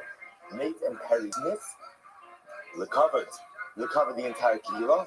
Our Dafyomi sponsors for today, Adam and Allison Steinitz, in honor of David Schwartz's inspirational achievements in Talmud Torah. Beautiful. Avram Tzvi Klein, in honor of David Schwartz's theme on Chumash. And an anonymous sponsorship in honor of Avram Elbaum and his tireless commitment to the Kehillah of Yom Noran and throughout the entire year. Incredible. It's a beautiful. And Havai, as always, we dedicate our learning in the Zechus of our precious hostages. May HaKadosh Baruch Hu Hashem bring them home to Shalom and the Karv and merit of our holy soldiers. May HaKadosh Baruch Hu allow them to be successful. V'chol Maaseh Yedeihem. May we Zochem merit Hashem to see Shalom for Klal Yisrael, for Am Yisrael, for Eretz Yisrael. Halavai in the days ahead. But with that, let us begin. Today's daf is Chav 21, and we are picking up on. I know that Richter got to the top of Chav Aleph. Actually, even if it's not okay, we're gonna start on the bottom of Chaf on the base because I can do whatever I want. So we're gonna start on the Chaf on the base at the Ibai just to go back, give us a little bit of a runway for the coming sugi. So I'll say so. Ibai Laru is 2, 4, 6, 8, 10, 12, 13 lines up from the bottom. So Ibai Laru. So we'll say some really interesting sugyas ahead of us today. Some fascinating Gemara. So Ibai Laru. Tuma, Ma'usha Torah L'Kiddush Adayim Raglayim. So we'll say, so here's the Shiloh. What happens? So remember, our sugi has been about Kiddush Adayim Raglayim. The Kohen has to sanctify his hands and feet. Okay, now we know he has to do so from a kior or from some type of kli. Again, we'll get into that in the end of today, beginning of tomorrow. So the Shiloh is like this. What happens if a Kohen did Kiddush Adayim Raglayim? He sanctified his hands and feet, but then he became tamid. So does that Tuma, so to speak, negate the Kiddush Adayim Raglayim and require him ultimately to re-sanctify? That's the Shiloh. Rashi says over here, now, it's interesting. Rashi feels that the happening of the Gemara is that his hands became tamei, not his body. Now, listen, remember again, generally that's not how tumah works, right? Generally, when you become tamei, your whole body becomes tamei. The only time that happens is in rabbinic tumah. There are certain forms of rabbinic tumah where only the hands become tamei, the rest of the body remains as is. Okay, but anyway, then Gemara asks, so the Shaila is a Kohen, so again, Kohen did Kiddush Adayim Raglayim, he sanctified hands and feet, he then became tamei. Now the Shaila is, does he have to re-sanctify afterwards? Now, Ma'usha Torah Kiddush Adayim Raglayim. On one hand, you could say Yitzia Lo Pasla. Now, listen, remember again, we established the answer is that Now, what happens if the Kohen leaves the precincts of the Beis Hamikdash? What's the halacha? The halacha is he need not re-sanctify upon re-entry, as long as what? There is no hesech hadas. As long as there is no lapse of awareness, even if he leaves the precincts of the Beis Hamikdash, he does not need another Kiddush Line Raglayim. Well, I can say that's because the Gavra Chazim. That's because even when he leaves the Beis Hamikdash, he is still in a personalistic state of readiness for Avodah. In other words, there's nothing that precludes him from doing the Avodah. Therefore, his Kiddush Line Raglayim ultimately remains. But over here, when he becomes Tameh, remember, a Kohen becomes Tameh. We'll say, what can a Kohen becomes Tameh do? What can he do? He can do a lot, but he can't do the Avodah. So perhaps since his Tumah precludes him from doing the Avodah, therefore, by definition, that negates his Kiddush Line Raglayim, meaning that he sanctified Odama, or maybe we could say, Kivan the Hadar Chazi, Dak Level Masak Daite. Or maybe not. Maybe since at the end of the day, the Kohen knows, even if he's coming now, and we'll say, what happens when you're coming? What happens when you're coming? What happens when you're coming? Right? You become tar, right? Even though I'm coming right now, at the end of the day, I know that I can become tar. We'll say, is that not the most important piece of information in all of life? Right? That even if I am tameh, I can become tar. That is the guiding right piece of information for personalistic success. Because if when a person becomes tameh, they think that once tameh, always tameh, there's no hope for the future, there's never any hope for tshuva. But it's when I become tameh, I know that one day, somehow, some way, I will become tar. That fuels me ultimately again to lift myself back up. So again, when the Kohen becomes tameh, he knows that one day he's going to become tar, and therefore again, he does not have a lapse of awareness. So that's the shayla, we'll say. Kohen the Kiddush Raglayim, he then becomes tameh. When asked tahar, does he need another Kiddush Raglayim or not? So Tashmas, let's analyze this. Kiddush Raglayim, the Nitbu, the Kohen became tameh. Kohen did hand, foot sanctification, and then he became tameh. Matvidlin vein tzarek lekadesh. So ultimately, again, he goes ahead and he goes to the mikvah, and he does not need to re-sanctify. Okay, so let's say that seems to be pretty explicit. To which the Gemara says, no. Nitmu yadav lo mibayilans. The Gemara says, no. In the case where just his hands become tameh, that's not our shayla. In other words, if his hands just became tameh, we know that once he becomes tar, he need not be sanctified, right? Because again, that's a very limited, lesser form of tumah, and therefore halacha l'maisa, once his hand tumah goes away, as long as there is no hesech hadas, right? Unless it's very important.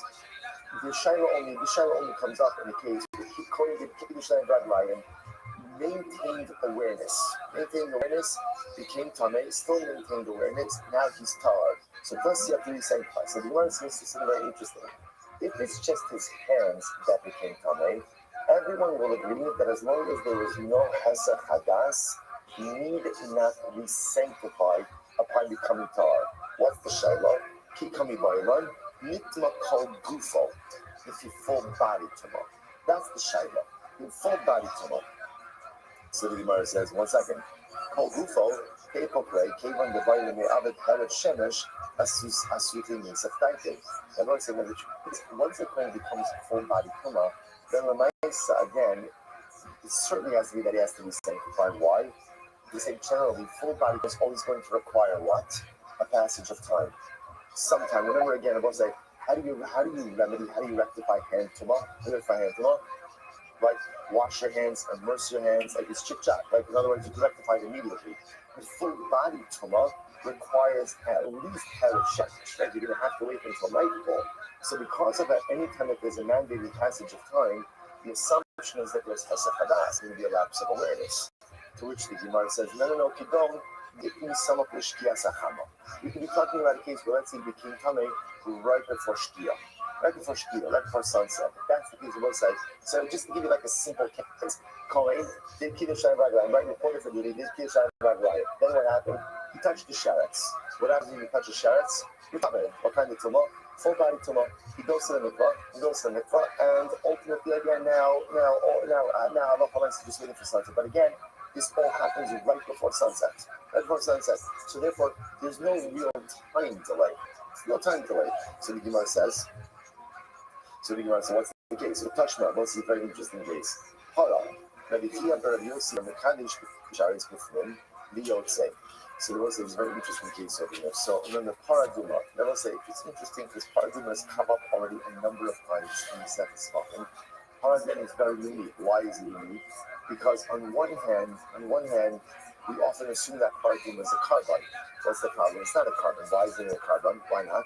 It's sun done outside of the base of Mikdash. So remember again, the Gemara last week told us that actually Paraduma really has the same to be a Kashid Zedek Habayis, like financial sanctity, not actual physical sanctity. But yet again, we're going to see that yet Paraduma is treated as a form of avodah. So watch this. It's very interesting. So Rabbi Yossi Omer, Mekadesh B'Kisharis B'Fnim B'Yotze. So what do you Paraduma? Kohen does sanctification of hands and feet inside of the Beis Hamikdash, and then he leaves. Right? He leaves because remember again, Paraduma is done outside of the Beis Hamikdash. But Yochanan says, "Afilu b'chutz, v'afilu b'klichol, v'afilu b'nikidah shel teres." Rabbi Yochanan says, Kohen does require sanctification of his hands and feet, but number one, it can be done outside of the Beis Hamikdash. Number two, it does not require klisharis, a service utensil, and number three, you can even use like a basic earthenware vessel. So they're agreeing that you do require sanctification of hands and feet, but ultimately, again, disagreeing in that the Tanakama holds, or the Rabbi Yosef holds, that it needs to be a formal kiddush line inside of the Beis Hamikdash with a klisharis, whereas Rabbi Yochanan says outside, non-klisharis, even a basic earthenware utensil. Most of the top of 21a. The hapara. The Tamuid Metanile. That was saying this is one of the most fascinating pieces of Paraduma. That was saying who did Paraduma? They're married to do Paraduma only with a Tvul Yom.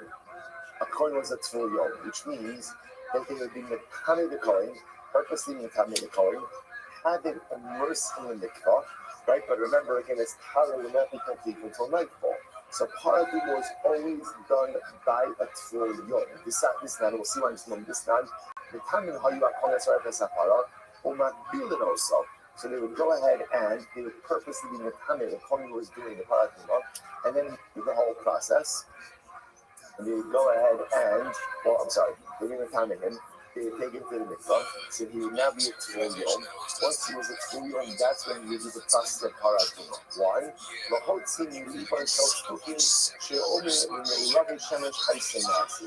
Ultimately, again, in order to go ahead and dispute the speaking, because the speaking said that a Tvul Yom is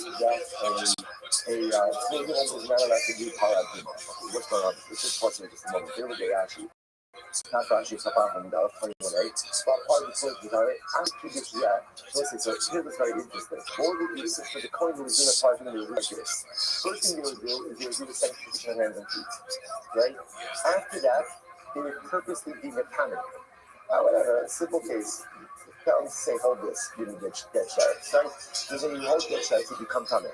Then they would immerse him, he would be a Tvul Yom. Rashi says, the Tzilut Bahar Mishka herself, Bafito and said his Torah. After Tzilut Simiyad, who Sagan Ma'arafta the Sarfa. So right after they would be Metame him, they would then immerse him, and then he would do the process of a Paraduma.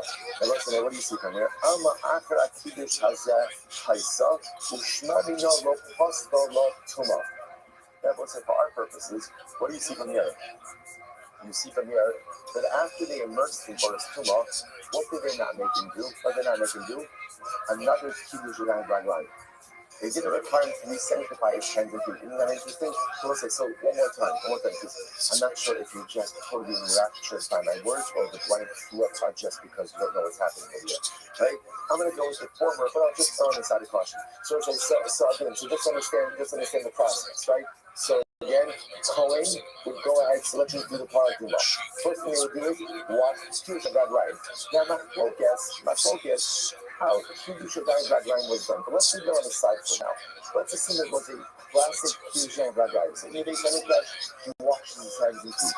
Okay, that's the base of the kingdom across the valley, right down to Haramishka, Harazisi, Mount of Olives. Right, that's where everything's done. They'll give him a coming, give him a sheriff, hold his dead loaded. Okay, now he's coming. Then they would immerse him on Haramishka, Harazisi. There was a mikvah. He would immerse. marries its full young. Right? Because technically speaking, he's not fully tar until that night. So that night, after the mikvah, he would then do the process of the Torah Aduma. He would burn it, he would offer it up, right? The process there. What he was pointing out is that interestingly enough, what could he have? What's missing? He didn't have to re-sanctify his hands and feet. What does that show you? That shows you that Tumah does not upend previous sanctification of hands and feet. That's what it shows you. And of course, remember again, that was the question that the Gemara started with. If a Kohen did sanctification of hands and feet and then became Tameh, after he becomes tar, does he have to be sanctified? It would appear that the answer to that is no. If there's a, once I just mentioned over here, it's interesting. This whole thing with the Paraduma and Furyom was told in order to go ahead and show the Stukim that they were wrong. Right? The Stukim, the Tzedukim felt that Halakha says Furyom cannot be Paraduma, if he's saying it's fully tar. So in order to show the Stukim that they're wrong, they're purposely doing this coming the Kohen, so that he should do the Paraduma in the status of a Furyom. Which I will say is a fascinating idea.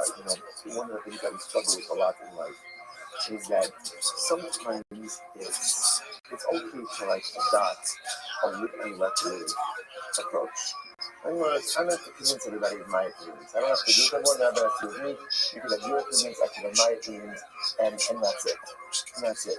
But it's interesting that sometimes you must go out of your way in order to highlight what is MS and what is Shaka, what's true and what's unequivocally false. And sometimes you have to take a stand for truth, and you must go out of your way to disprove falsehoods. And if you don't do that, then ultimately, again, terrible things occur. Because when there's a corruption of MS, when there's a corruption just of truth, and there's no longer line between what is true and what is false, if there's no MS, everything ends up crumbling.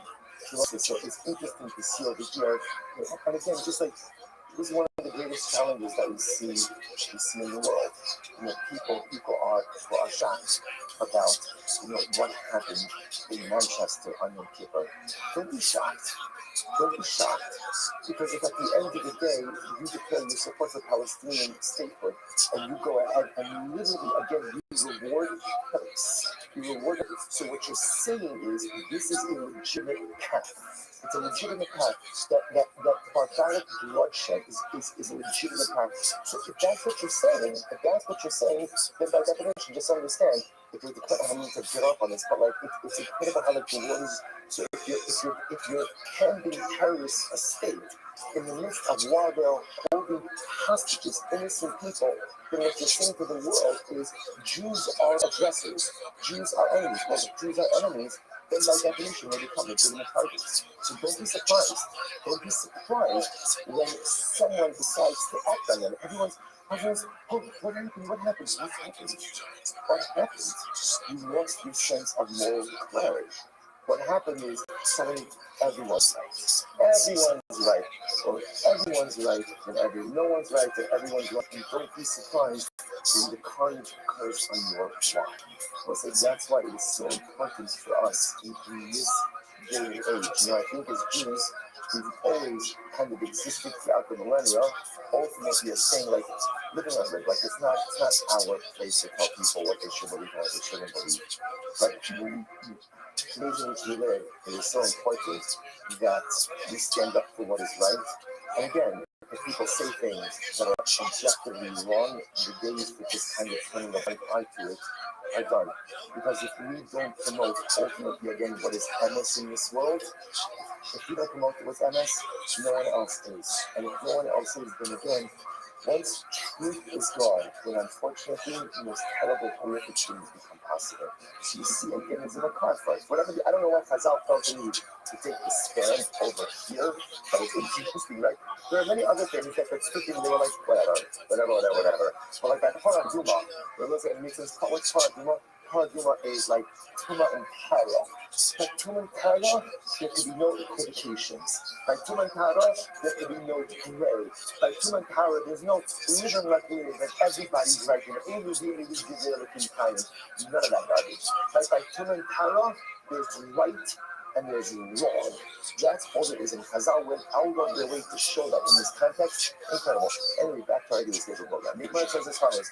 Let's remember, back to this, the Gemara seems to indicate that Allah Almighty you see from here that Tumah does not go ahead and in any way up and Kiddush and Raglani. To which the Gemara says, shiny part, and it came in around here wide, only the two yom no possible. Yes, so interesting. You can't bring a raya from here. Why can't you bring a raya? We're saying because obviously Kala Aduma itself is its own unique entity. Right? Why is it its own unique entity? Because a Tvul Yom could do it. Now, now remember again, what could a Tvul Yom do in generation? What could a Tvul Yom do? Nothing. So obviously, again, once a Tvul Yom could actually quarterback the process of Kala Aduma, okay, there's a different set of laws. So therefore, you're right, by Paraduma, so the Kiddush side by line is not going to be upended. But you can't bring the raya from this to other forms of avodah. So the might say, well, what's like be happy? So if that's the case, I have a bigger question. Why does Paraduma need Kiddush by line at all? Like, why do you need it? In other words, if it's fully to do it, it's a child. Like, if it's fully to do it, almost like fully is effectively still coming. So, therefore, why does he need to decide that line that all the family in this process? The Gemara says, Ke'in Avoda. Interestingly enough, as much as Paraduma is not sacral, and as much as it happens outside of the pieces of the race, at the end of the day, ultimately, it is still Ke'in Avoda.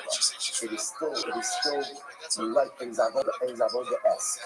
Right? It is still like the Avoda in the base. And therefore, to whatever degree, it should maintain a vestige of Avoda for the good effort to take that right. So, take a look at interesting. The Gemara does not exist. The Rambam seems to indicate halakha and stuff. Wherever there is Tumah would require a re-sanctification of hands and feet. So again, if a person say, after then become hard, even if technically speaking they want to have a chadas, halakha he would require another Kiddush in that bloodline. Okay, next question. Now look at it. The other I will here. So we'll say this is a very interesting halakha.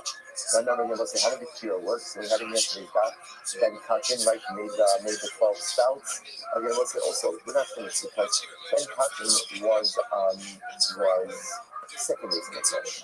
We're going to see that the first base Mikdash, Shlomo HaMelech made something called Yam Shal Shlomo, which in Yad Hashem we haven't discussed yet, we will get to. But here's the shayla. But one thing is clear. How did you utilize the cure? How did you use it? Right? You went ahead and you turned the zach, right, the spigot, right? And again, you collected in a clean, you washed again. Or we got to you turn the spigot and like you washed from the flow. So in other words, the cure was used through the flow, what we call kiluach, through the flow. Now I'm asking an interesting question. Now the kaddish of the cure. So I'll say, can you immerse your hands and feet in the kiyah? Like imagine a coin goes ahead, and just like he immerses his hands, he immerses his feet. So does hand foot immersion in the kiyah work, or does it have to be rinsing from the flow? So the Gemara says, Mimenu Amrach Manav on the one hand, the Torah says, Mimenu, you shall wash from it. From it means what? A foot. From it and what? Not in it. Like, come on, don't be that color to put your feet in the keto, right? Come on. Right? So the nice again, so I want this is from it, but not in it. Oh, don't have to do so far. Maybe not. In other words, I was like immersion is immersion. And what does it matter if you're watching from the flow or you put your feet and hands in it? Well, that makes a touchma. Oh, Shetava, the name Ma'ara, the Avodah Shel Psula. So it's just on the phone. It goes ahead and immerses in water collected in the cave. Meanwhile, the coin goes ahead and immerses in name are, and that's the oldest puzzle. Immerse, what is it here? How made here, giving it the name are the Avada Stira. Now it's only ultimately again name Ma'ara, what is collected in the cave, because perhaps it's just not a valid mikvah. But the nice again, if you have the water collected in the Kiyar, and the Kohen immerses his hands in this, it sounds like it should be good. Yuma says no. No, name Ma'ara is Shrikalei, I need name Ma'ara why? Yuma says it's Shrikalei Shalom, Kosam, Dupo, Tova, Bahan, Yada, Dracula, Lokos. It's a good dash to come up with this. Basi says there'll be a name Ma'ara Shrikalei, Shalom, the Omen, the Kavasya, the Kiyar, Nandi Paso. The Hydra name Ma'ara, it's just like I mean, a horrible Tila Ma'ayasiki. A defect in here, Shem Shuvin, the Kiddush in time, Tila in time, Abahaka, Tila in time. So again, I'm at a thought like this. I'm at a thought that halacha l'maisa, that by name Ma'ara, since technically speaking, it could work ultimately again as in the stuff. So perhaps if name Ma'ara works for the whole body, so perhaps it should definitely work for hands and feet. Kamash Malon, the Gemara says, not like that. The point of the Gemara is stripping a raya from the name Ma'ara. So it's interestingly enough, the Gemara does not actually resolve that question. Gemara is an open-ended. Instead of the coin didn't use the flow from the cure, but instead immersed his hands in feet. Is it kosher or kiddush or not?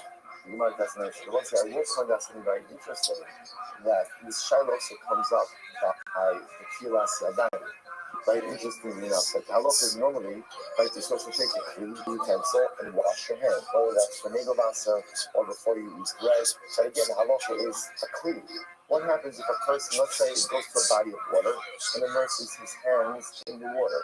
Does that work? So interestingly enough, for the let's say you're traveling somewhere, right? And again, you want to wash, you want to eat bread. Can you immerse your hands in a body of water? So the halacha is you can. You could immerse your hands, but interesting enough, there's a different bracha. But whereas normally we say, Al Metilas Yadayim, if you immerse your hands before eating bread, but for that matter, even in the morning, Negavaser, the bracha is Al Tilas Yadayim. And that would actually work. Again, the Gemara doesn't end up over here by the coins. I didn't see the I'm commenting on this. But the Gemara uses this as an open-ended question. The coin instead immerses his hands in keeping it here instead of washing from it. Does it work? Open-ended. Next, I'm going to be clear about it. So what's the interesting discussion here? And the Gemara should say it's follows. Make here with some of the material to material, leibar and kiribar. So what's very interesting? Here it says like this. The waters of the Kir, and let's remember again, in yesterday's daf, the one thing we saw is that the waters of the Kir are Fasal Valina. Now, what does that mean? If you leave the water in the Kir overnight, right, when the sun comes up the next morning, the dawn breaks the next morning, those waters are invalid for use. Like a carbon that is left overnight past the prescribed time, so the waters in the Kir ultimately again become possible enough. Right now, we have a twist on it. The Genius, it says, make clear if someone in the Makir, they burn Kibar. Literally, the waters of the Kiyar are possible for Makir, like Makir, and for Iban, like Makir. So let's talk about just a moment. What's a Makir? A Makir, ultimately, again, a good example of this is, let's say, blood and a comus, a regular carbon. Let's say, what is the service that makes the carbon an effective carbon? It's the sprinkling of the blood. Right? For a carbon mincha, what makes the mincha effective is the contents, right? The 3-finger amount that the coin burns and leaves there. A matter means the part of the sacrificial service that ultimately makes the carbon effective. This here says there's a direct correlation between the time frame for the matter of the carbon and the time frame for the water of the kiyar. Take a look at for just a moment. Make kiyar literally right across, right to the right in Rashi. Make here, לפי זמן עבודה שהקידוש צריך לה, הרי זמן מימיו מפסק. So literally again, the amount of time that the Kohen needs to sanctify himself to perform the Makir, that's the amount of time that the water is kosher for. Let's illustrate this. He says, for example, to go, avodah sham ukimatzim shenotzalin v'bo halayla. So for example, let's say I'm a Kohen, right? We'll see, when Mashiach comes, one of the things that Mashiach is going to do, one of the first orders of business is he's going to straighten out familial wine, genealogy. Right? Why? Because the myself, there are people who think they're Kohanim who aren't Kohanim, and people who are Kohanim who don't know that they are Kohanim.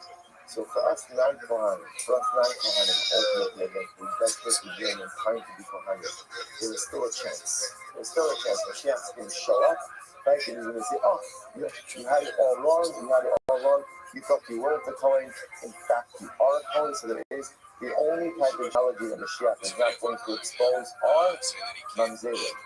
Now, I don't mean like the personality mamzerim. I mean like the genealogical mamzerim.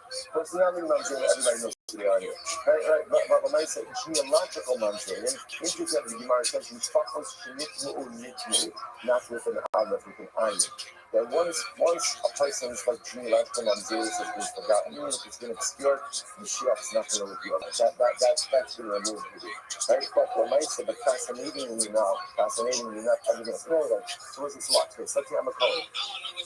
And then what happens? I offer up a carbon. The halacha is the carbon is really only effective once there's Zrikas Hadan. That's within the blood. That sprinkling must be done by day, the day of the carbon. Once nightfall comes, right, if the Zrika was not done, the carbon is possible. The Zrika cannot be done right. Zrika cannot be done right. So you're going to say, the Pilamid is a conversation. Rashi, the name of that should also be Shkiyasachama. Make here the sub Shkiyasachama in the Mishkan here at the bar with the Shkiyasachama. The Sola Nima, the Kaddish on the Mitzvah, about the Shlomocha. So what's interesting enough, what here by Yosef says is like this. So the reading of the water of the kiyar corresponds to the abode that you have to do. So if I'm a Kohen and I have to sprinkle blood as a matir, ultimately again, I could only use water that was kosher, so to speak, that day, which means what the website. The same way that by nightfall I can no longer sprinkle the blood, the water is only going to be usable if it was re-immersed that evening. Remember in the website in yesterday's daf we saw one of the things that was done by Pakim did is that they created essentially like a subterranean well into which the hero was lowered. What that does is it effectively puts the hero back into a mikvah every single night. So therefore any waters which remain inside of the hero remain valid the next day when they hoist it up. So what the hero by also saying is like this. It's halakha l'maisa. Waters to be used to sanctify a Kohen who is going to sprinkle blood only work if the water, the pure, was submerged by nightfall. The same way that sprinkling has to be done by nightfall, the pure has to have been immersed by nightfall. But if the pure was not immersed by nightfall, then ultimately those waters cannot be used for sanctification for the sprinkling of the blood or for the burning of the comets. That's what the Kiyah by Yosef's interesting idea. So again, essentially, the window for the water has to match the window for the matir. Matir can only be done by day, therefore the water has to have immersed back in its subterranean mikvah by the end of the day. Otherwise, it's not usable the next day for any type of matir. Interesting. But this says, the Tisa says no, that's not how it works. The Tisa says at the end of the day, the kiyah is governed by one simple question, which is the kiyah has, if there's water left over in that kiyah, so let's say, so now I want to point out, this whole discussion about water in the kiyah only comes up when? If there's water left in the kiyah at the end of the day. Right? If there's no water left in the kiyah at the end of the day, no one cares.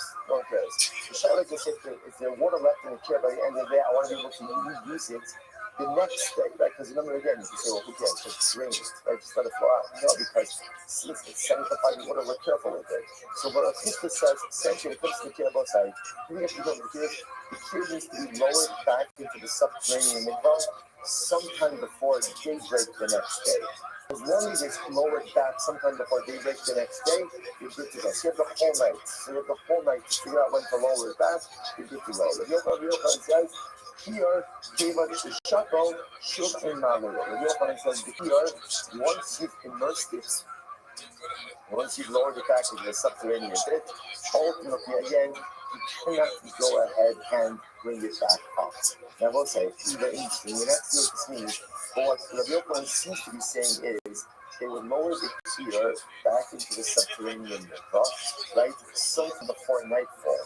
and they would not take it back out until the next morning. That's what it sounds like he's saying. Okay, so let's analyze this. Gemara says, now the Gemara questions of Yochanan. Why? The name Ra. The Avoda style and Nami Lochazu. Now, 1 second. What does that mean? I will say now. What's the Avoda at night? What's the Avoda at night? So remember, there's no Karbanos at night, but there is the burning of the sacrificial limbs and fats. Now, if you're a Kohen and you're on duty at night, you still need Kiddush and Raglayim to do your nighttime Avoda. So what does that mean? They would lower the kiyar in the night before nightfall, and they wouldn't bring it up until the next morning. So what does that mean? That for nighttime Avoda, you don't need Kiddush and Raglayim. Remember that Avoda say like Nami Lochazi. You take the Ocha. Here Shelo Shakol Ba'erev. The Kaddish Mimenu La'avoda Slayla. The kiyar was not submerged at night or in the evening before nightfall. They would use it for the avodah that night, but they could not use it for the next morning. Now that's not halacha. We're going to see halacha and stuff. So what does it mean ultimately here? Rabbi Yochanan says they would not raise it. So the Gemara not to call it avodas yom. Avodas laila part. Like Rabbi Yochanan was saying is like this. If you left the key unimmersed, what you could do is you could use it for Kiddush Raglayim that night, but for anything come the next morning, you could not use it. You know, anything with Yosef. Then he's literally saying the same thing as Rabbi Yosef. What's that? What's not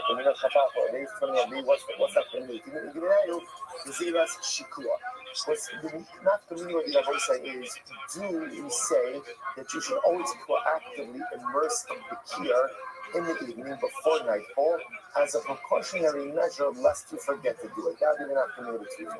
However, Yochanan, Kiddush Yada, Michumas Hadashan, the Macha Inta, or Kaddish, Shekra Kiddush, Mitfilas Avoda. Shabbos yet we said that if the coin goes ahead and does Kiddush Raglayim, Michumas Hadashan, I will say this is very important. When you get into all this, I will say, I think by now, right? Everyone is really into stuff. That's the vibe I'm getting, right? Because like now, again, there's some real stuff kind of like this is just about like this. It's very exciting. So one of the things we're going to go through Avoda. First Avoda in the morning was Chumas Hadashan.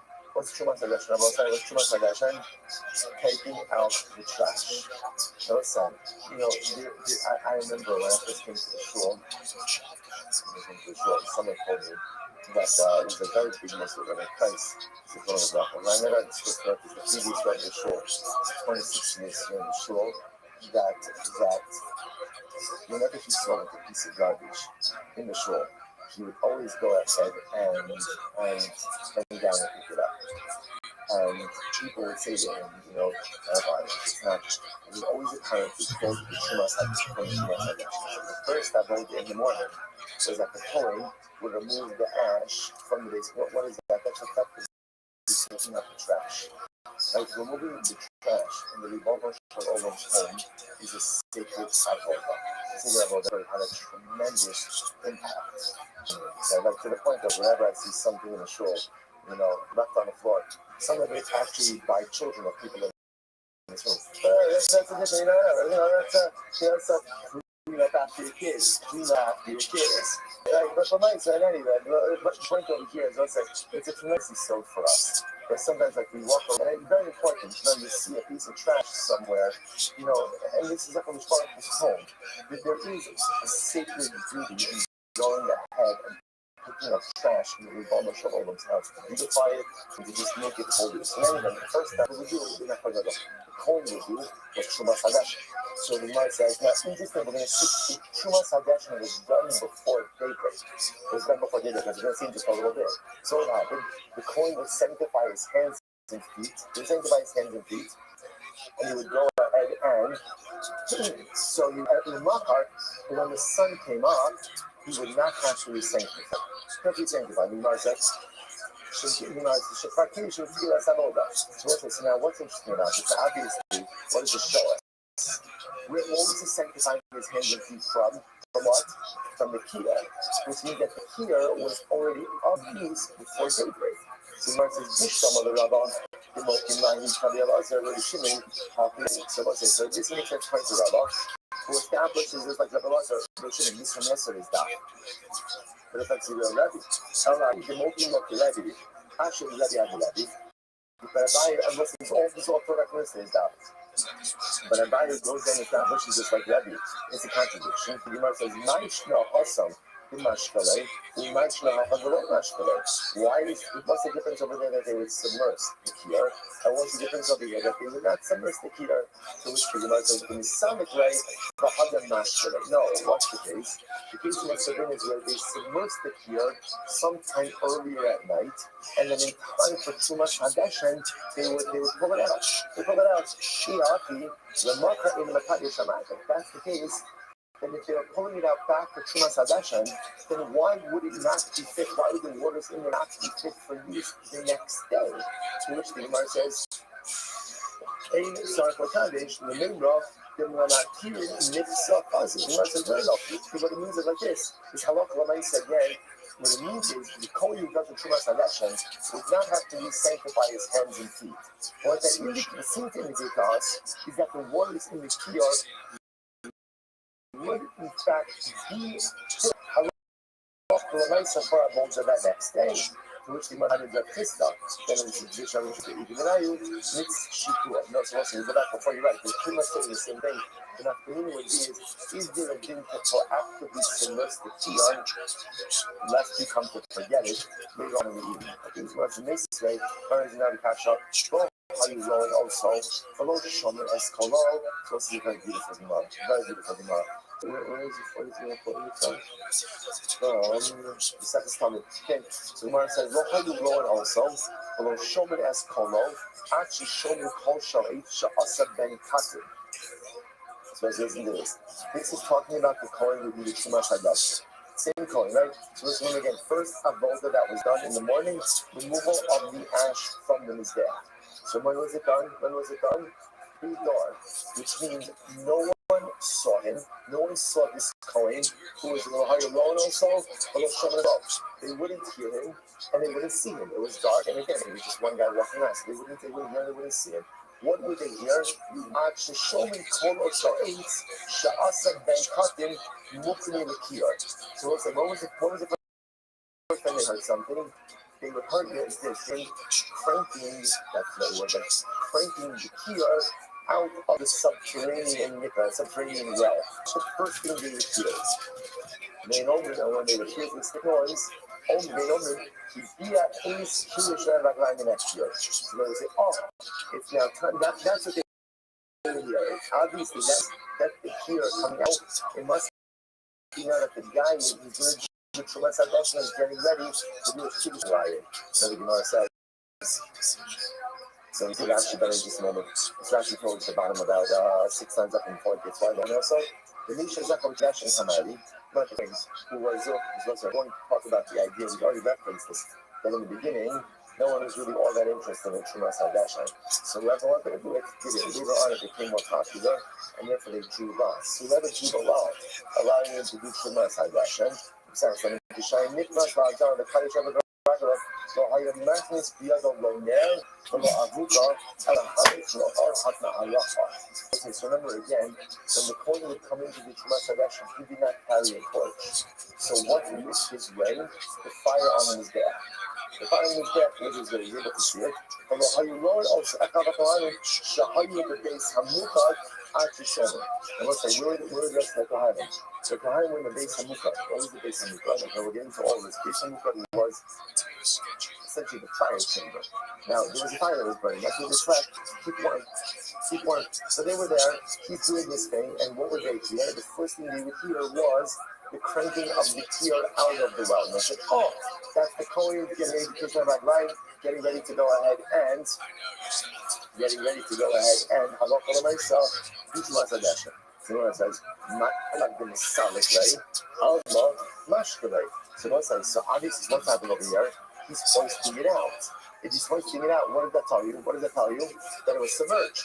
So this seems to go ahead and really point like a system that Allah again, the kiyar was submerged over the course of the night. To which lo, the Mashkalei. The Gemara says, no. What was he doing? It was not submerged. So he was in Kiddush Raglayim, and then after he finished, then he was submersing it. So let's say, for a second, if he's submerging it, Why is the other side stable? So the assumption is we're going to have to use the crank as well to pull it out. But to let it go down, since you just let gravity do its work, you can go ahead and do that just like with the rope. You don't need a whole wheel or a pulley system to do that. Even when they submersed it with this whole pulley system of Bangkok, so it made noise. So you must listen to and even when they submersed it with the pulley system. So the Gemara says, because what's interesting enough, essentially, the lowering and whether it was the lowering or the hoisting out of the kiyar, that is Kohanic alarm clock. Kohanic alarm clock. Right? I understand this. You got to get this ringtone, right? You're going to get a ringtone. Guys, right? I don't know what this sounds like, but you can imagine you can replicate this sound. This is what the Kohanic got up to. This is what they wanted. Must really? Is that what they woke up to? How did you make the choice? And listen to this. There was this guy Bedini. Right? They say, well, what was Bedini? He's what we call a record, right? The record, the guy in the sheep up to the feet with every fiber of your being, right? The most annoying, ridiculous, tenacious person who will make any noise, do anything, shepherd you in ways that you are not mokolim by you and giver, right? But he will do anything he needs to do to get you out of bed in the morning. Now, you really didn't do that. What did he do? He was the first. I will say, he made the announcement. He made the announcement. I will say, it's interesting enough. Rashi says it really good. Shemakris, Amdu, Hakohanim, Lavo, Dasechem, or the being with the Fanam. He's selling on that. And I will say, interestingly enough, all the being need to do is he made an announcement. What was the announcement? Kohanim, it's time for Avodah. The Diyim, it's time for your Dublin. Yisrael, it's time for your Maimas. And I will say, everybody got up based on that. Wow. Let's say, how do you get up based on that? When you lead a mission-driven life, you do not need someone to hold you out of bed. Because all they need, I need a reminder that most of us are not getting up on our own. Like we do need a reminder. And once I get that reminder, if there's a mission to be accomplished, I'm up. The reason often I will say that we turn over, we snooze, pick the alarm clock off on our table, or a variety of other things is because we don't feel enough that we're living a mission-driven life. But when I know that I have a mission, I'm exhausted. I don't want to do that, but I'm going to. Because I have something to accomplish. And what I need to accomplish is too important to wait. So all the really needed to do in the morning is say, Kohanim, Avodah, Levim, Skonam, Yisrael, Mamachan, and everybody was up. Not one time, not two times, not three times. Nothing. Are you up? Yeah. You want to get up? You want to get up? Shut them up in a half hour. Shut them up in a half hour. I'm not a little loud. I'm not a little. None of that. One time. You will say, by the way, that's the secret. You know? The secret to getting up. And by the way, whether it's literally getting up in the morning or just getting myself moving in life. Do you feel you believe in mission true? Is your existence purposeful? Are your actions directed? If the answer to that is yes, then as soon as the being whispers in your ear or the alarm clock goes off, there is no choice but to get moving because there is a mission that needs accomplished. Incredible. So the Gemara says, why do I need the coin we're doing the Torah mission? Why do I need the crank alarm clock? Because he was already waking them up. So I said, this is very interesting. The Gemara says the answer is, the Gemara says, the truth is, there are two alarm clocks. The Gemara says, the Shama may high us. Or the Shama may hide us. I got woken up by again by the crank of the kiosk. Some people got woken up ultimately again by the cry of Bedini, but also again everybody got woken up from the Joseph. So whether that means that perhaps just there are quite a few completions. So like not everybody heard the signal, or perhaps also what it means different people respond different things. Giving response to different things. And so ultimately, again, the strength of the kier. What do the kinds of the kier really represent? The kinds of the kier represented Kedusha and the quest for Kedusha. So some people ultimately, again, what motivates them is Kedusha, dying Baraglai. I want to be published and the quest for Kedusha so that happen laying in bed, ready for it. So for some people that got them moving. People ultimately again, Gvini, Talia, living like Kohanim, Yadabo, the Levian, you have Yokim. You saw you have not us moving your life. The beautiful part was whatever needed to hear to get you that voice ultimately was heard in the base of the flesh. So if I get this, so bottom line, by the way, what did happen with the Kia? So let's remember again, the Gemara doesn't end up with the conclusion of it. There's a whole essentially let's see what's happening. Here's, what does everybody agree with? That's no idea. Now, so I think everybody agrees. Everyone agrees that ultimately, again, that the water in the Kia becomes hustle belina. That late in cut on the left past its prescribed time, water in the here left past its time also becomes invalid for use. We do not want water to say that who cares? Get and refill it. No, because since the sanctity, you don't want to become unnecessarily invalidated. So therefore, I know that good news is how do you avoid invalidation of water in the cure? How do you avoid it? Right? Lower it back down. Thank you, Ben Cousins. Because again, what he went ahead and said he did is he created a mechanism to lower the cure. Yo, what up, Biggie? How you living? That well was always there. That well was there. Right? Because remember again, there was a stream that ran through the base of the Kush. So that well was over there. Ben Cotton lowered it How's your day been? into that well. Or that mechanism. That's it. So what's the shaila? The shaila is at what point in time did they lower it back into the well? That's what I'm absolutely. So how have spaces been for you recently?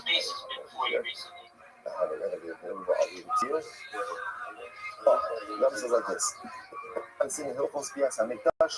I just want to point out the times that we live in. Sfaria. You get as an app on your phone. Okay, You don't tell it on your time. A little again. Pop it out. Hilfos Bias Amikdash. Make here with someone believe. Okay, that's what we said before. Well, I'm always live in here if you ever want to connect. Also the main mikvah, overnight. Ulamachar ma'alim also b'chol yom b'boker. So I will say the Gemara indicates us that halacha l'menzah, what they did was as follows. They submerged so good, thankfully. sometime Just making contact. Daybreak the next day. So Daniel says it doesn't really matter when they submerge the tequila. But sometime before daybreak, they have to submerge. Instagram, TikTok, Twitch, you name it, I'm on it. He did Shumas Hadeshen. Perhaps he washed his hands and feet from the kiyar, and then what? And then it was immersed. The Rambam doesn't talk about this explicitly, but he had to do Kiddushan Raglayim before daybreak. Of course, there's another possibility. I don't want to ruin tomorrow's daf, but what we're going to see is we're going to see that Kiddushan Raglayim didn't have to occur from the kiyar. I'll send you a list of the ones I think you should be on. So it's possible maybe And if you're looking to expand, at some point this is what I advise. the kiyar itself It should make sense to you. Just one and then moment. after daybreak, It's a list of all the social media that you should be on. to avoid any issues of Lina. Hello, sign. Shkoyach. What is that probably for today? Training continues tomorrow. Shkoyach, everyone. Everyone.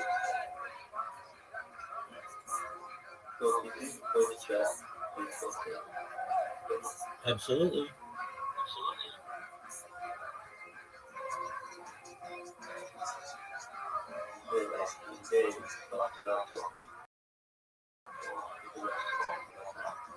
Ladder.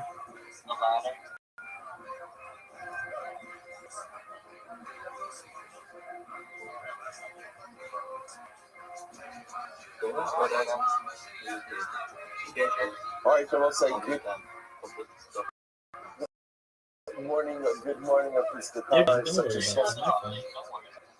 Baruch Hashem to be able to continue again, learning our beautiful God, so shkoyach to everyone who All right, go to great United States. Go to your X beautiful and beautiful daf, beautiful cover. Once we this, let us begin. Read the messages that I sent you. Make sure it's sent, and let me know if you have questions. Tell me the submission of completion of Seidim Zikin and for the service total and Yisrael. Go to your X messages, read what I sent, and make sure it makes sense to you. Nation of the essence of the grandparents, aunts, and uncles. Avram ben Yaakov HaKohen Yes, sir. Chaim, Yitzchak ben Yaakov HaKohen, Begabas Avram HaKohen, Hirsch ben Avram HaKohen, Mordechai ben Avram HaKohen, and Yachmiel and Judy Rudelman, Le'ilor Nishmas, Mr. Marvin Schwartz, Mechel, Nachman ben Nochon, Holy Racha. All of the Nisham Savin over the families in the Chama, all those who go for Shavin, they will call Holy Yisrael, Mishmat, Shemina, Session, bring home our half, just Shalom and the Karab, our holy soldiers to be successful, Bechol and Maaseh Yedeyan, and how the value should be zilka to a year of the Solas Tovos. So Tovos Hassan, so we dedicate our learning in the schools of the Kedoshim who were killed in the terror attack yesterday. Manchester, those who are wounded should have a refuah shalima. The Kadosh Baruch Hu Shneimot Hashem just shower Shmir Yisrael upon our people wherever we are. The Kabitz Nidachinu Me'arba Kankos Artis Arichinu Kolonios V'Yatzenu. Rizok HaMeretz Hashem, for your protection, your providence. We are coming back home to Eretz Yisrael together. Once we're done, let us begin. Today's daf is your test. We have an incredible, really ridiculously amazing daf ahead of us today. I woke up this morning and the first question I asked myself is, what day of Slichos is it? Right? It feels like even Art Scroll ran out of Slichos in a year like this. So I don't know what to do it all the time, but I'll start it later. So, all right, let's say, so today's daf your test 19. We made good ground yesterday. It's incredible how much ground I could cover when everyone is half asleep. It's fantastic. It's really, I had free reign. I could have done a different Sefta, right? It wouldn't have mattered. So no, I'm just kidding. So we are, today's daf is your test 19. We are up to, we left off 18b, your test on the days, about 7 lines up and about Rabina Amar Rehapa. So remember again, we got into the really fascinating sugya of Big Day Kavuna yesterday. A really incredible sugya. I will say, I want to just pause just for a moment. A tremendous shkoyach to our Baal Meila, to Gabi Cohn. Baruch Hashem really let us out here. And I will say, I'm going to post a later, but Gabi released a new song last night, Zman Simchasenu. Beautiful. A beautiful niggin for when you're up your sukkah, a beautiful niggin for when you're singing in your sukkah, a beautiful niggin. Baruch Hashem just lead it. Let us through Yom Kippur, leading us into sukkahs. Shkoyach. So Gemara says, Ravina says as follows. Ravina quotes the pasuk, "Very pishkin you al rosham," which literally means lit turbans should be on your head. Umifniskin you al masneim. So remember again, the question that we're dealing with here, the Gemara said the Kohanic clothing has to be bad. And the Gemara says, what's bad? So the Gemara answered, bad is linen. So what'd you say, Big Ben? How do you know exactly that bad is linen? So the Gemara went through an entire drasha yesterday, which we saw. What did you say? So the Gemara says, this is an alternate source. So the pasuk says you have to wear a turban that's made out of linen. And ultimately, instead of made out of linen. That's exactly right. Here's one problem. That's a pasuk in Yecheskel. Yecheskel is a Navi. So if you remember, the Kohanim waited for the temple of Yecheskel. So what were Kohanim doing up until Yecheskel? How did you know this halakha before Yecheskel? Okay, excellent. So basically what you do is you create all of that. Then what you're able to do is to go to different spaces and promote yourself. What this strategy allows you to do is fivefold. Number one, it gives you about 30 different places to promote yourself. Number two, it gives you about 30 different places to promote your clients. Number three, it gives you about 30 different places to open up new communication channels with new clients. Number four, what it does is it allows you to dominate social media, search engines, and AI. And number five, it makes it very difficult to impersonate you. Once you do it, I help you, if you want, to put content on your different social media. And then what you can do is go into different spaces and say to them, to the people there, hi, my name is Big E. I'm a social media artist. I'd love to help promote your project on my 30 different social media platforms.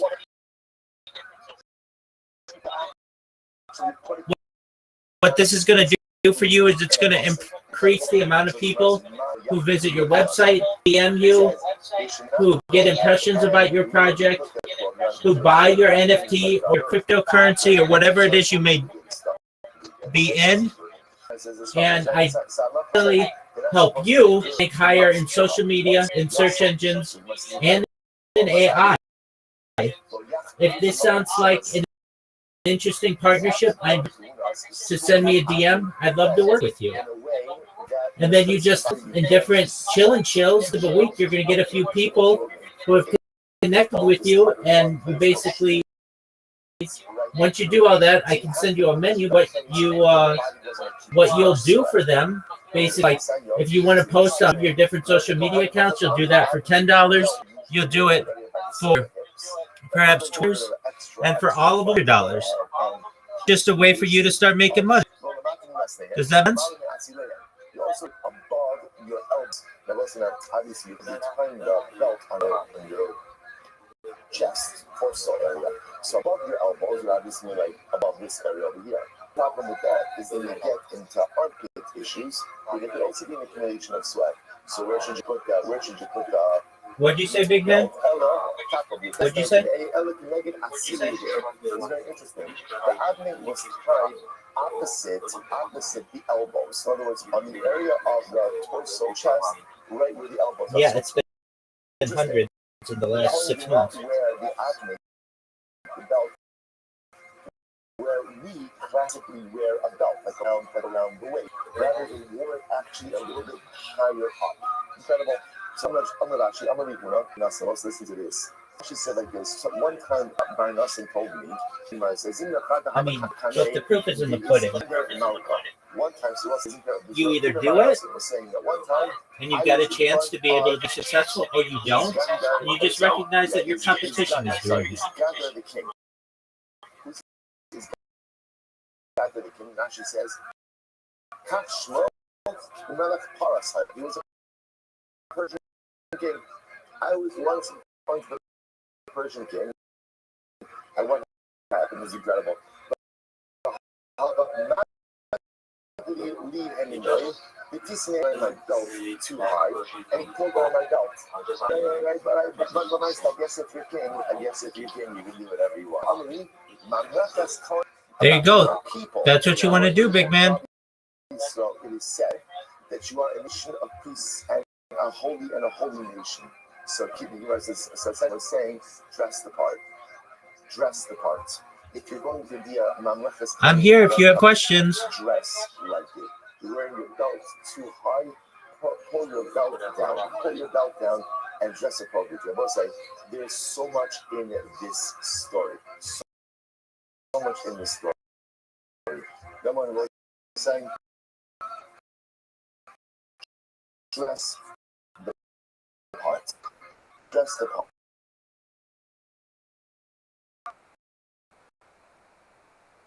The way that we dress, we take pride in the way that we dress for sure.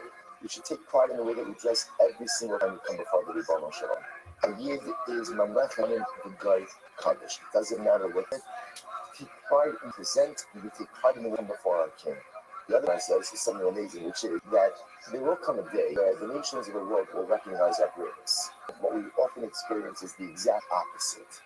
But it's so important for us. We are forward-thinking people.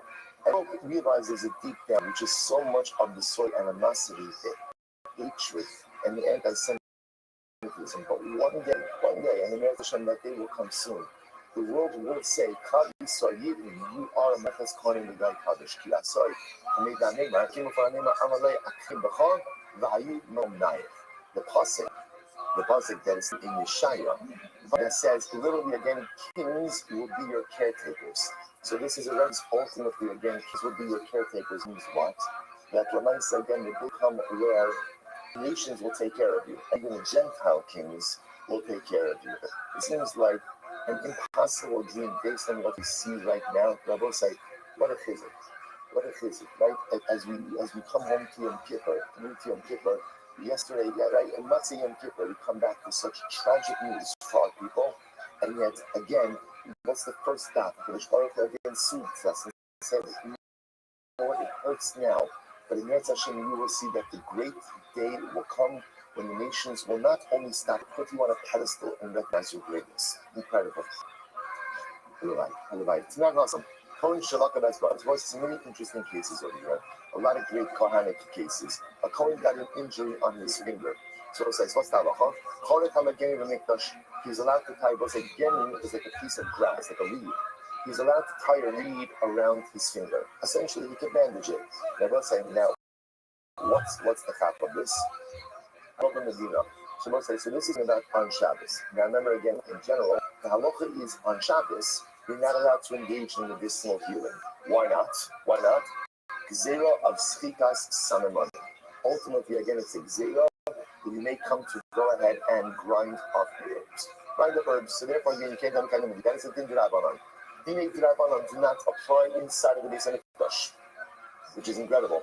Therefore, a Kohen can bandage it with a piece of reed grass on Shabbos, but not outside of the mikdash. That's what it means ultimately about Lubin Medina, not outside of the mikdash. In the Hotzin and Adam, but again, if he's wrapping something around his finger to extract blood, then kan also. Then ultimately, both in the mikdash and outside of the mikdash is going to be also. Why? Because the act of blood extraction has malachas, which is what? Shchita. Shchita, therefore, that is biblically prohibited, and obviously biblical prohibitions do apply inside of the Beis Hamikdash. Incredible. I'm going to do the radar here. Moshe, again, that's only true if it's a piece of reed grass. About tziltzul katan have yiter begadim. It's very interesting. I will say tziltzul is literally a belt. Literally a belt. So it means a little belt. What it really means is like a bandage. Right? So this only applies to a piece of reed grass. But if you go and you put on a bandage is problematic. This is very interesting. Why is a bandage problematic? Because wearing a bandage looks like or has the halakhic designation of wearing an additional article of clothing. Right? And we saw in yesterday's daf that ultimately, again, when the Kohen wears his clothing, he has to wear the exact number of garments. He can't wear any more or any less. Fascinating. Rabbi Yochanan said no. Lo amri yitur b'elu b'makom begadim. Ashal b'makom begadim lo habi yitur. So Rabbi Yochanan disagrees. Rabbi Yochanan says no. The only time there's a problem with additional garments is when you're wearing something additional in a place where garments are normally worn. But if you're wearing something additional in a place where garment is not normally worn, then there's no problem with yitur begadim. Remember again, on your fingers, there's no big deal with that. And therefore, the act of putting a bandage on your fingers is not a problem. But the sake of putting chatzitza, or secondly, is a problem. What's the problem? There's no begadim on the hand. When a Kohen does the avodah, there can't be anything that interposes between his hand and, let's say, the kishavas. Right? The surface utensil, if he has a bandage, isn't that going to be a chatzitza? It's not a problem. It's small. It's not his left hand. So okay, so he's doing the avodah with his right. Or the diagnostication where he's not actively doing the avodah right now. Okay. So the thing you do Rabba, Misham Nisan Rabba, Rabba Kedama Rabba, this stuff, the Machon, the Gadim, actually the name of Achas Potzetzes, Rabba says like this. Rabba says like this stuff, that in a place where the coin is wearing his begadim, ultimately again, even one leg goes ahead and creates a chatzitza. So Rabbi Nachman Begadim, let's say but again, if it's not on a place on his body where he normally wears clothing, and what, then ultimately shalosh al shalosh. Then you go, chotzos, pachos nikan in the chotzos. There's only something that measures 3 finger breaths by 3 finger breaths, especially it's chatzitza, but anything less than that does not chatzitza. So the Gemara says, that's the statement of Rabba. I got Yochanan Badek, I got Yochanan, I got Riga but on Yehuda, son of Yehuda, ultimately again, does this country. Shining top in the caution, it's possible because a small bandage, even if it's less than 3 finger breaths, like flibberts, may pose a chatzitza. Why? Because it's hard, because it has an importance. There is importance to it. An alternate version of this. So the Gemara says,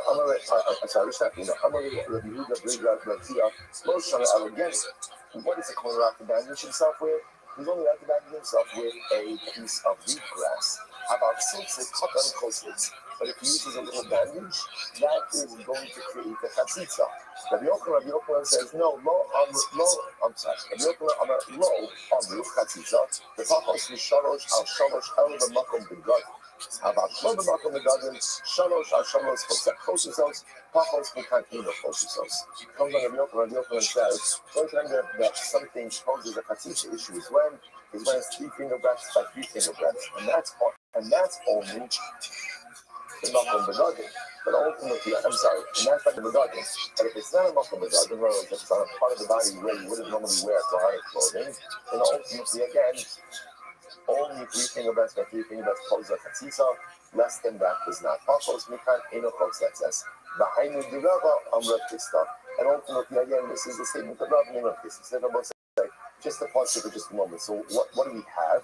Right, so we have over there like this. Cohen gets a cut on his hair, but he wants to bandage it. What can he bandage it with? So it seems to be everyone is good with a piece of reed grass. Right? Why is everyone good with that? Number one, because it's small. Number two, because it doesn't pose additional clothing issues. Why not? Because it's not an article of clothing, right? It's just a piece of grass. Once you get into going in and using a bandage, so then halacha l'maisa we get potentially into some issues. So then also we come to another subject, which is what's the status of chatzitza on a place on the body where you normally wear clothes? So it sounds like what the Gemara is saying over here is like this. If it's a place ultimately again where you normally wear clothing, then halacha l'maisa, it's possible that any amount could be a chatzitza. But if it's a place where you don't normally wear clothing, it's only 3 finger breadth and more. Or again, even in a place where you wear clothing, ultimately it's only 3 finger breadths or more. So that's our fish. I'm not quoting this case over here. So it says, so say this argument with Rabbi Pia. You want to say shiny silver copper, still a small bandage, different. Why? The chashiv. Because I will say it could very well be that a small bandage has a chashivas. What's its chashivas? And ultimately, the status of like a beggar. So because it has the status of a beggar, maybe it's reckoned differently. Or Rabbi Yochanan, my area gemi, Shmo'inon Siltzal Kata. Rabbi Yochanan, that's case, so why are you bringing up the reed grass? Why not go ahead and teach us that? Why not say that you can even use the bandage? Because he said you can even use the bandage. To which he writes in Milsa, Adash Malon, Tegemi Masi. So ultimately, again, he's teaching us just kind of like an additional piece of information, which is that, by the way, grass has curative powers. Okay, so kind of getting 2 lessons in one. Number one, the lessons of chatzitza. Number two, that the wheat grass ultimately again has curative powers. Shabbos says, you should know the halacha is like this. The halacha is like this. So first of all, just a very interesting halacha to kind of keep it back Talmudic pocket, which is gzeros drabanan do not apply inside of the mikdash. I think we've said before. So therefore, for example, the mikdash, you are not to engage in medicinal healing. That is a very bad statement. And obviously, if a person has a medical condition that has but in a general sense, we are not allowed to engage in medicinal healing outside of the Beis Hamikdash. Why?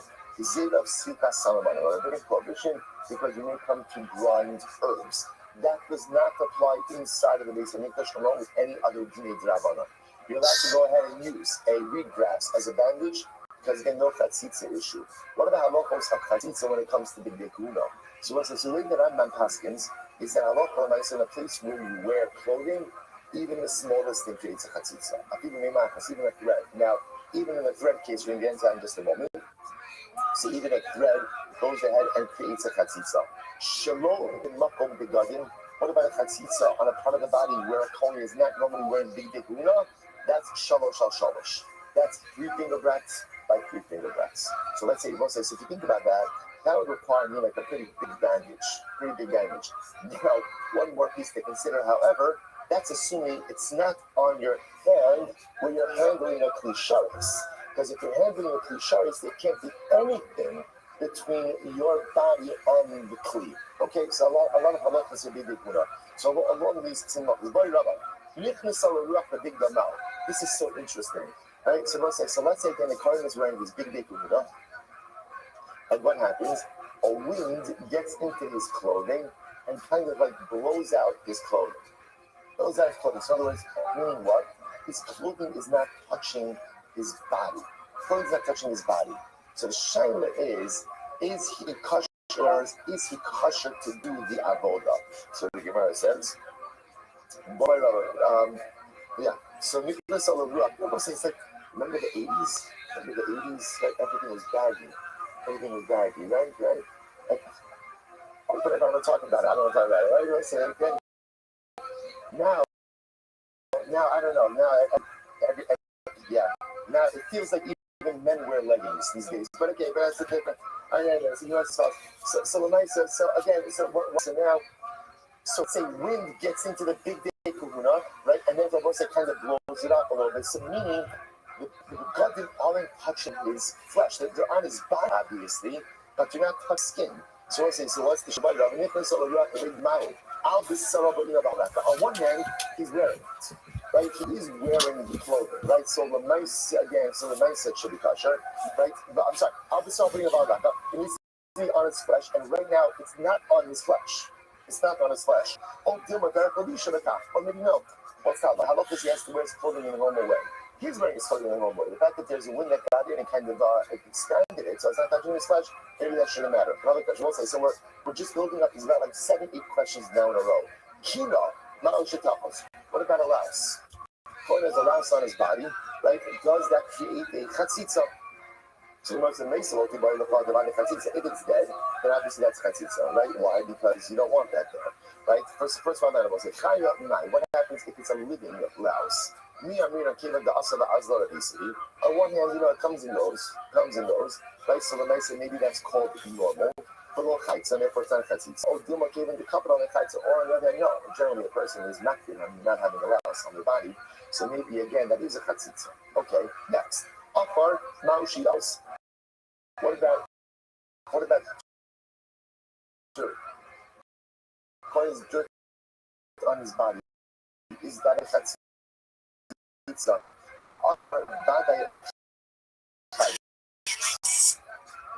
Dirt, of course, dirt is a chatzitza. What's the shaila?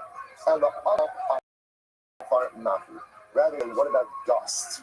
So what's here seeing dirt and dust, right? So dirt is mamish like the mamash. There's like a substance to it, right? Dust is just solid dust coated. Okay, next. So it's we're reading over these are all open-ended questions.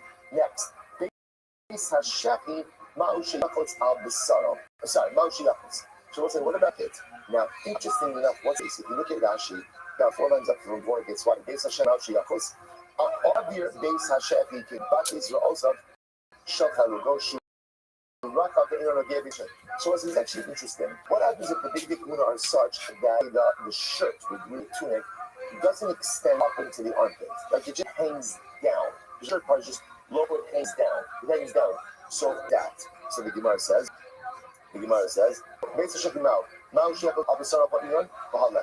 the clothing on your flesh. In other words, you need a little bit more, just like tighter fitting, and it needs to hug the body a little bit. It's too loose on the armpit. It's not even called that requirement. Oh, that's common. In other words, people sometimes wear their clothing like that it's not snug in the armpit. Okay. Hanit Nasiyago is so fake. Oh, Mabu. It's very interesting. What happens if the Kohen puts his inside of his garment? Let's say, for example, he puts his hand inside so that his hand on his body, in between his body and the meat. So what's the law in a case like that? Mabu, Gufo below.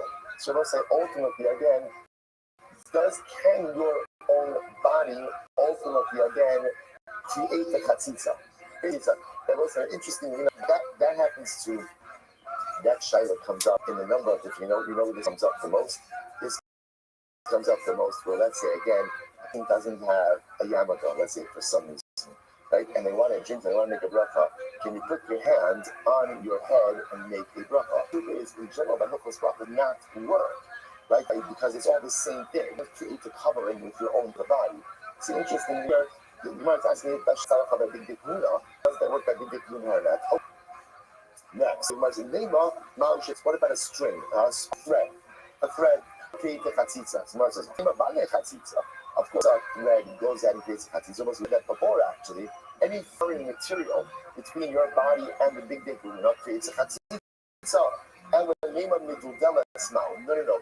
What if the thread is from the big Dekuna itself? In other words, before we were talking about Chatzitza, what was it? It was an alien thread, a foreign thread from something else. What happens if the thread is from the big Dekuna itself? Cannot create the Chatzitza. Okay? So the Gemara says, Bari Mar Rabashi. You know, to say the big Damau, what happens if, let's say, the Kohen's own hair got into the big Dekuna? In other words, his own hair extended into the big Dekuna, therefore interposing between his body and the big Dekuna. Mahu, Saro Kigufodami, or not Kigufodami. Do we say that your hair is like an extension of your body or not? Why say that? We'll say, beautiful case here, Tfillin, Mahu Sheyachotsu. What about tefillin? What about tefillin? If the Kohen is wearing tefillin, ultimately, again, does that create the chatzitza for the diguna? Salib, listen to this. Salib demand Amar Laila Ladsman tefillin. So according to the opinion, it says that nighttime is not the time for tefillin. So watch this. Look at the Laila. It's not a kasha.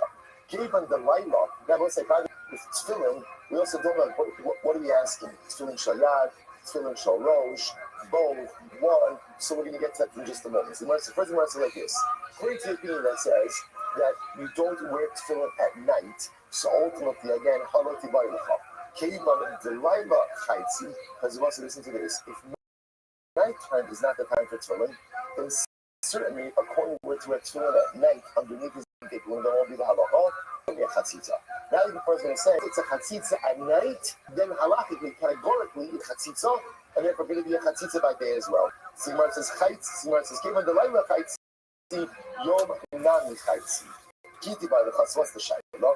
The man, the Amar Laila's man tefillin. That says that nighttime is the time for tefillin. So my mitzvah to do chaitz or lo chaitz. So again, since tefillin is a mitzvah to wear on your body, is it a chatzitza for being tefillin or not? So the man says, Ingal Nosa Umotl Kamit Rabbi Ami. So the matter escalated and it came before Rabbi Ami. Amar Ray. Talmud Aruchu B'Yadeinu is an explicit halacha. What's the explicit halacha? Tefillin tzitzos. Tefillin is a chatzitza. Incredible. Tefillin is a chatzitza. Amazing verses. 1 second. Hold up. Kohanim b'avodah u'leviim b'duchanan b'yisrael b'ma'amad. Hallelujah. We will resort to Hashem to see the actualization of this phrase. Kohanim, when they're doing the avodah, Leviim, when they're standing on the Duchen, you saw when they're doing the Ma'amadan, not tefillin. They are exempt from davening and from tefillin, which makes sense. Why? What's the principle? All three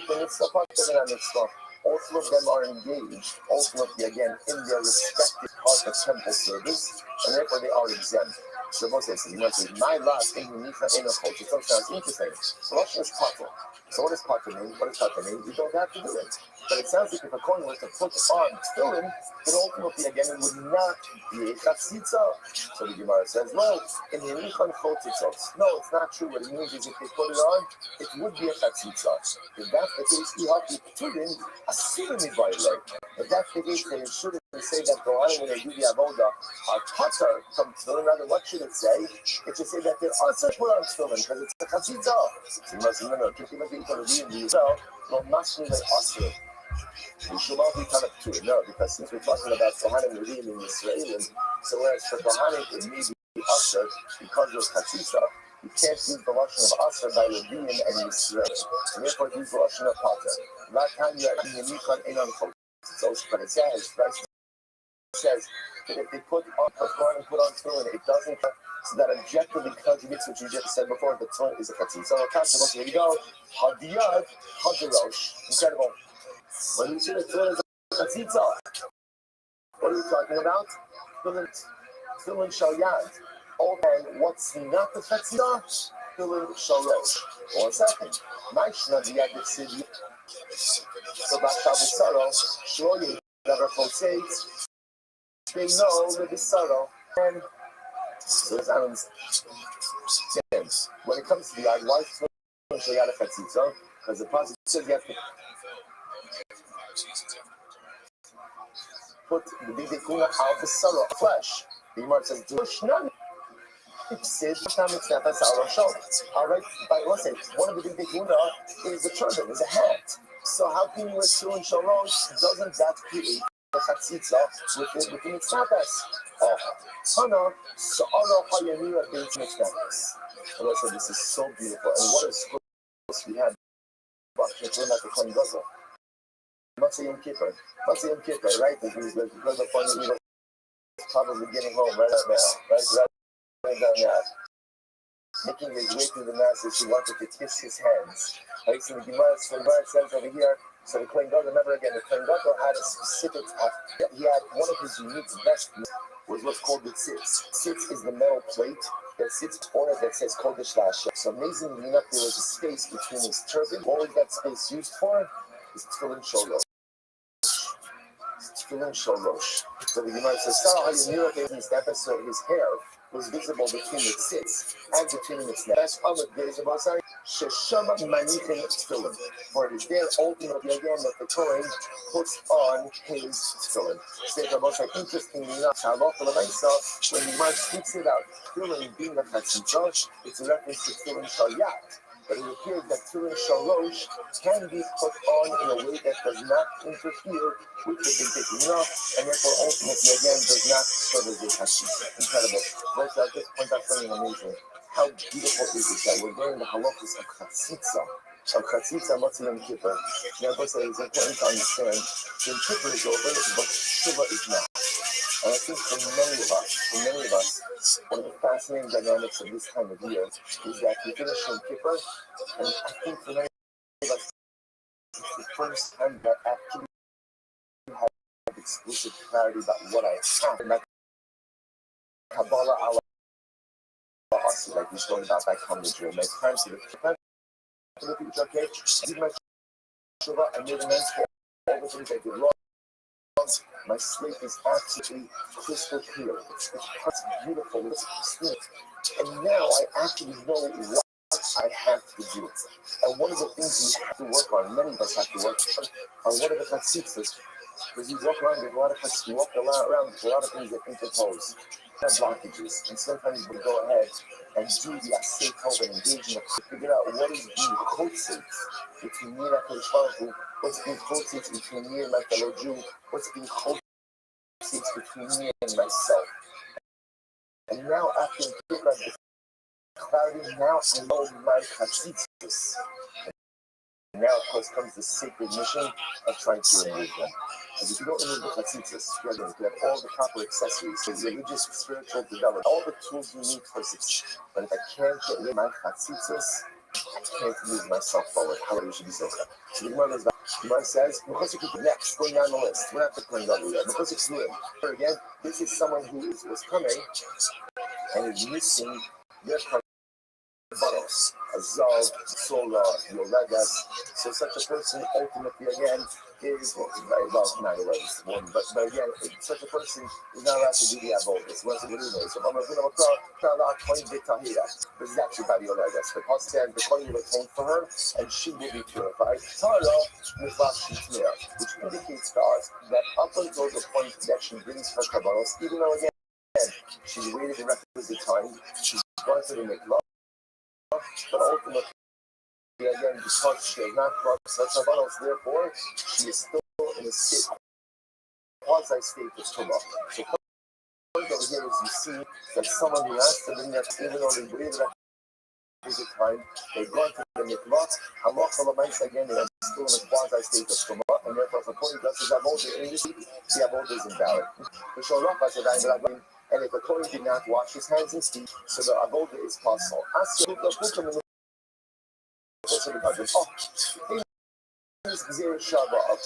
Ultimately, again, there's a lot of stuff that comes out of that Shava, and therefore, again, if the Kohen did not wash his hands, it's invalidated.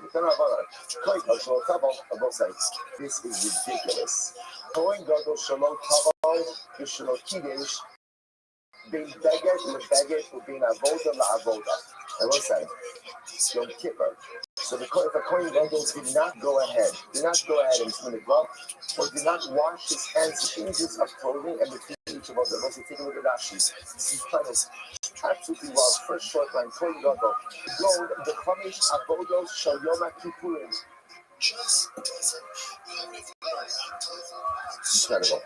Incredible. Yes, it's the kiss. I don't want to do that just now, but that was good. I know, so it is the kiss. So it says, you go and come and Shavodah Shom Kippurim, Yafina, the Seder Yima, Shemishna Mishanan, the big day Zav, the big day Laban. And the big day Laban, the big day Zav. The Kohen changes ultimately again from gold clothing to white clothing. The Sarah called Tvila, which needs to be, and about say every single time the Kohen changes his clothing, he needs an immersion in the mikvah and a washing of his hands and feet. Well, actually, listen, you understand what the message was, what the Prophet was telling us? This is not just a kiss. It's not just a kiss. You know what this is. Do you know what this is? This is in Psuki de Zimra, right? We say Haboka B'Shirei Zimra in Shtava. Haboka in Shtava. Haboka B'Shirei Zimra. Right? The Prophet loves the Shir. He loves the songs of his servants. The Bashan Gavatar says it's Haboka B'Shirei Zimra. The Rebbe loves Shirayim. He loves leftovers. He loves leftovers. The great challenge of any elevated spiritual experience is taking it with you. Taking it with you. We have these incredible moments of spiritual elation, elevation. And then what happens? The event ends, and so does our odorous. After the Baruch Hu said, take Shirayim with you. Take leftovers with you. Whatever experience you have, bottle it. And pay it forward. Keep it going. Don't lose the momentum. And what happens? What does the Baruch Hu do? He gives us a Kippur Gemara. I'm not saying Kippur. Erev Shabbos. It's the gift. You don't tell me just saying, just get to make it for Shabbos. If you non-ship your Kedusha, what does he do? He gives us a good insight. It's the most beautiful thing in the world. That you don't know.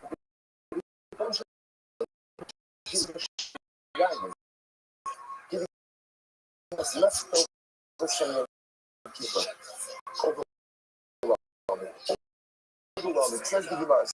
Let's say Kohen Gadol did all of this, but he did not go to the mikvah, or he'd go ahead and wash his feet between the clothing chains. So I thought, the Avad, and he does the Avad on Sechera. Incredible. The Avad is still kosher.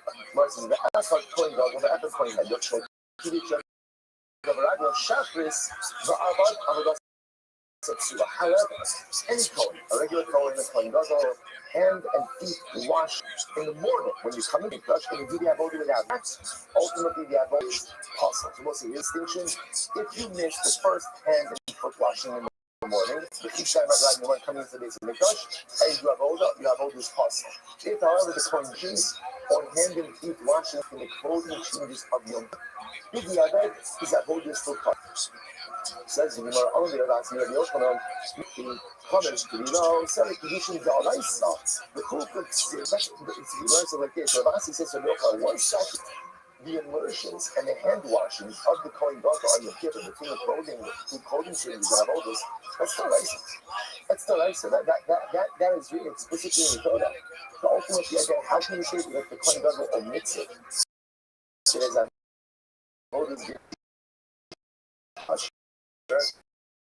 On the cross, the Bishama Kerosene Dava Aftermath. So he said, no, Ulube Shah. Ulube Shah means he's only the special clothing for the different avodos, but ultimately again is Ma'akiv, but ultimately again nothing else is Ma'akiv. So it's all one of what Rashi is very excited. I'm going to learn Vav Afusak Sigala. So literally, so I'll say this was an expression. A Vav is written on a what is in the Bible? Sometimes it actually points out, trying to carve a Vav. What it was, it's not going to come out. Okay, so that's an everything expression. Ultimately, our argument doesn't really hit the water. Because you might have said, if it's true, then Allah again, the Kohen doesn't do the immerse and the hand and foot washing in between the changes of clothing. That was true that it's not Ma'akiv. It's not, even if he omitted the first learning, ultimately, the avodah should still be kasher on both sides. But the worst thing is like this, is all of the hand washings and all of the tefillah should be treated the same. So the amount of shock, if you tell me that if the Kohen omits the immersions and he omits the hand and foot washing between the clothing changes and avodos, and that's not Ma'akiv, even if he misses the first one in the morning, it shouldn't be Ma'akiv as well. And if he missed the first one, the avodah should still be Bidi Eved Kasher. So the Gemara says, I'm a Fiski, I'm a Trav, Dai Salahem Chok Olam, Lo Lizaro Ulodorosam. Dover HaMa'akiv Bizaro, Ma'akiv Bo. What's the little like this? Anything that is ma'akid is an indispensable necessity for the Kohen's offspring, i.e. for all Kohanim, ultimately is ma'akid for a Kohen Gadol. Davar she'inu ma'akid bizaro, in ma'akid bo. Is something that ultimately again is not ma'akid for his offspring, even regular Kohanim, is not ma'akid for the Kohen Gadol. So this Rabbi said, hand and foot washing in the morning, the pizza sedayim blaglayim, first thing in the morning when you come to the Hamikdash, that is something that applies to all Kohanim. Since it applies to all Kohanim, therefore what? It is ma'akid. It is an indispensable necessity, which if omitted fundamentally invalidates the avodah. The immersion and the hand and foot washing in between all of the different clothing changes and avodas, that's new to the Kohen Gadol. It has to be done. But if it's not done ultimately, it does not invalidate the avodah. For the Yochanan says from here, the Yochanan Menu, the Yonasan, sorry, the Yonasan Amar, the Yochanan Menu, Moshe, Aaron, and Barav. That's incredible. They were washed from the time of the Kiyah. Moshe, Aaron, and his sons. Essentially, it's the same structure, just different pasuk. Something that ultimately again is ma'akid for his sons, i.e. all Kohanim, is ma'akid for the Kohen Gadol. It's something that is not ma'akid for other Kohanim, ultimately not ma'akid for the Kohen Gadol. Incredible. So now, interesting enough, the book too the same thing from different sources. So why didn't the Yonasan, why didn't you think this source? I'm going to talk how the Torah should be. That's for each generation. My time of Omar High, and why didn't the first person learn from the second part? But by the way, the answer of Hanina. Torah is Hanina, listen to this, because he was going to pick up from Moshe, Aaron, and Barav. What is it? This is very interesting. Here, in both of the Kaddish, in the Kachim though. It was important for the QR, the basin, the wash basin, to be kosher. A wash basin has some minimum dimensions that both Kohanim have the ability to wash from it at the same time. Where do you get that from? Shenemar, Moshe, Aaron, Ubanav. Right, so ultimately, again, because the pasuk says, when the Kiyar, who's supposed to wash them with? Moshe, Aaron, and Aaron's sons. Sons plural too. So a Kiyar, minimum dimensions of the Kiyar, ultimately, again, require the ability to go ahead and wash for people at the same time. So we'll say, so incredible halach momentum Yom Kippur that comes out over here. So first of all, we learned that, again, the pieces down that line, washing of the hands and feet first thing in the morning, indispensable necessity. And if a minute, halach momentum, the avodah is pas. The avodah is partial. That's number one. Number two, however, if the Kohen omits merges or hand and foot washing in between clothing changes or avodas, the eved is avodah is kosher. Incredible. What's the first line? It says kiddush. Which is such a beautiful gemara.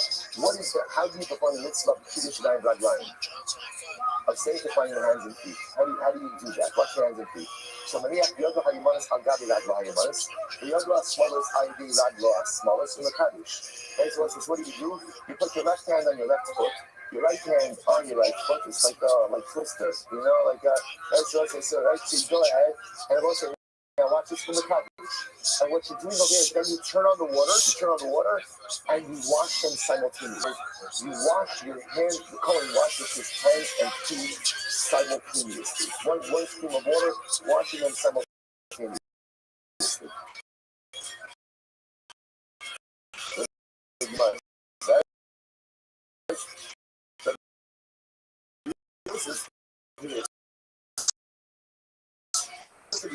This is why. That's not how you do it. How do you do it? Maria, this is why. The notice says one hand on top of the other and one foot on top of the other, and that's how you watch literally everything simultaneously. That sounded great. There's only one. Amulo, black dog. It's not possible. You're going to fall over. You're going to fall over if you try that. There's no regular person to balance himself like that. I write a shaki to look again, he's saying good. I'm sorry, I don't say the Kadero Messiah. No, what it means is, when the Kohen is watching, his friend always helps. His friend always helps him. And again, Corey number one is watching. One foot on top of his friend is holding him. Let's say his friend is holding him up to do this. You must imagine that. From Rabbi, in that side, so it's apparently the fundamental of Kedina is a coin permitted and wash assisted. In other words, does he have to wash his own strength or allowed to be supported by someone else? So the first opinion is he puts his right hand on his right foot, left hand on left foot and wash like that. Holds it, coin has to wash unsupported. Second opinion says no, he can even be supported. The Gemara says belay submissive. I don't understand how much easier fix to all of this. What is he called? It's called the bench. Right? It's just called the bench. Let him sit down and then you can do whatever you want. To which the Gemara says,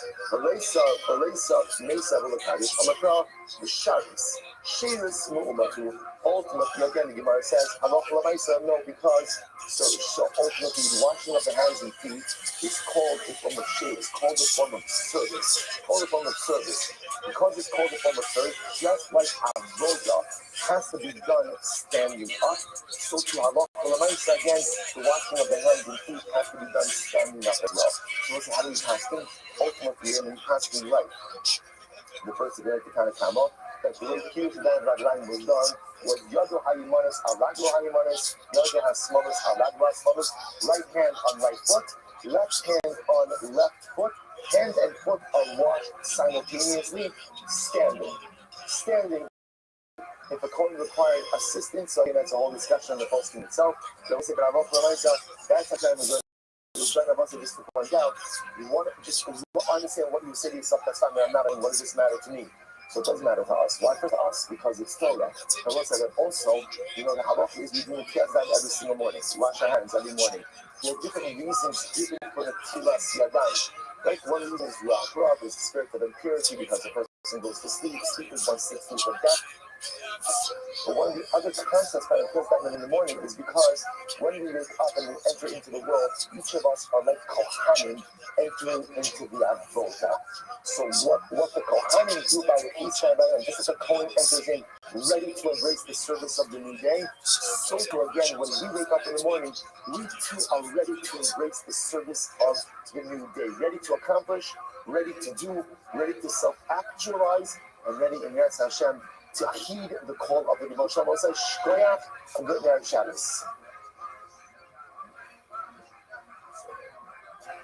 All right, Shabbos, good Shabbos, everyone. Okay, perfect. Perfect. Shkoyach. Why are you ready?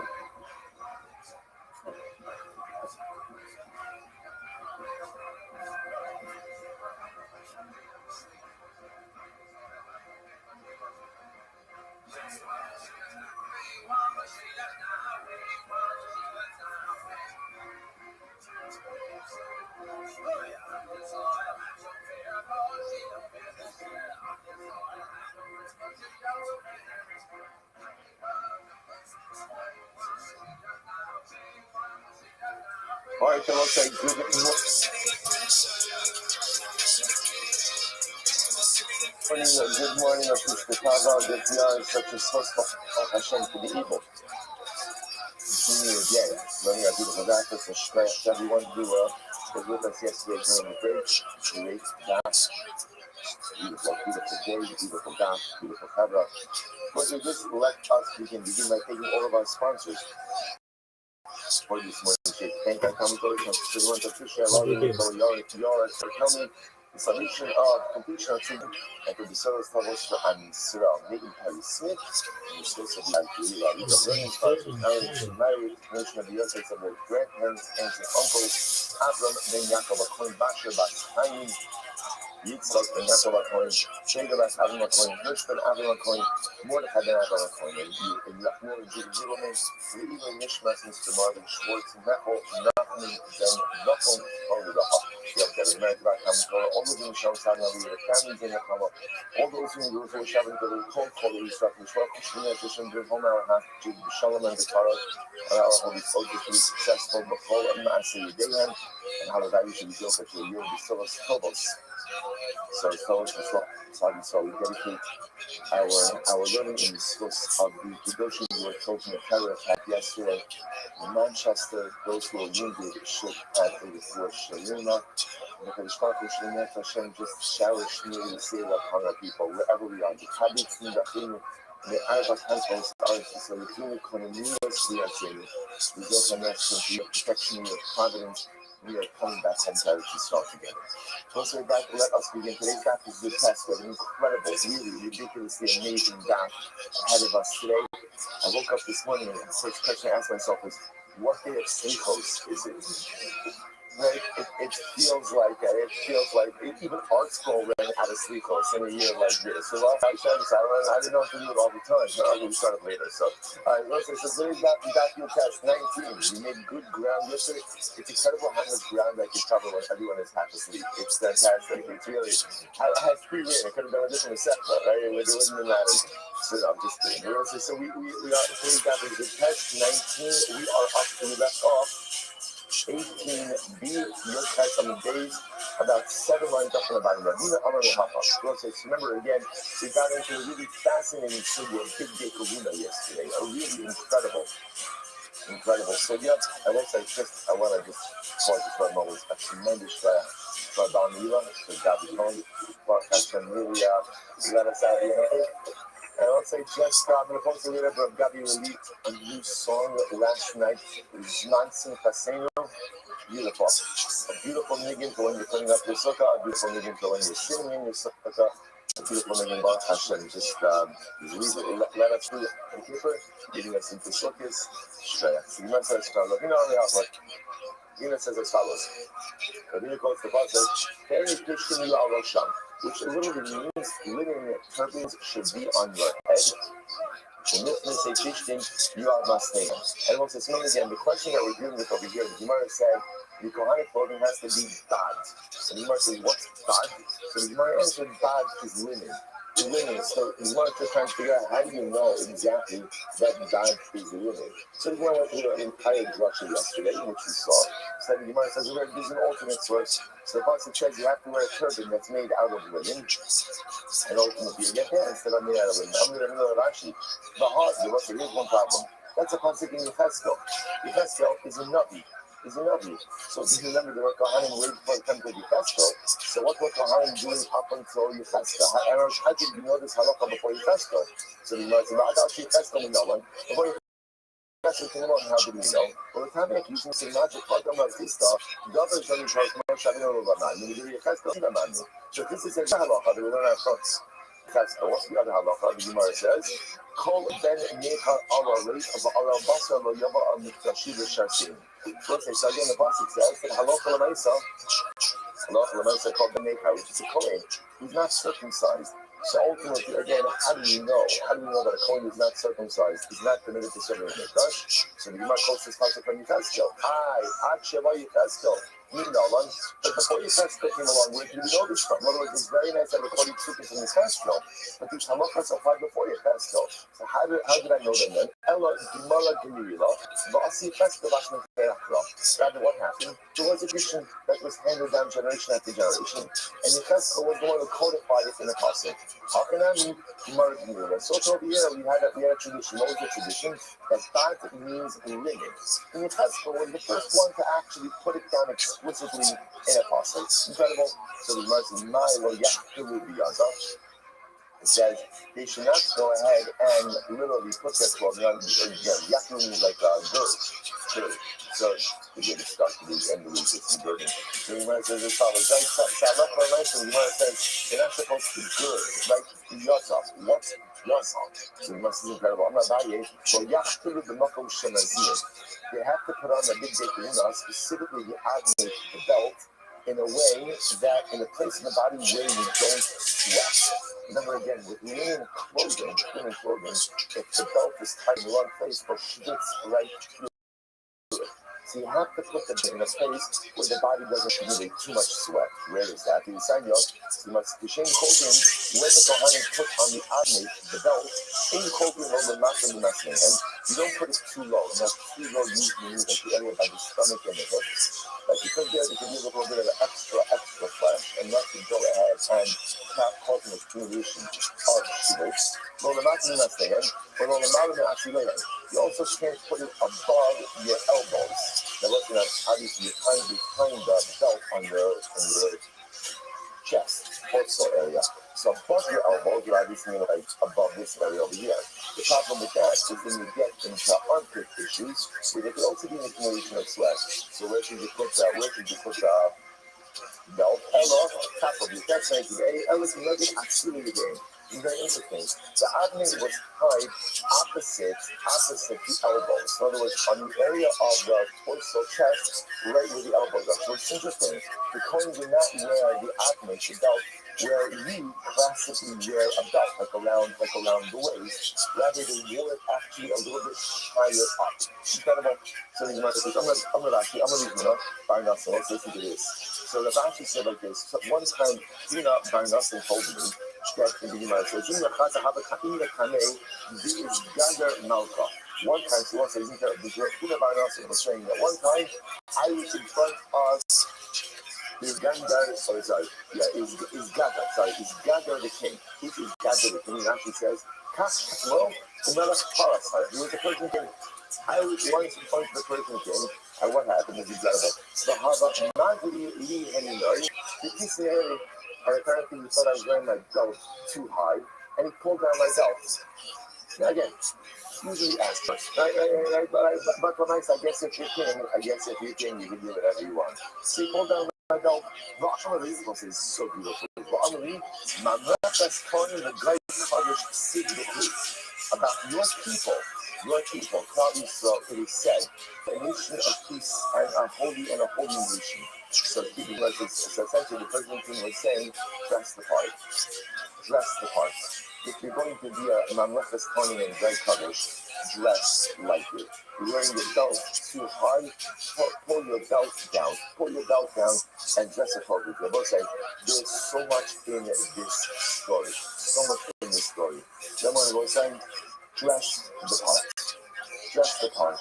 You take pride in the way that you dress. You take pride in the way you dress for work. You take pride in the way that you dress for school. You take pride in the way that you dress every single time you come before the Ribono Shel Olam. A yid is mamlechas kohanim to the great coverage. It doesn't matter what they believe. It doesn't matter what time. It doesn't matter. You take pride in the way that you present, and you take pride in the way that you come before our King. The other piece the Gemara says is something amazing, which is that there will come a day where the nations of the world will recognize our greatness. They will. Right now, what we often experience is the exact opposite. But it's so important for us to hear forward thinking people. And the world realizes it deep down, which is so much of the source of the animosity, the hatred, and the anti-Semitism. But one day, and in Hashem, that day will come soon. The world will say, Kadisha, you are a mamlechas kohanim and great coverage. Yeah, sorry.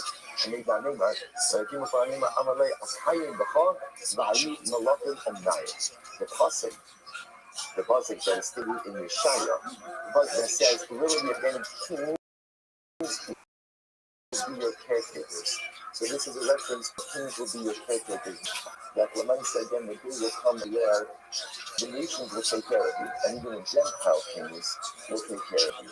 It seems like an impossible dream based on what you see right now. So I will say, what a physics, right? Like as you come home to Yom Kippur, yesterday, right, and not to Yom Kippur, we come back to such tragic news for our people, and yet, again, what's the first chapter? It's powerful against siege, Justin said, you know what, it hurts now, but in Hashem, you will see that the great day will come when the nations will not only stop telling you, but they will put you on a pedestal and recognize your greatness. Incredible.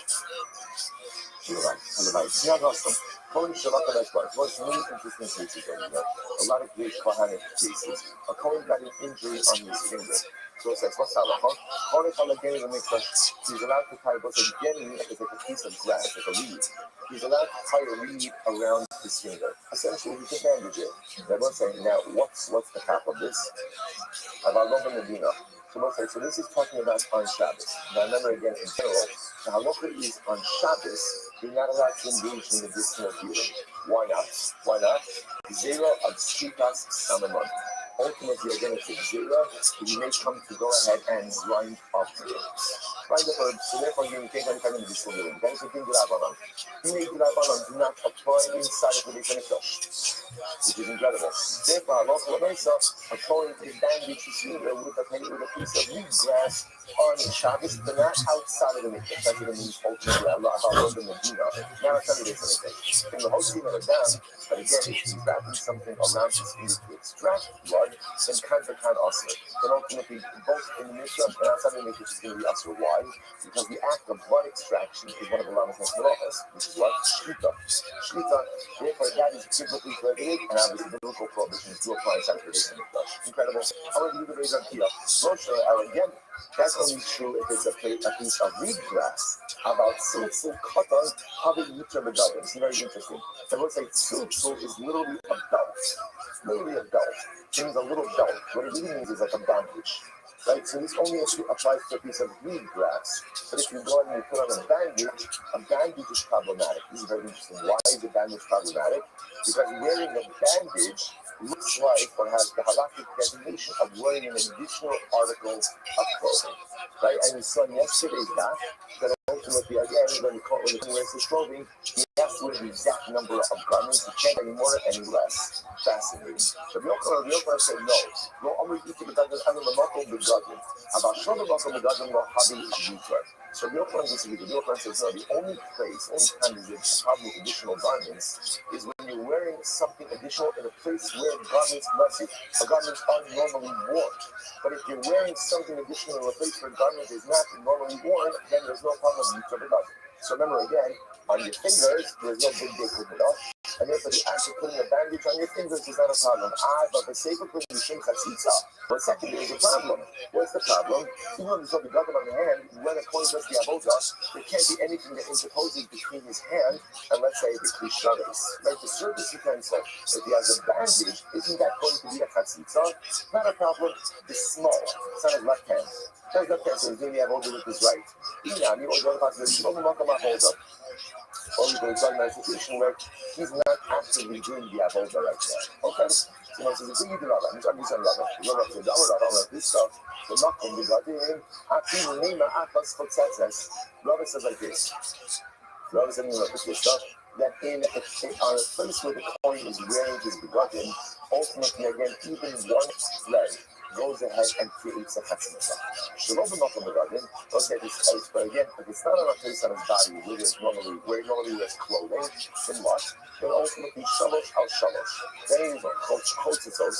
Pachos mikan eno chotzitzos. Then it's only something that measures 3 finger breadths by 3 finger breadths that creates a chatzitza. But anything less than that does not create a chatzitza. The Gemara says that's a statement of Rava. As a Yochanan Vadek, this obviously is contradicts of Yochanan. As a Yehuda me Reva Dafidi, but a Yehuda, son of Yehuda, ultimately again does it contradict. Shining silks will cut in the kasha. It's possible because a small bandage, even if it's less than 3 finger breadths, like 3 finger breadths, may pose a chatzitza issue. Why? Because it's kasha. Because it has an importance. There is importance to it. An alternate version of this. An alternate version of this. So the Gemara says, again,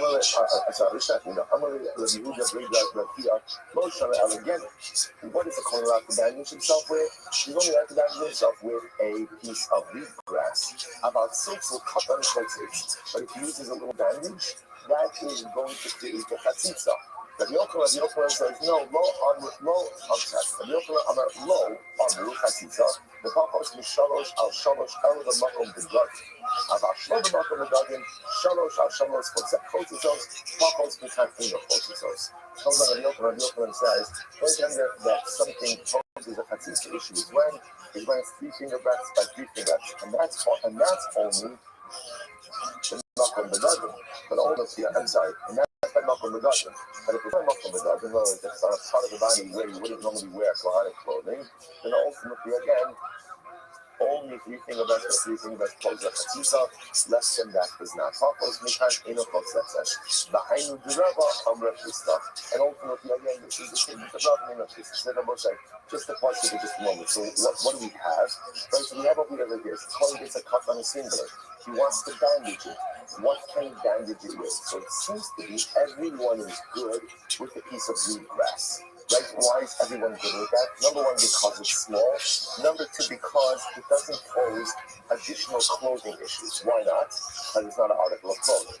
Right? It's just a piece of grass. Once you get into going in and using a bandage, so then halacha l'maisa you get potentially into some issues. So then eventually we come to another sub-issue, which is what's the status of chatzitza on a place on the body where you normally wear clothing or don't normally wear clothing? So it sounds like the Gemara saying over here is like this. If it's a place ultimately again where you normally wear clothing, in halacha l'maisa, it's possible that any amount could be a chatzitza. But if it's a place where you don't normally wear clothing, it's only 3 finger breadths and more. Or again, ultimate version of that, even in a place where you wear clothing, ultimately it's only 3 finger breadths or more. So that's our masok discourse over here. So much lino for you that you got very good. So it's a series are you going to be good here? So it's a shiny silk cotton, still a small bandage, different. Why? Because I will say, it could very well be that a small bandage has a chashivos. What is chashivos? Then ultimately it has the status of like a begging. So because it has the status of a begging, maybe it's reckoned differently.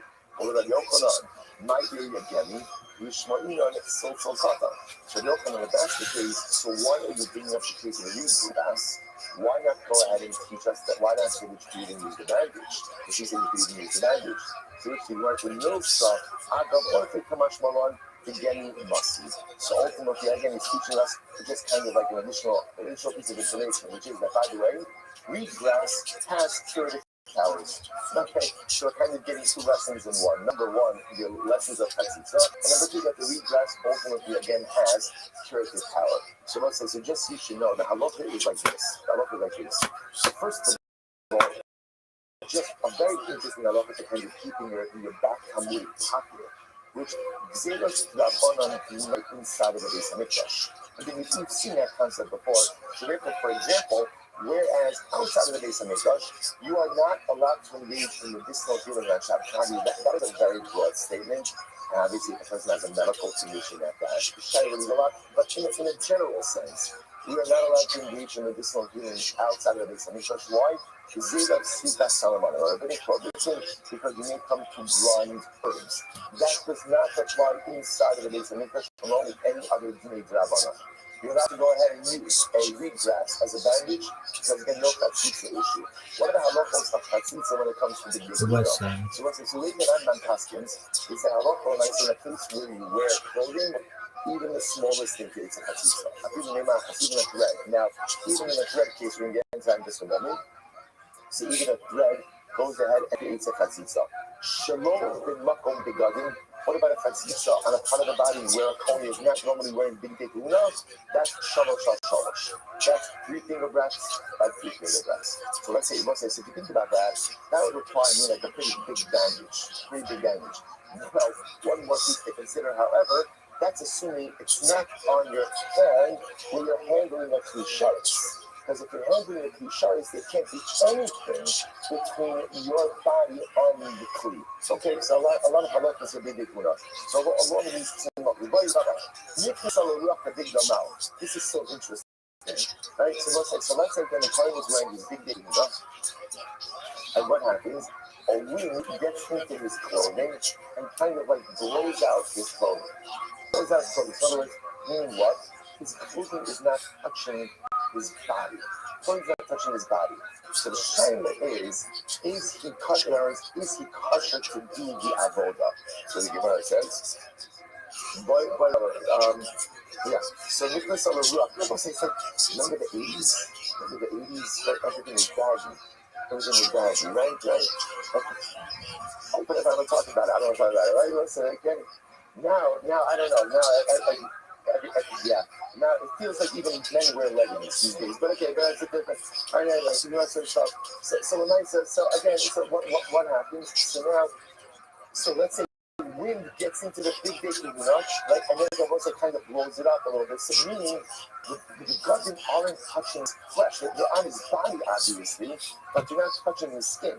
So let's say, so what's the shaila? So by the way, on one hand, he's wearing it. Right? He is wearing wearing the clothing, right? So the mice again, so the mice should be kosher, right? But I'm sorry, I'll be sorry about that. But it needs to be on his flesh, and right now it's not on his flesh. It's not on his flesh. Oh, Dilma, what do you should have thought? Oh, maybe no. What's that about? How about this? He has to wear his clothing in a normal way. He's wearing his clothing in a normal way. The fact that there's a wind that got in and kind of expanded it, so it's not touching his flesh, maybe that shouldn't matter. Another question, we'll say, so we're just building up, there's about like 7, 8 questions down the road. Kino, Ma'oshatamos. What about a louse? When there's a louse on his body, right? Does that create a chatzitza? So you must have made some people in the front of the chatzitza. If it's dead, then obviously that's chatzitza, right? Why? Because you don't want that there, right? First one, I was like, what happens if it's a living louse? On one hand, it comes and goes, right? So the Mason, maybe that's called normal. So we'll chatzitza, and therefore it's not chatzitza. Oh, Dilma came in to cover on a chatzitza. Or doesn't know. Generally, a person not having a louse on their body. So maybe again, that is a chatzitza. Okay, next. Afar maushi yachos. What about dirt? When is dirt on his body? Is that a chatzitza? So afar badai chayitz. Dirt, of course, dirt gives a chatzitza. What's the shaila? Ella afar matu. Rather than about saying, what about dust? So what's the difference between dirt and dust? Right? So dirt is mamish like some amash or something. There's like a substance to it. Right? Dust is just dust. So is dust pulsates. Okay, next. So what's this? You want to read all of these are all open-ended questions. Next. Beis hashechi ma'ushe yachotz al b'saro. Sorry, ma'ushe yachotz. So what about your armpit? Now, interestingly enough, what's the armpit case? If you look at Rashi, that's 4 lines up from the board, gets why. Beis hashechi ma'ushe yachotz. Avir Beis Hashefi can go back Israel also Shaka will go shoot Raka the David. So this is actually interesting. What happens if the big dick are such that let's say the shirt is really the tunic, it doesn't extend up into the armpit. Like it hangs down. It's like the shirt part just low, it hangs down. It hangs down. So what is that? So the Gemara says, so basically check him out. Mao Shekos Abisaro put me on. On one hand, maybe you need the clothing on your flesh. You need a little bit more, just like tighter fitting, and if it needs to hug the body a little bit more. If it's too loose on the armpit, it's not in the that requirement. Oh, oh no, that's common. Other people sometimes wear their clothing like that it's not snug in the armpit. Okay, Hanif Nasiago is so great. Oh, Malu. It's very interesting. What happens if the Kohen puts his hand inside of his garment? So, say, for example, he puts his hand inside of the tunic, so that his hand is on his body, in between his body and the garment. So, what's the look in a case like that? Now, group of Michai Tolo. So, let's say, ultimately, again, does can your own body ultimately, again, create the chatzitza? That was an interesting enough. That happens to. That shiloh comes up in the number of different, this comes up the most. This comes up the most, but let's say again, a person doesn't have a yarmulke, let's say for some reason, right? And they want to drink and want to make a bracha. Can you put your hand on your head and make a bracha? So the truth is, in general, the nufus bracha is because not worked. Right? Because why? Because it's all the same thing, right? You can't create a covering with your own part of your body. It's interesting, over here, you might ask me, so what's that about big dick Muna? Right? Does that work by big dick Muna or not? Okay. Next. So you might say, what about a string, a thread? A thread. Can a thread create a chatzitza? Of course, of course, red goes and creates a chatzitza. We just said that before, actually. Any foreign material between your body and the big dick creates a chatzitza.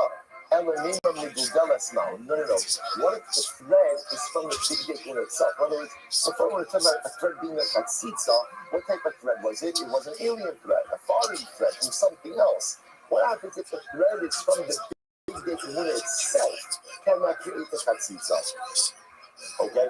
So the Gemara says, you also say the big amount. What happens if, let's say, the Kohen's own hair got into the big dick? In other words, his own hair extended into the big dick, create therefore interposing between his body and the big dick. Mahu, Saloti Gufodami, or not Gufodami. Do you say that your hair is like an extension of your body or not? Why Rabbi we'll say, beautiful case here, tefillin, Mahu Sheyachotsu. What about tefillin? What about tefillin? If the coin is wearing tefillin, ultimately, again, does that create a chatzitza for the big una? Salib, listen to this. Salib, the man, Amar, Laila, Labsman, tefillin.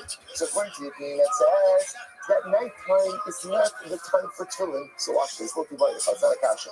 Given the Laila, that will say, by the way, with tefillin, we also don't know what are we asking? Tefillin shayad, tefillin shalosh, both, one. So we're going to get to that in just a minute. The first one is like this. According to the opinion that says that you don't wear tefillin at night, so ultimately, again, haloti vayilachah. Kevan Delilah Kaitzi, because you must listen to this. If nighttime is not the time for tefillin, then certainly if a coin were to wear tefillin at night underneath his big dick, when there will be the halacha, it's certainly a chatzitza. Now the Gemara is going to say, well, once it's a chatzitza at night, then halachically, categorically, it's a chatzitza, and therefore going to be a chatzitza by day as well. So the Gemara says, chaitz, the Gemara says, Kevan Delilah Kaitzi, Yom Nami Chaitzi. Kiti by the chas, what's the shayla? Leman Ga'amar Laila's man tefillin. According to the thing that says that nighttime is the time for tefillin. So my mitzvah dibutei chayitz or lo chayitz. So ultimately, again, since tefillin is a mitzvah to wear on your body, is it a chatzitza for being bikuna or not? So the Gemara says, so the matter escalated and it came before Rabbi Ami. Amalei, come with Tarachu b'yadenu. It is an explicit halacha. What's it says in halacha? Tefillin chotzos. Tefillin is a chatzitza. You got it all. Tefillin is a chatzitza. Amazing. 1 second. Hold up. Kohanim b'avodasam u'leviim b'dishchanan b'yisada ba'amadam. We will be Zoka and Hashem to see the actualization of this phrase. Kohanim, when they're doing the avodah, Leviim, when you're standing on the Yechim, Yisrael, when they're doing the Ma'amadan, they are exempt from davening and from tefillin, which makes sense. Why? What's the principle? Also, all of them are engaged, ultimately again, in their respective part of temple service, and therefore they are exempt. So Moses says, my lot in it sounds interesting. Rosh is potter. So what does potter mean? You don't have to do it. But it sounds like if a kohen were to put on tefillin, then ultimately again it would not be a chata. So the Gemara says, well, in the Nichon Chotzitz, no, it's not true. What it means is if they put it on, it would be a chatzitza. If that's the case, Ihachi Tugin, a pseudonym by the way. If that's the case, then it shouldn't say that Kohanim, when they do the avodah, are potter from tefillin. What should it say? It should say that they're also to put on tefillin because it's a chatzitza. So you must remember, we should not be kind of clear, no, because since we're talking about Kohanim, Levim, and Yisraelim, whereas for Kohanim it may be Aser because of Chatzitza, you can't use the Lashon of Aser by Levim and Yisraelim. So therefore, use the Lashon of Patra. That time you are in the Nichon in on Chotzitz, but it says, Christ says, that they put on tefillin, it doesn't create a Chatzitza. So that objectively contradicts what you just said before, the tefillin is a Chatzitza. So here we go. Hadiyad, Hadarosh, incredible. When you see the tefillin as a chatzitza, what are you talking about? Tefillin shalyat. Tefillin shalyat. Ultimately, again, what's not the chatzitza? Tefillin shalosh. 1 second. Naishna v'yadik siv yoba shabasaro. Shloye zavar chotzeitz. They know the bisaro. So ultimately, again, so you must understand. When it comes to yad, why is tefillin shalyat a chatzitza? Because the pasuk says you have to put the bidikuna al bisaro on your flesh. The Gemara says, the Santa Mitzvah by let's say one of the big guna is a turban, is a hat. So how can you wear tefillin shalosh? Doesn't that create a chatzitza within its nafas? Oh no. So Allah Hayamira thinks it's in its nafas. So I said, this is so beautiful. And what is supposed to be had? But I'm like the Kohen Gadol. I'm not saying Kippur. Right? And he's like the before Neiva. Kohen Gadol is probably getting home right about now, making his way through the masses who wanted to kiss his hand. Right? So the Gemara says over here, so the Kohen Gadol, remember again, the Kohen Gadol had a specific, he had one of his unique vestments, was what's called the tzitz. The tzitz is the metal plate that sits on his forehead that says Kodesh LaHashem. So amazingly enough, there was a space between his turban and the tzitz. What was that space used for? Just tefillin shalosh. So the Gemara says, so his hair was visible between the tzitz and between its nefesh on the days of Osai, Sheshama Manichin Tefillin. part is there. Ultimately, again, that the Kohen puts on his tefillin. Says Rabbi, like, interestingly enough, when the Gemara speaks about tefillin being a chatzitza, it's a reference to tefillin shalyat. But it appears that tefillin shalosh can be put on in a way that does not interfere with the big and therefore ultimately again does not serve as a chatzitza. Incredible. Also, at this point, that's something amazing. How beautiful is it that we're learning the halachas of chatzitza, Motzi and Kippur. And I must say it's important to understand that Kippur is over, but Shuvah is not.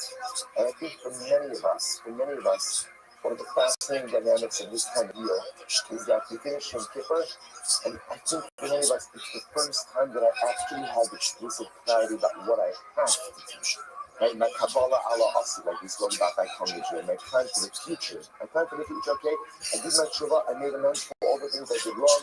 My slate is absolutely unequivocally crystal clear. It's perfect, it's beautiful, it's pristine. And now I actually know what I have to do. And one of the things we have to work on, many of us have to work on, are what are the chatzitzos in life. Because we walk around with a lot of chatzitzos, we walk around with a lot of things that interpose.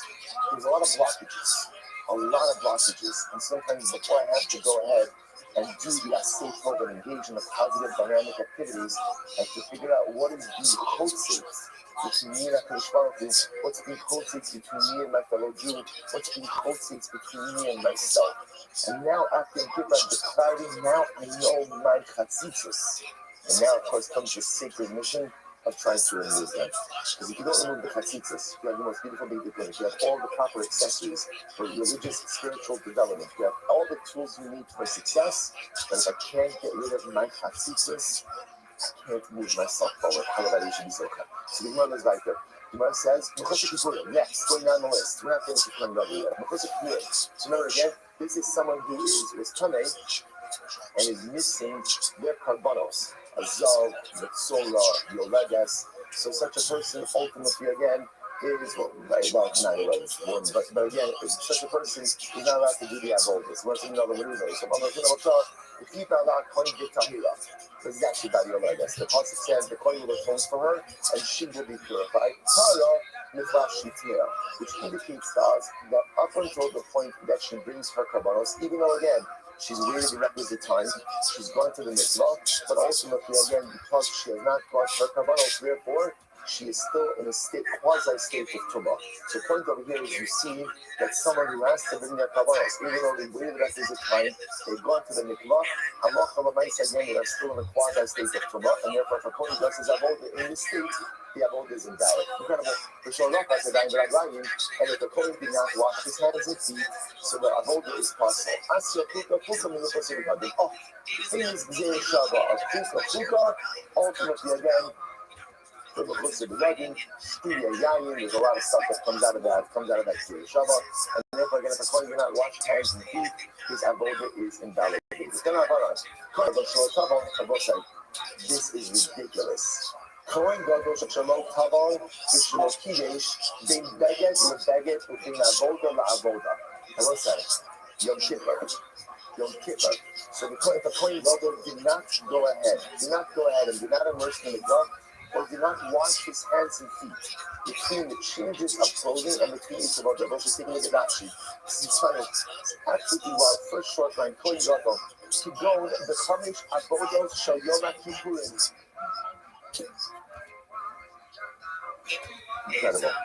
Incredible. Yes, it's the kiss. I don't want to do that just now, but that was good.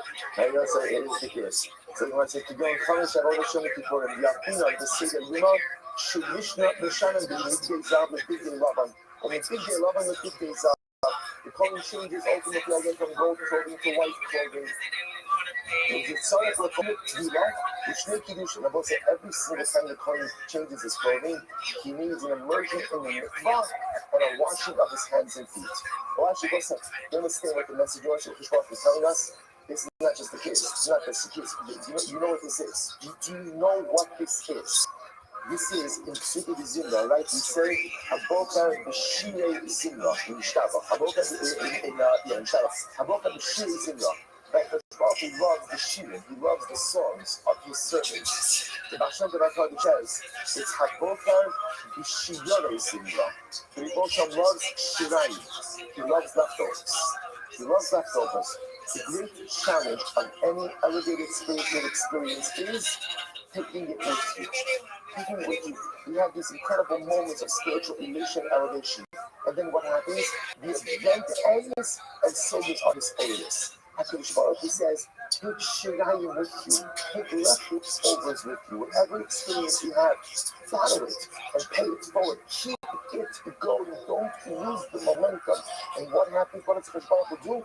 He gives us a Yom Kippur Gemara, and Matzah Yom Kippur, Erev Shabbos. It's the bridge. The Rosh Hashanah is saying, just get to Shabbos. Just make it to Shabbos. You can manage your Kedusha. So what does he do? He gives us a bridge. The Rosh Hashanah, it's the most beautiful thing in the world. He's giving us, the Rosh Hashanah, the Rosh Hashanah is giving us Shirayim, giving us leftovers from Yom Kippur. Overwhelming, overwhelming. Says the Gemara, let's say Kohen Gadol did all of the changes, but he did not go to the mikvah, or he did not go ahead and wash his hands and feet between a clothing change. So what's the Avad? The Avad, and he does the Avad. The Avad is Shera. Incredible. The Avad is still kosher. Marching the Echad Kohen Gadol, the Echad Kohen Gadol, Shlokiri Chedov Raglan Shatzis, the Avad also Psula. However, any Kohen, a regular Kohen and Kohen Gadol, if you do not do the initial hand and feet washing in the morning, when you come into the base of the Mikdash and you do the avodah without that, ultimately the avodah is possible. So here's the distinction.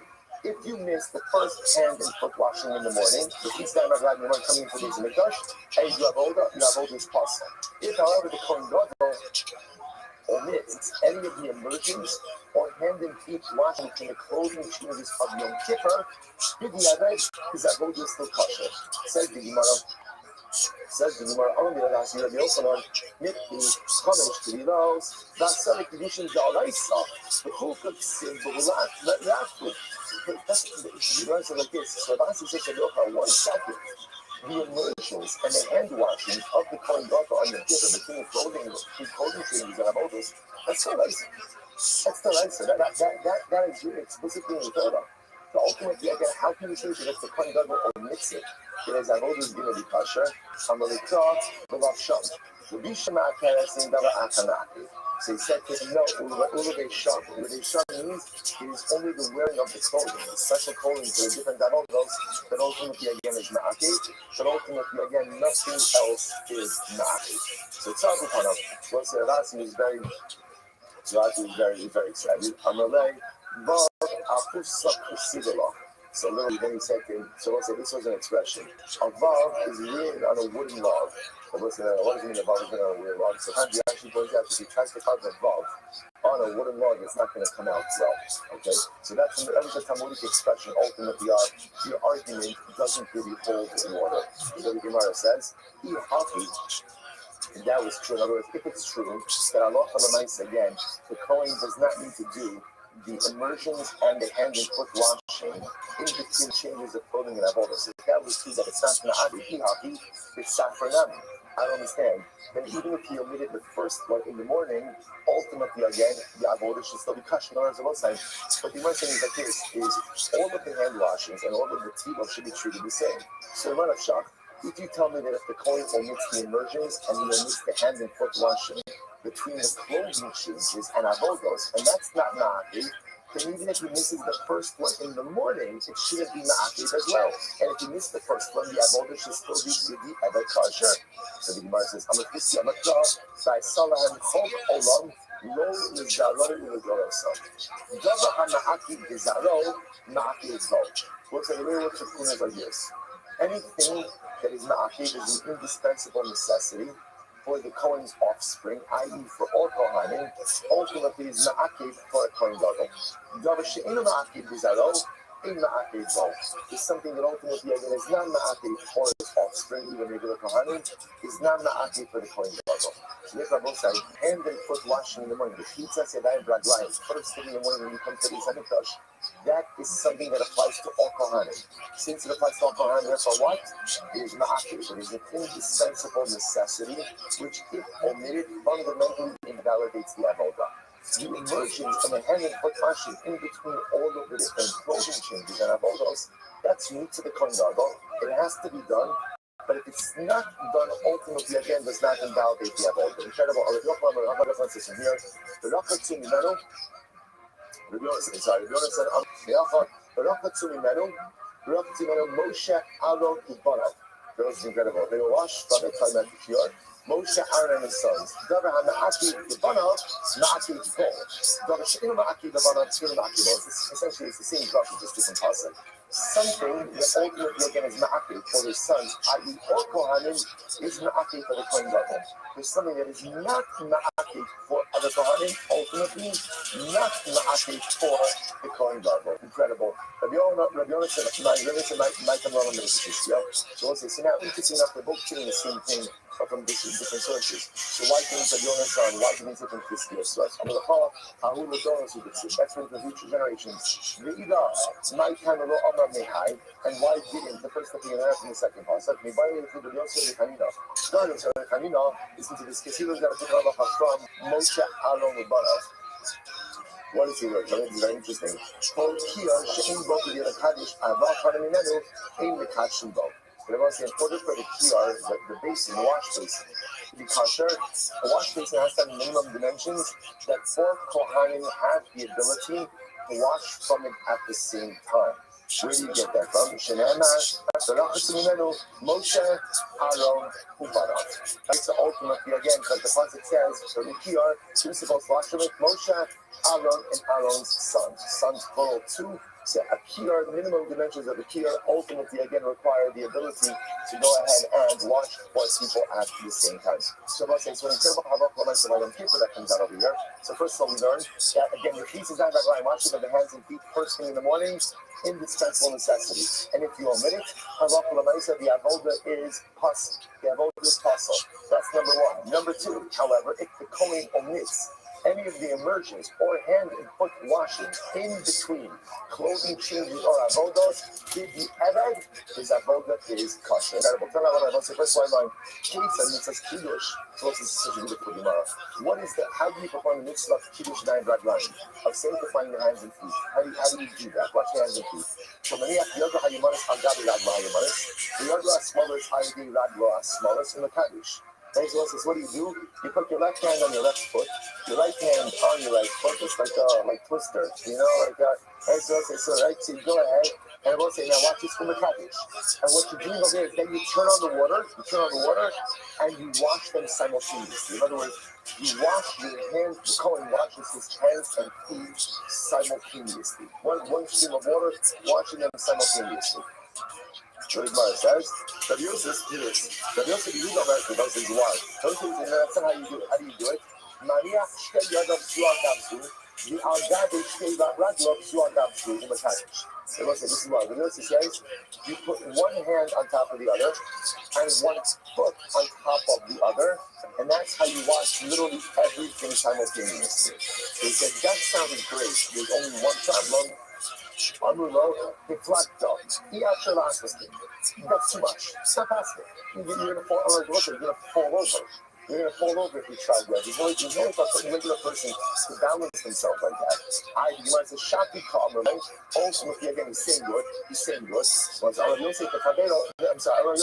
Chavero Messiah.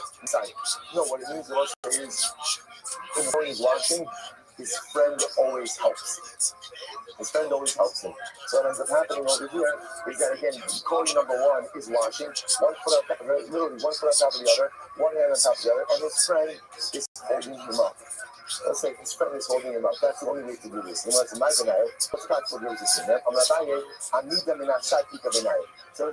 apparently the fundamental nafkamina is a permitted to go ahead and wash assisted. In other words, does he have much standing on his own strength, or is he allowed to be supported by someone else? So the first opinion that said he puts his right hand on his right foot, left hand on his left foot and wash, but that holds that Kohen has to wash unsupported. Second opinion says no, he can even be supported. The Gemara says, I don't understand how much easier fix to all of this. What is it called? It's called the bench. Right? It's just called the bench. Let him sit down, and then you can do whatever you want. The way the Gemara says, but let's Mesa Kaddish, Amatra, the Shas, Shiras Mu'utu, ultimately, again, the Gemara says, no, because So ultimately, the washing of the hands and feet is called a form of shir, is called a form of service. Called a form of service. Because it's called a form of service, just like avoda has to be done standing up, so to halacha l'maisa, again, the washing of the hands and feet have to be done standing up as well. So we'll say, how do we pass them? Ultimately, we pass them right. The first thing like the Tanamot, that the way huge band like line was done was Yadu Hayimanas, Raglo Hayimanas, Yadu Hasmanas, Raglo Hasmanas, right hand on right foot, left hand on left foot, hand and foot are washed simultaneously, standing. Standing, if a Kohen required assistance, so again, that's a whole discussion in the posting itself. Then let's look at that's a key time that was done. I want to just point out, you want to just understand what you say to yourself, that's not that I'm not a Kohen, what does this matter to me? So it doesn't matter to us. Why? First of all, everything matters to us because it's Torah. But let's say that also, the halacha is we do Tiyazdan every single morning. We wash our hands every morning. There are different reasons given for the Tilas Yadan. Right? One reason is Rahra, is the spirit of impurity because the person goes to sleep. Sleep is one sixth sleep of death. But one of the other concepts by Tiyazdan in the morning is because when we wake up and we enter into the world, each of us are like Kohanim entering into the Avodah. So what the Kohanim do by the feast of the just like a Kohen enters in ready to embrace the service of the new day, so too again, when we wake up in the morning, we too are ready to embrace the service of the new day, ready to accomplish, ready to do, ready to self-actualize, and ready in Eretz Hashem to heed the call of the Divine Shalom. I'll say Shkoyach and good Eretz Shabbos. All right, everybody's doing good Shabbos everyone. Okay. Okay. Right. Right. Good morning.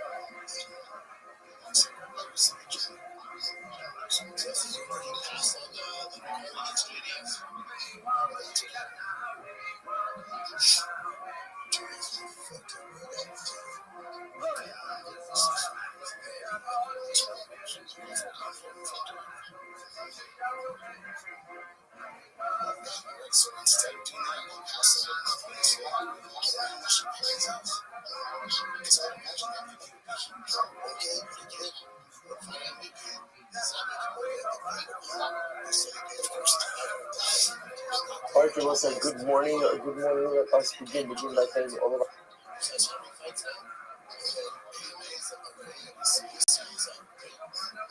our sponsors for this morning share to thank. Our commentary sponsors for the month of Tishrei Haba Aviv Tova.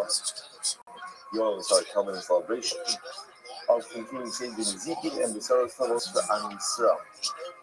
Making Harry Smith. The schools and television has to give our learning sponsors and summarily special the website of the grandparents, aunts, and uncles. Avram ben Yaakov HaKohen, Masha Bas Chaim, Yitzchak ben Yaakov HaKohen, Vega Bas Avram HaKohen, Hirsch ben Avram HaKohen, Mordechai ben Avram HaKohen, Judy and Richard, Judy Roman, Uru Nishmas, Mr. Marvin Schwartz, Nechel, Nachman ben Nochim, Tuchon and we have learning sponsors Alexander and Valentina Bays, in memory of Valentina's father, Itzik Davidovich, Yitzchak Ben of Anshel, whose yahrzeit is tomorrow, on the 10th of Tishrei. We have got a Mazda commentary, the Neshama Kavin Aliyah, families in the Chama, all those who were Shabbat, the Kodesh Holy, Shabbat, Rosh Hashanah, Hashem, bring home all of our hostages, the Shalom and the Shalom, and allow our holy soldiers to be successful. The whole Master, the end. Is a true desire for nurturing for you of Shalom and first levels for Am Yisrael and for Eretz Yisrael. With that, let us begin. Today's daf is the Zion 17 of the last of Yikre Baruch Hashem. We are picking up on test Zion on the days 16b, Maskif Lo Rava Bar Ayuah, which is 2, 4, 6, 8, 10, 12, 14, 16, about 18 lines on the bottom. So this number again, we had a really interesting Mishnah. The Mishnah went through the various individuals where if they go ahead and they perform an act of Kabbalah, ultimately go ahead and invalidate the Kabbalah. So the Gemara says, so the Gemara now about only. So once Master Rabbi Rabbi said as follows. And looking at the Gemara is going to advance is a number of different Kabbalahs, each of which and put forward a different conclusion. So you want to say, well, suppose that Aminos Itzel Kohen Gadol will come in Yaakov Mikavachomer. So in reality, you should say that Aminos by Kohen Gadol should ultimately, again, not be allowed by Kohen Yaakov, which on a state differently, that a Kohen Gadol who is in Aminos should not be able to offer up an individual carbon based on what? Based on Kavachomer. What's the Kavachomer? Not too much of a trade. So Kohen Gadol Tzibor. So remember, Tumah is such a Tzibor, which means that again, the Halacha L'Maaseh, the majority of Klal Yisrael is coming, they're allowed to offer up communal kabbalas, and that heter applies even to a Kohen Gadol, even to a regular Kohen. So Lohutra is a Kohen Gadol becoming Yachid. Yet interestingly enough, Tumah does not permit the Kohen to go ahead and offer up a carbon, even if it is the Kohen Gadol, if it's a carbon Yachid. Right? The permit for Tumah is only in a situation of carbon Tzibor, not in a situation of carbon Yachid. Therefore, again, I would say, Aminos, Shalohutra is a Kohen Gadol for carbon Tzibor. So therefore, when it comes to Aminos, where again, Halacha L'Maaseh by Aminos, so a Kohen Gadol is not permitted to offer up even a carbon tzibor, which means when a Kohen Gadol is in a state of Aminos, he's still not allowed to offer up communal offerings. So too, again, Aminos should certainly not be allowed by Kohen Gadol when it comes to a private offering. That's the Kavachomer I might suggest about a Kavachomer. It does have Tumah Itzel Kohen Gadol becoming Yachid Kavachomer. But I should say that a Kohen Gadol should be able to offer up an individual carbon in a state of Tumah based on a Kavachomer. What's the Kavachomer? Uma Aminos Shalohutra Itzel Kohen Gadol the carbon Tzibor. So when it comes to Aminos, which is not permitted by a Kohen Gadol by carbon Tzibor, which means that a Kohen Gadol in a state of Aminos does not have a right to offer up a communal offering. Yet Hutra Eitzel Kohen Gadol becoming Yachid. Yet a Kohen Gadol is permitted to offer up even a carbon Yachid in a state of Aminos. If that's the case, Tumah Shalohutra Itzel Kohen Gadol becoming Tzibor. When it comes to Tumah, where again, if you have the role of Klal Yisrael in a state of Tumah, a Kohen Gadol is permitted to offer up a carbon tzibor. And Shalohutra Itzel Kohen Gadol the carbon Yachid. And certainly again, a Kohen Gadol who is in a state of Tumah, ultimately when Klal Yisrael is in the majority Tumah, should certainly be permitted to offer up an individual carbon.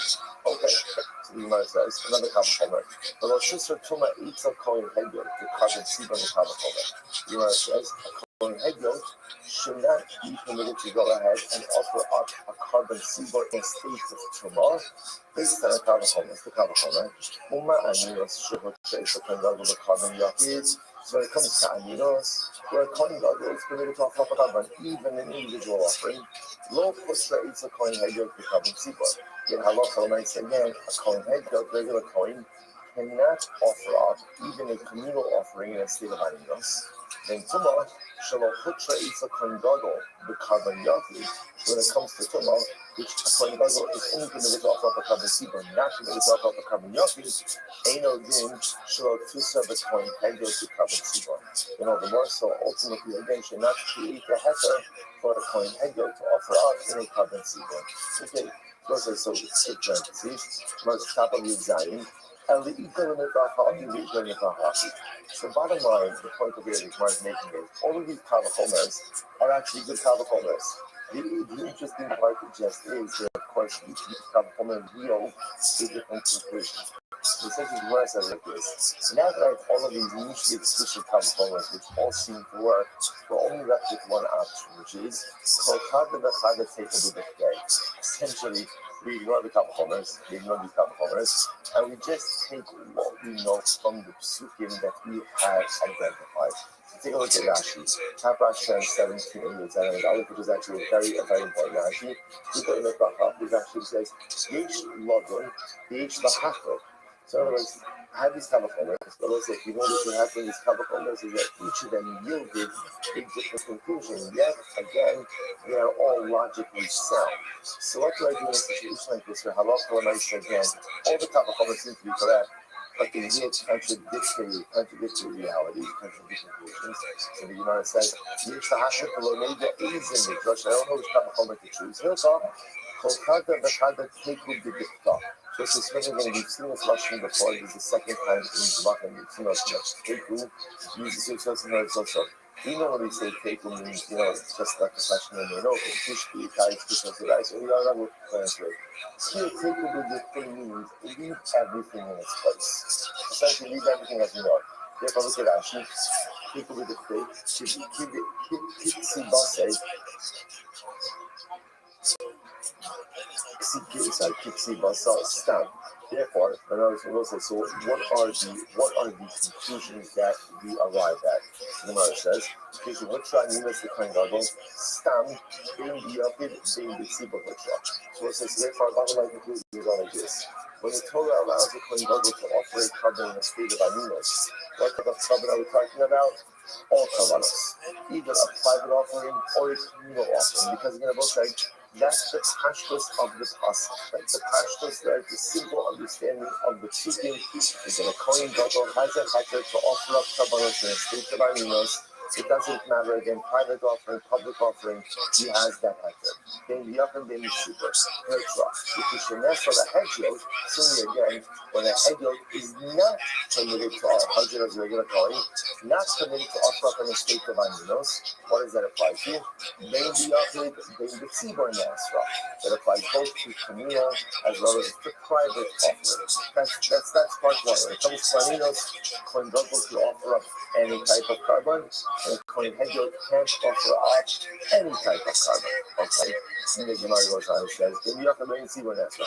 Because you hit the tzibur, when we say that tumah hits the tzibur, and therefore again, carbonos can be offered up in a state of tumah 51% of cloud Yisrael is covered. Then what? So the Gemara says, tumah hits the tzibur, putra after Kohen Hedgehog. Ultimately, again, it's permitted even for a Kohen Hedgehog. So therefore, Kohen Hedgehog can operate in tumah, even in a situation of tumah hits the tzibur. So the Gemara says, Nasra, but Kavaniyot is Nasra after Kohen Gadol. But the heter of tumah hits the tzibur only applies to communal offerings. Does not apply to individual offerings, and that's true both for a Kohen Gadol as well as a Kohen Hedgehog. So therefore, again, I'll say it one more time to summarize. When we speak about the fact that a Kohen Gadol is permitted to offer up in the state of aminos, that is true both for private offerings, communal offerings, only applies to a Kohen Gadol, never applies to a Kohen Hedgehog. When we say tumah pushra b'tzibur, and 51% of Klal Yisrael's tumah, you can offer up kavanas in a state of tumah. That applies both to Kohen Gadol, Kohen Hedgehog, only applies to communal offerings, does not apply to individual offerings. Incredible. Good. Let's go back there. So let's work with continuing to do the list of people.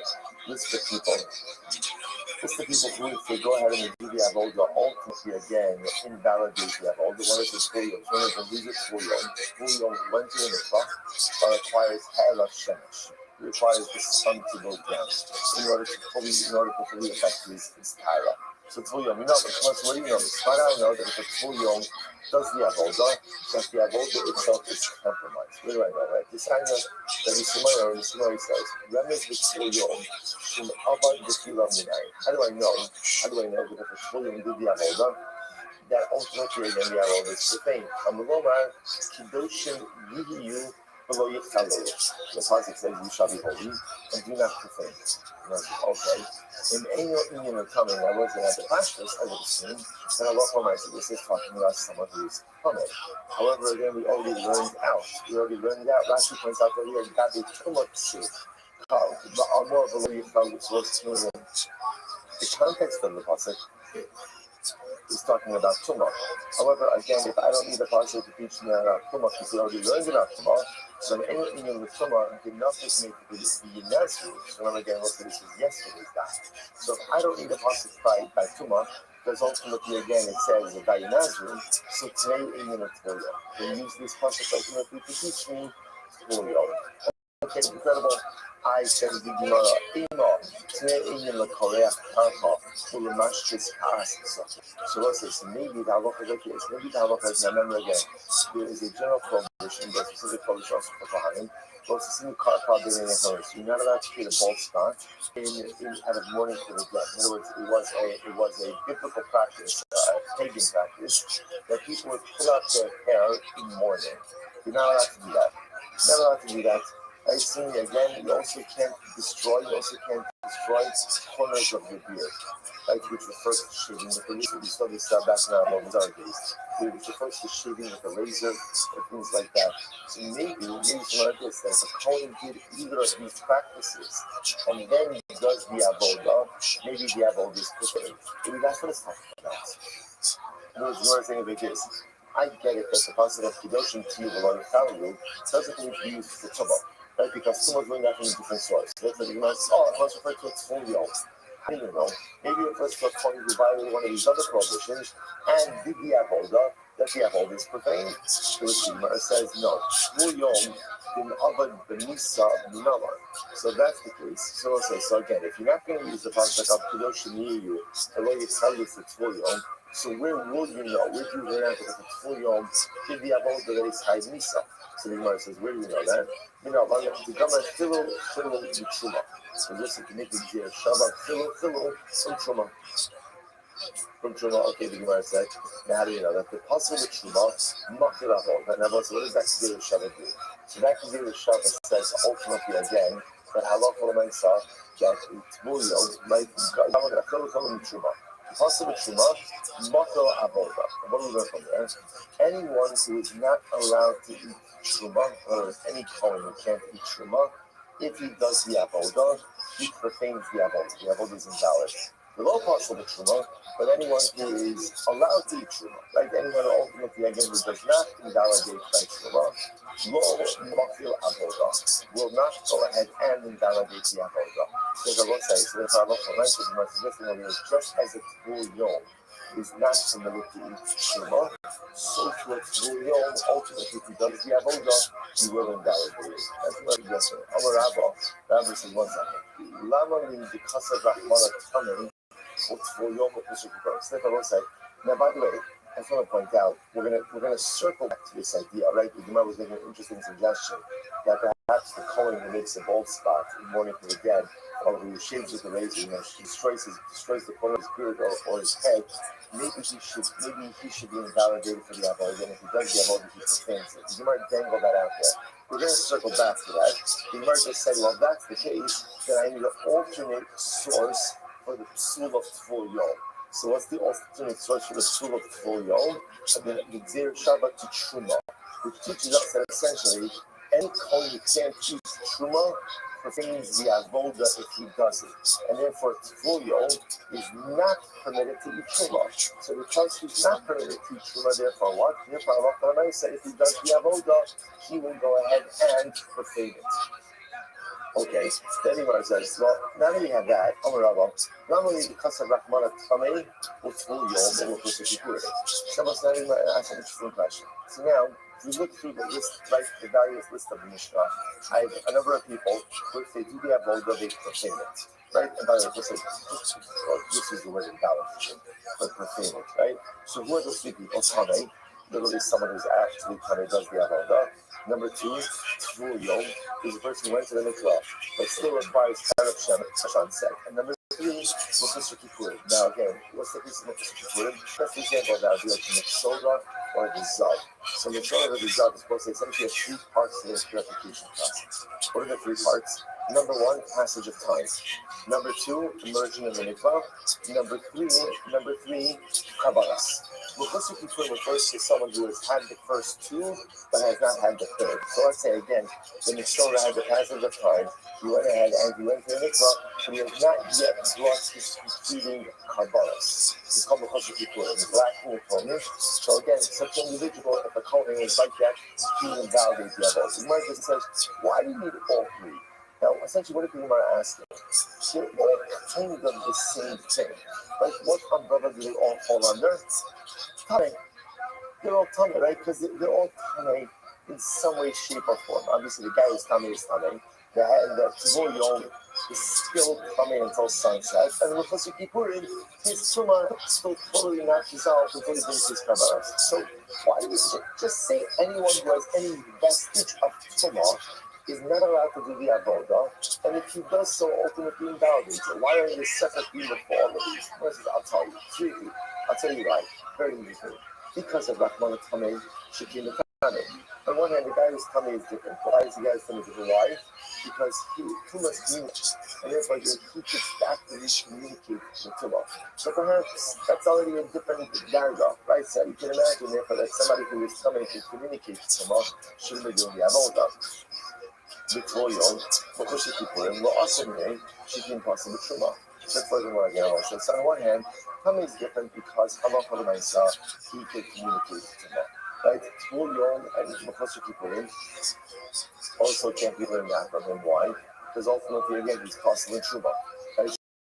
So again, and this guy who's coming has a number of these different factors working against him. But Makushi Kippurim, Victorion, Lo Asimian, ultimately again, by Mechusar Kippurim, Victorion can't be learned out from his wife. Shekin Mechusar Maisa. They're both saying now, remember again, in the case of Mechusar Kippurim, ultimately again, there's Mechusar Maisa, there's an action, ultimately again, that is missing. In other words, in Mechusar Kippurim, Mechusar Kippurim actually has that in the karma. So there's a Maisa that's missing. That's a different level. To which the Gemara says, okay, good. Therefore, I understand. You can't learn out all three of these categories from any one of them. Why not keep seeing the Why not learn out? And why not say, you know what, actually, at least omit one of them, right? And ultimately, again, learn out one from the other two. In other words, mention two out of the three, and just go ahead, mention two out of the three, and halacha l'maisa, I can learn out the remaining one. So you might, okay, Halo, Little Rahman, which one should I omit? Which one shouldn't we write? Well, let's go to the Mechusar Kippurim, so leave out Mechusar Kippurim, right? And therefore I give the case in Hana and learning it out from the other cases. Okay, the Gemara says, Man Lahana, Shikin Tzum B'Truma. And we'll see here's the problem. The other cases are Mechusar Kippurim. Oh, I'm sorry, the other cases are Pasal B'Truma, and Mechusar Kippurim is not. And a low lift of one of the Tvorion. But therefore, again, don't go ahead and write it by Tvorion. The Tisimihana, I learned out of the other two. To which the Gemara says, in my parach, what case did you have? Malahana Shekin with Usar Maisa. There's other cases that will say, there's literally again a Maisa, an action that is missing. To which the Gemara says, Sof, Klisha, Tumas. So let's leave that into at the end of the day, those other cases have what we'll call a lessened or lighter form of tumah. Now, what does that mean? To go to Rashi, Klisha, Tumas. The Mechusar Kippurim, Shahari Herod Shimshon, the suit like a pirpa denatas.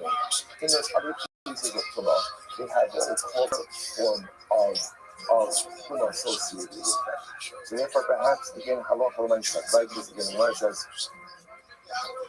if you go and you leave it out, if you leave out Tvul Yom and learn it out, Mechusar Kippurim, right? But this is learn everything out from Mechusar Kippurim and Tanei. So ultimately, again, there's what we call too much Klisha, to which the Gemara says, so Klisha leads to Masai.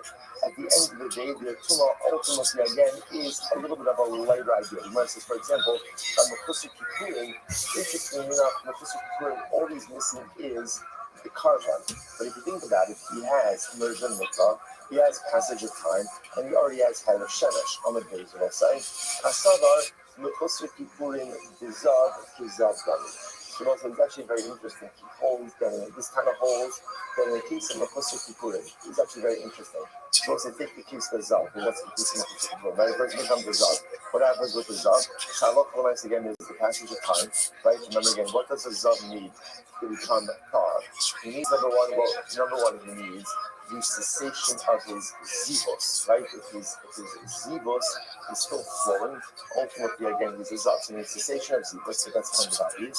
Then he needs passage of time, immersion in a mikvah, and ultimately again karma. So I just want to point out how overwhelmingly incredible is this that we are learning this on Erev Yom Kippur. Because if you think about this for just a moment, right? Again, it really is overwhelming. If you think about this, these steps are exactly the steps we need for tshuva. Right? Shmuel will say everything you need to know in life you can learn from the Zav. That sounds really strange, but it's still true. Right? Number one, if I want to stop being the Zav, cessation of zivos. if the impurity is still flowing out of me, nothing's going to work. Certainly, the first step in becoming about tshuva is I have to stop the impurities. If the impurities are still going on, it doesn't make a difference how much other good is happening. The good is still meaningful, but I can't affect change in myself if I don't stop committing the negative activities. Next, what's step 2? Passage of time. Continuity. In order to affect change, you need some level of continuous ingrained behavior. Change takes time, as much as we spoke about on Shabbos Shiva, that you can affect instantaneous change, but instantaneous change really only sticks if it's being forced over time. So it needs a passage of time. Next, what do I need? Ultimately, again, I need mikvah. So what does mikvah represent? Also very important paragraph. What does mikvah represent? Mikvah represents a rebirth. At a certain point in time, in order to become a Bashar, a person has to be willing to say, I'm a different person.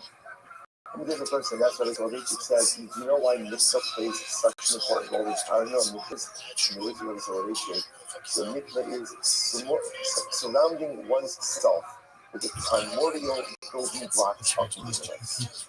I don't know what that means, but I think what it means is like this. In the beginning, remember again, what was the universe? Bereshit bara Elokim es haaretz, va'aretz haysa b'ro, u'rak halakim ra'chatas al pnei hamayim. In the beginning, there was anything, there was water. Water is the first thing that existed in this universe.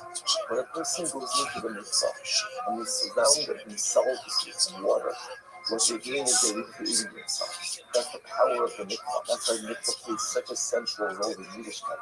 I'm going in and literally I'm recreating myself with the very building blocks of creation. I'm starting again. And then what's next? Karma. What does Karma represent? Karma represents the asset. Karma represents the things you do, the positive, dynamic things you do in order to bring yourself closer to our Kodesh Baruch. So I will say, ultimately, anything and everything I need to learn to become a successful Baal Tshuva, we learn mamish from Zav. So the Gemara says, okay, back to the Gemara.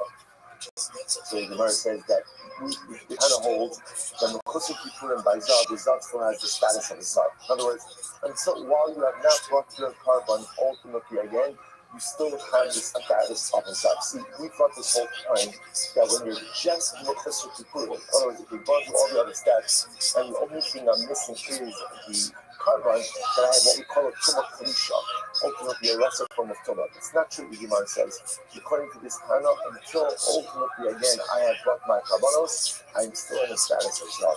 The Gemara says, Mechusar Kippurim is Zav Dani Tanai. Now, said this very point is in Machlokes Tanai. This exact point is in Machlokes Tanai. Here we go, let's be very interesting. Shangla. Sarfa Oren and Mechusar Kippurim. Shira, so it's a very interesting case over here. This is fascinating. Paraduma. So it says now, let's say Paraduma, I remember getting so read this 2 days ago. Paraduma is not shechted in the Beis HaMikdash, it's shechted on Harazis. It's shechted outside the Beis HaMikdash looking into the Harabayis. Again, it looks like just to orient yourself, it's from the opposite side that we normally view Harabayis, right? We view Harabayis from the back. Kosel is the back side of the Harabayis. When you stand on Harazim, not Harazim where the graves are, right? Harazim wraps around. So if you go to Harazim on the other side of the graves, essentially you're looking at the Harabayis from the opposite side of the Kosel. Right? In other words, you look at the Harabayis and you see the Kosel, you see Harabayis and Kosel in the distance. That is actually that's where they would check these Harazuma, and you would be looking into the front entrance of the Beis HaMikdash itself. Harabayim is okay this year. So the Gemara says as follows: the Sandra, Sarfa Onen. Let's say again, an Onen went ahead and, or the Kohen, there was an Onen, shechted the Harazuma, or Mechusar Kippurim, or for that matter again, a Kohen who was a Zav, or a Mitzvah, right? Went through the entire process but has not yet brought his karbanos. What's halacha? The carbon is good. The paraduma was kosher. Yosef Hamadi Omer, Yosef the Babylonian said, Yosef Hamadi Omer, only Kshira, and only is kosher. And only is kosher, but the Mechusar people in this parcel. But ultimately, again, if I say the coin is a zav or a mitzvah, we do not yet use kavanos. Ultimately, the paraduma will be also. I wasn't. I can't look at Rashi. Rashi is a bit shayla. The kachin that the kabayasi, the ain't only an asherman the most seen on a fly out of the kachin again. That Rashi is very interesting. He's seen it a couple of times. Paraduma is not a kavan.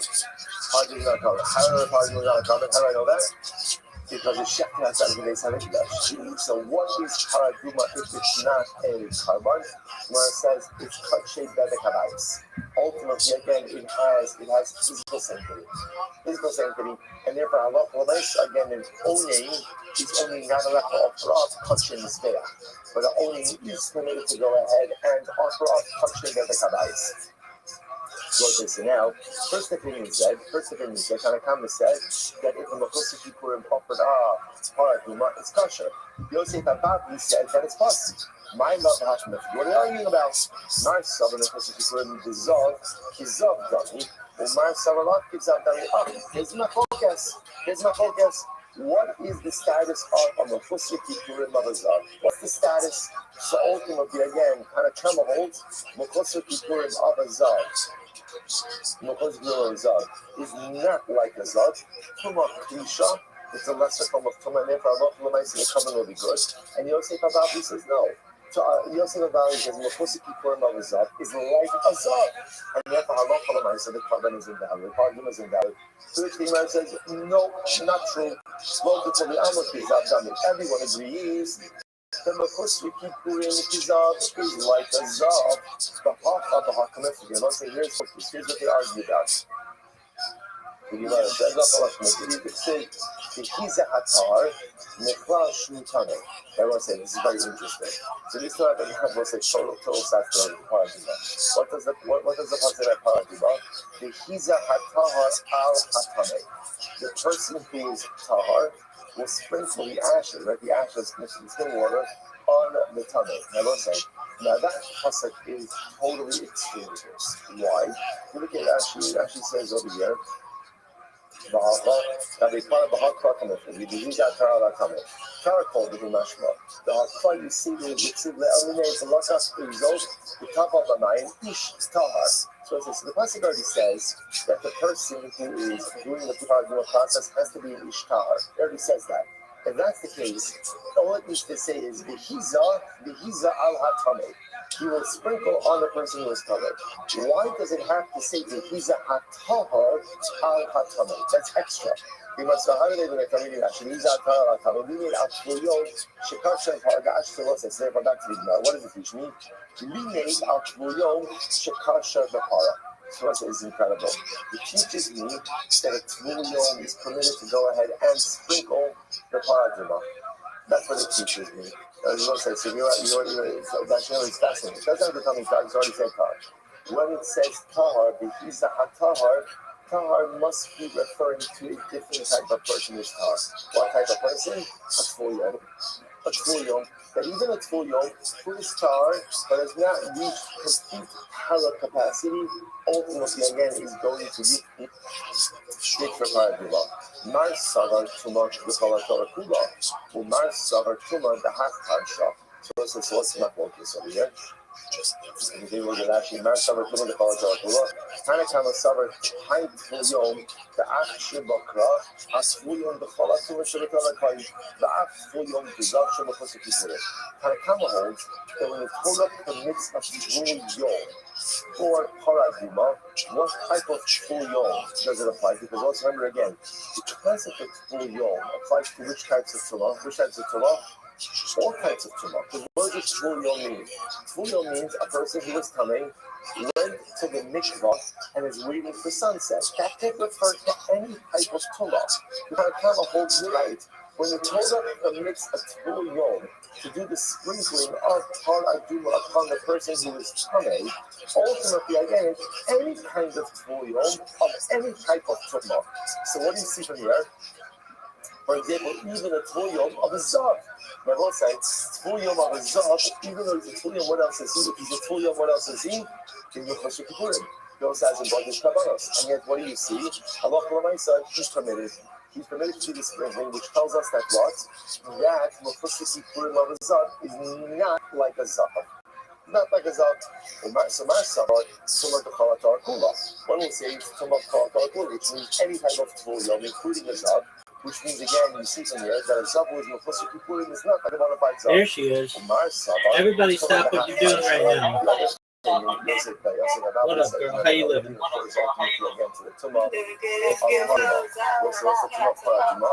Excellent. That's the only type of tumah. Absolutely. All right, Miss Aquarius, I'm about to send you an invitation, okay? For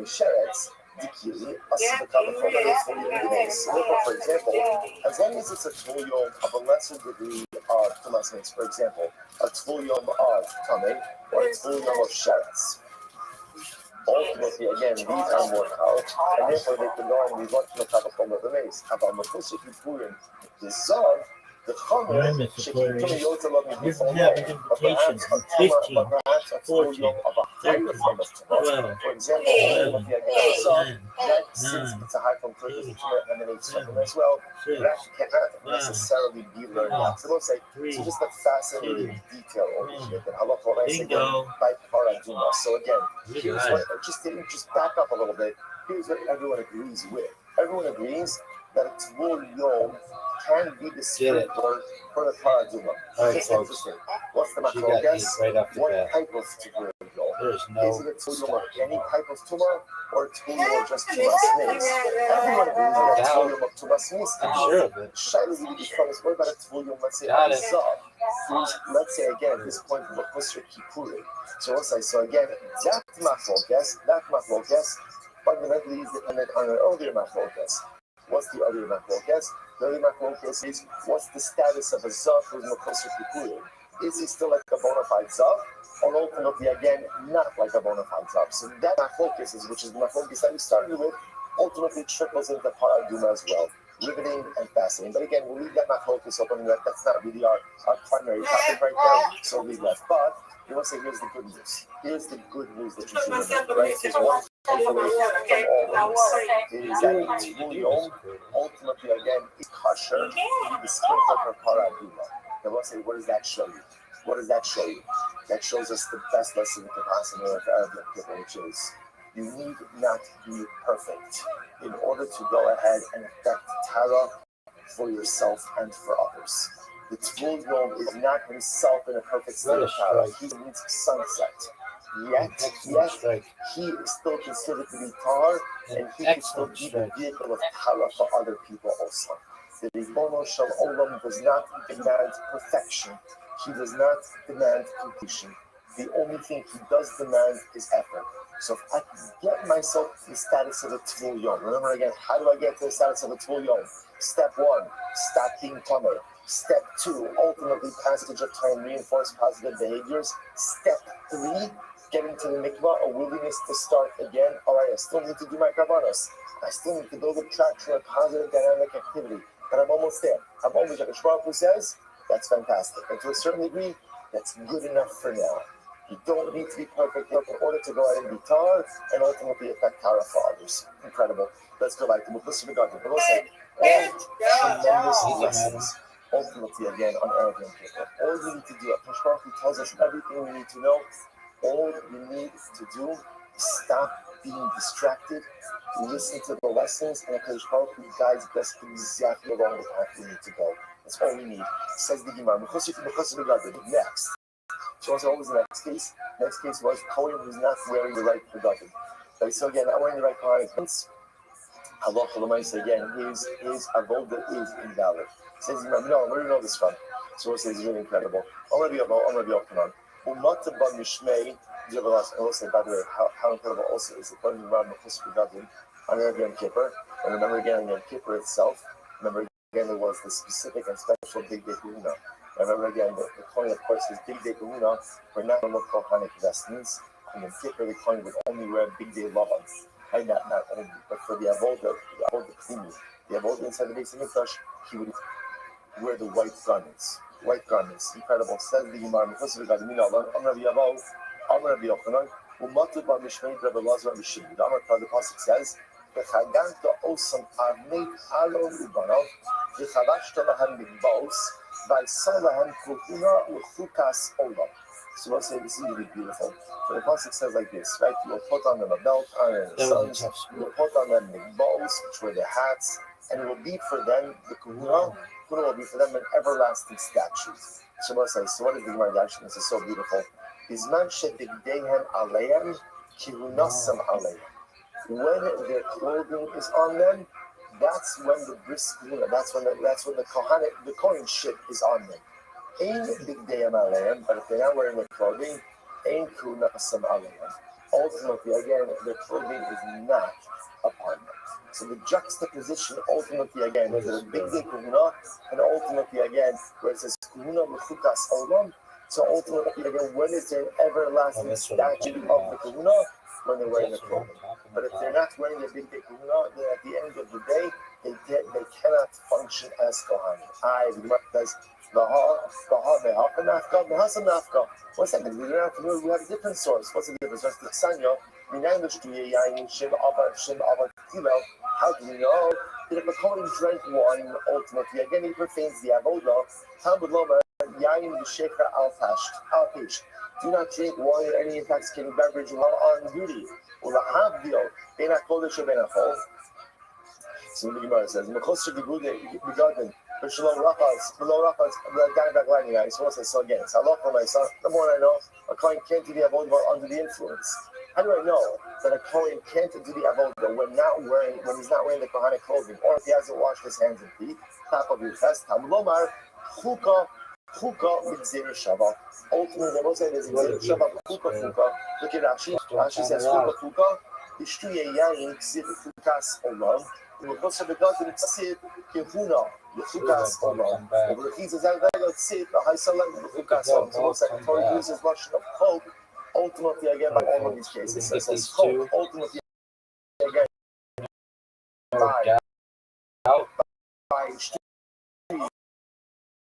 by not drinking wine, it says hope. Ultimately, again, by Gedolim, and it says hope by washing hands. Just like the Kohen, just like the Kohen. So too, he can't do the avodah without washing his hands and feet. And so too, he can't do the avodah without wearing his feet. So two different sources, again, for the fact that a Kohen can't do the avodah. During the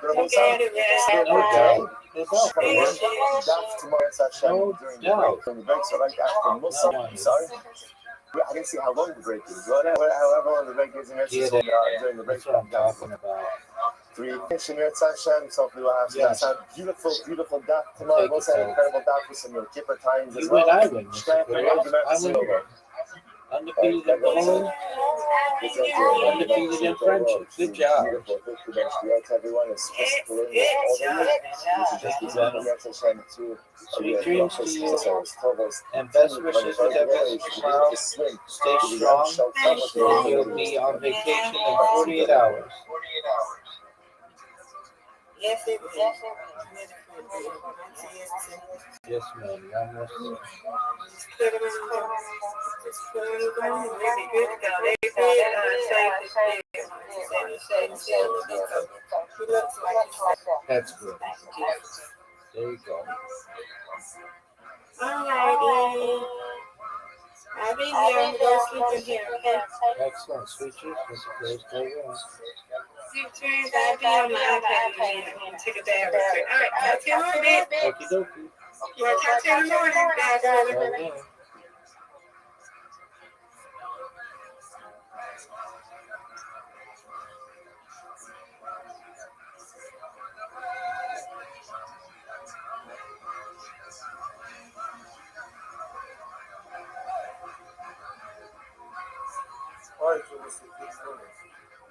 Today's Dr. Zilfas.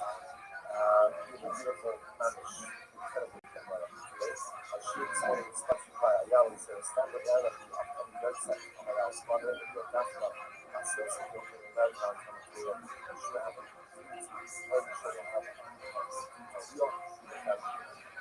So that's the last couple of days. instead of speaking. So I know you left off about 4 lines down on the test. So let's repeat that a little bit.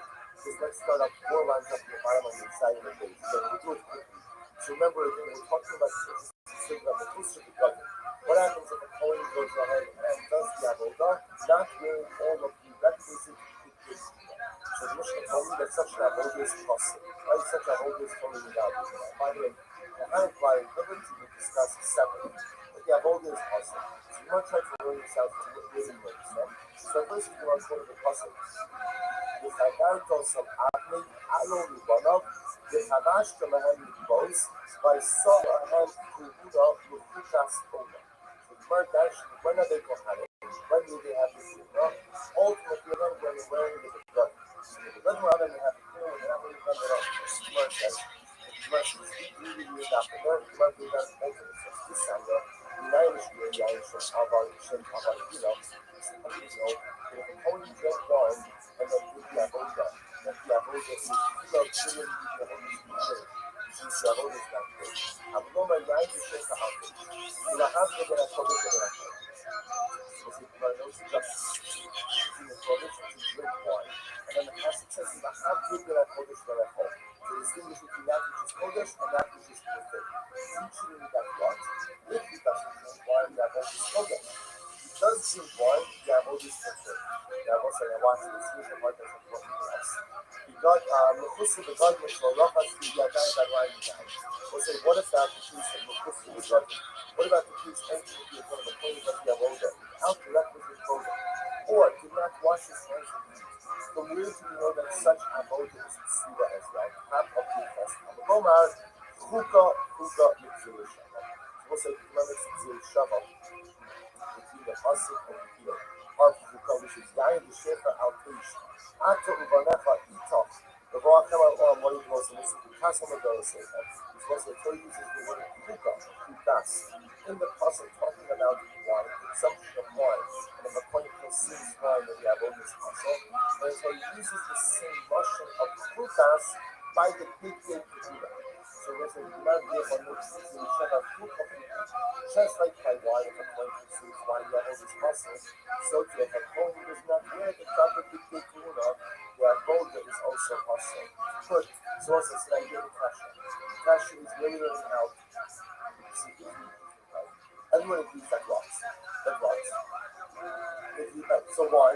But again, for our purposes, everyone agrees that the point is not wearing the garden, the avodah is possible. Then everyone agrees. Shaila is what's the source. Started out by saying one possible, that's why it's the Shabbat. Also, it's important for us to know. That's what part of my halacha is. Ultimately, we're going to have to line stuff. So he says, I'll tell you what I mean. Steamy hustle. Hava amina hanimi avoda bizar chayva v'anisa. So it's something like had we learned out the obligation of, I should say, the liability of the Chusr government from the concept of one to the Shava of Shri and Yain. So it's an area of what as follows. The honey would avoda bizar chayva v'anisa.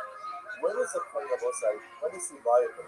If he doesn't wear the big kehuna, only if he didn't wear the big kehuna for one of the avodos, which is performed by a zar and not Kohen, would bring a death sentence. Aval avoda de inzar chayiv ala misa imalo. It was like if a Kohen did not wear the gadol during one of the avodos, for which a zar and non-Kohen would be liable to death, not be liable to death. If he did it, then perhaps the Jew is chayiv misa. Take a look at that, should be just a moment of reading myself. The guy in Hava in a honey with the mafia avodah, when the Chossim Gadol, Ta'amud Shazar Chayev Ala Mitzvah, K'Besiv Barukah, V'Vo'achem Avo'amoy, V'Lo Samusu, Ta'avodah Shyish B'Kiv Misa L'Tsuma Chossim Gadol. So what's the much better of it as follows. If you go to after the pasuk of Yain Shefa Altush, so what's that pasuk is after talking about the types of avodah, for which one is Chayiv Misa. So if you go ahead and you drink wine, and then you do one of the avodah, and then the Zara is not going to be, then the point is Chayiv Misa. I would have liked to learn you out from the Yain, that's what the Simon of Alpha is the garden. When is it going? value to just the amount of that happens budget. That's anything the type of a hold on that is done by the SAR will get the resource. But if you put it with the budget by the type of hold it with the SAR, you have to type this in the caption from that. I think the much more on that. Much also the reputation. It's very sort of teaches us that what to do computer. That will say all pieces of Africa, the coin must be there at the so actually from the first of the book, studio diamond enough was now understand that the history of the first of the book, the prohibition for a coin, not for a coin, I should say, the obligation for a coin to raise applies to all of the other things. All other things that actually from the first of the book, the color of those, studio diamond enough. You know, so what is that? It has to be apple, though. The people have time to find it out of heaven. But the really know that I do your young, even if it's more, but you will be trying to do that, even if it's only type of apple, though, for which the side is not the side of the side. So it's the right answer. Asya, Fuka, in the first of the God. What's that right? Which it says, say Shabbat Fuka, but the first of the God. Just the purpose because I was saying my all of the above so to again still the line of prohibition to drink wine also applies to all of the above. One second ago. Matana Ula Hapio. They cannot see. So it's in my second 1 second. Remember that Shabbat was what the one purpose. That Shabbat is brought to learn how to be efficient with God from still a line. Now you just went ahead and did actually this moment. One time in a hot dog Hadassah, you still lying to look on the Shabbat, but Anan make you can you program and you may not be back now. This was the Muslim. You are hard Hannah learned how to provision of still lying from the half of the Torah. Why you can have to start this is what it says. You come in to make them Shabbat. That's the reason is made when ultimately a second point is the passage for the leader from the after we have published in a call is teachers so it's the idea that applies to all of those, so that's the key issue. After the commandment of the Shabbat, then she still have so it's very one second. But her term of this is other than the level of the life. But again, this is back to the Shabbat people is what? Was learned so you was used to learn out the piece of the plug of the creation that just as you can only do smart that have always possible so to what if you doesn't learn the lectures of the plug of the have always possible now we can tell you what now you can feel the opposite now you can really teach me that just as the picture of the plug of is as possible all her about those so it can be reality as to the whole about those as well. So again, God telling us this is very priority to reality. Uses your Shabbat, Lord on the bush, and I use the verse of the Shabbat. Nine so that in the first of the God of the nine is the rock of sun, God, right? It's a pretty other than Allah. You need to know the things of the first of the God, and so rock us, the God, was a mystery of Allah. No one was a poet who operates without proper control. So rough us the guys that right, or the point of that one. There's a pillar in all of these failure to comply with this ultimately the damage is the romance, Fuka is the last picture of Fuka allows us to learn how all of these among the Mensa, whether you enter the proper program, or whether you drink wine, or whether you fail to watch the we have all got real Ella Lahatio, Lano, just now that we're learning that everything from Fuka that have an extra puzzle. What's the extra puzzle? It's a how do we have focus on that all in the front of the test. What do we originally use that puzzle for? That puzzle originally taught us that if a coin does the apple down, after having these we have all this puzzle. Remember the previous puzzle is now you show the algorithm after the one that we got for us. Of course it says don't drink wine when you're on the job. Like, don't drink wine when you're sitting with the phone. Okay, now, that's not really awesome. It doesn't do what? It doesn't sound like you hold it. It's custom. Therefore, the custom comes along and says, you're happy to have it for their phone, it teaches you that you have all this custom as well. Now, what we're saying is, I don't need the custom. And if you drank wine, you have all this custom. Why not? Why not? Because I need to see that it's really simple. So if I have to drink something, what I do is custom. So watch this. So El Rahamdil level, so what I was watching for, is figure out. So this comes to the Shabbat of God. Why? What did that do? Rav Ronokim Amura Amuri Yom HaMlech. So Rav did not go ahead and Ronokim Amura Amuri did not go ahead and start it about the Amura, but the schools.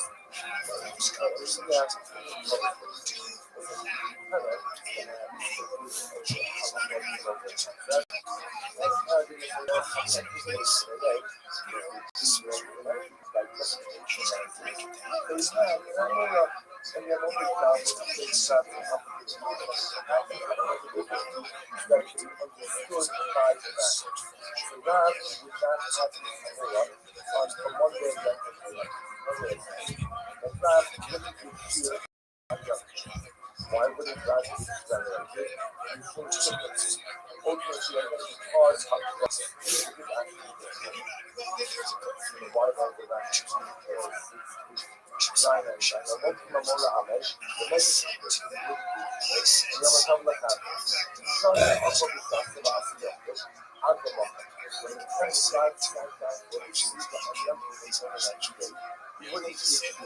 why? The hockey match like this, يعني بشكل أكثر في الشاشة أن تكون حاسة أو غلط في الجواب بالفرق دبل كيسة دبل ما أعطي ما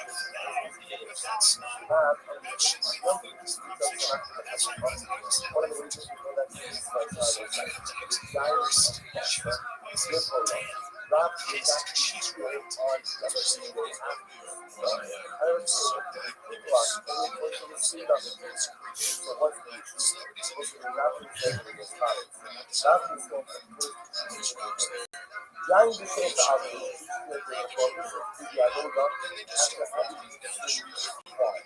then the concept that you have to do that for this level, we're going to come in and call it also teaching that this focus because it just applied to our whole life. What else does it apply to? The practical example. First of all, then ultimately go ahead and the engagement has been nothing to do. Happy that I publish a report. Coming and God actually want us to see. So what's that saying? In other words, I was thinking of the follows. The idea that we can see life in the nowadays level up, so that's nothing to say. Shut up, shit, or keep up, and now we're saying that the people like the possible, I have to be a publisher and a host, but even a scientist, you know, one thing that has to be a rock like that, in fact, that not be true. After you have to see the arm, the bridge, one son is being to which is the Maya says. Akaki, Akanaka, and see him, what's the matter? Akanaka, what's the matter? If you learn how to put the Akana, they help us to hustle now. You learn how to hustle, where you learn how to. You must do it to look at it. Now, what we're up to now is the first.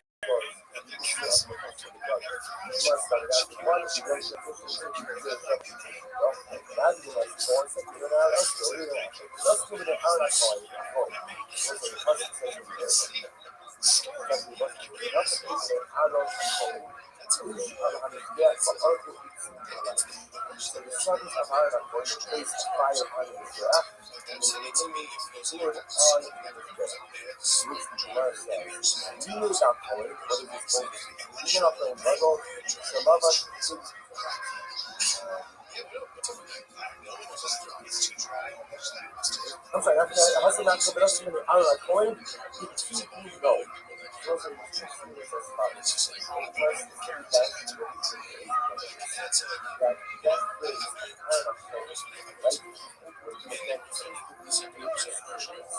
why did it go to have to say? It doesn't have the power of the what? You keep me go. But the coin must be this kind of state. When going ahead, one aspect of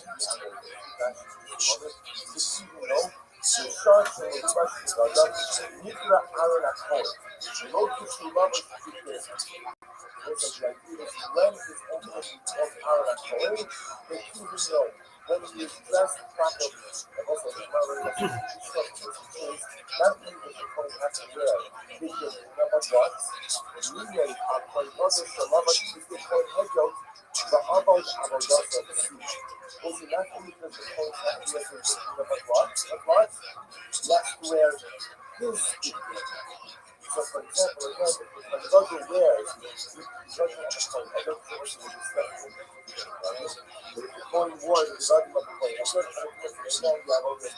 Not only must the coin wear this here and the level down, the coin must wear this picture. And of the those that are what do you see?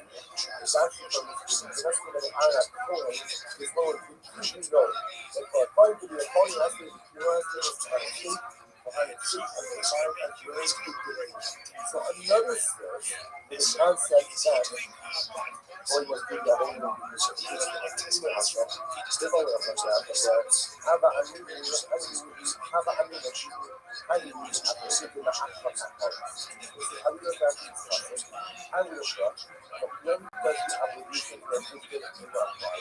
only when the coin is in the form of a bulldog, the actual capara, which is an essential part to the capara beauty. About a bold is the one that acts on capara. The one that is a bulldog. It is not an actual capara. It is a bulldog ultimately that's not essential for the capara. Then ultimately, well, since you have to get a lot for myself, and I work for myself, one would not be able to go ahead and do it. I'm not going to let that stop me. Therefore, I'm able to do this. Lord, I got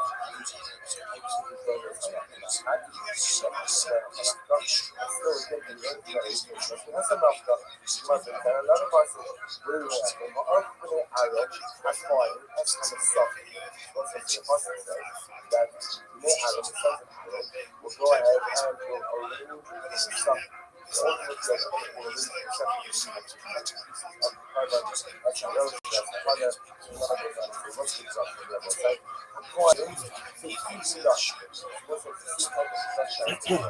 why did I know that what happens. You just know you go ahead and see so what do you talking about? When they are thinking what is the question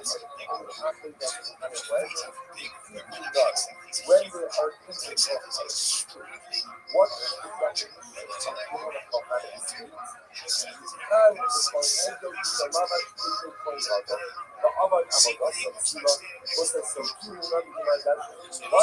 And they write the picture over. But again, like we said before, not only do they have to do their picture, but what?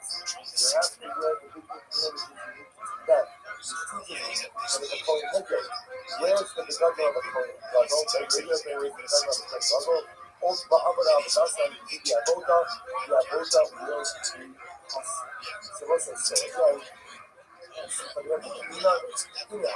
Like, once again, do that. Like, we are. So how about Anina Honey Mustard? How about you? I'm not a fraud. Yes. I'm not a fraud, but I'm also a that's only good for us to see more than a 5 people. That carry the point I go with the big game point level, which is more than what we decide.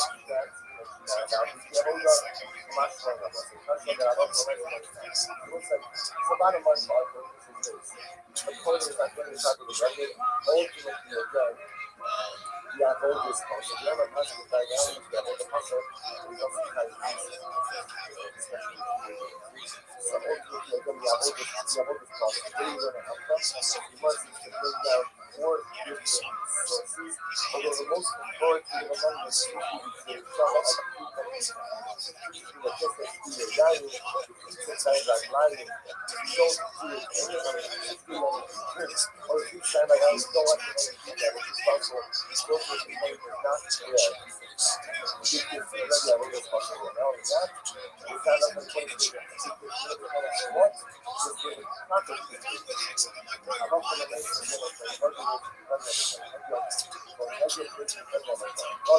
Ultimately,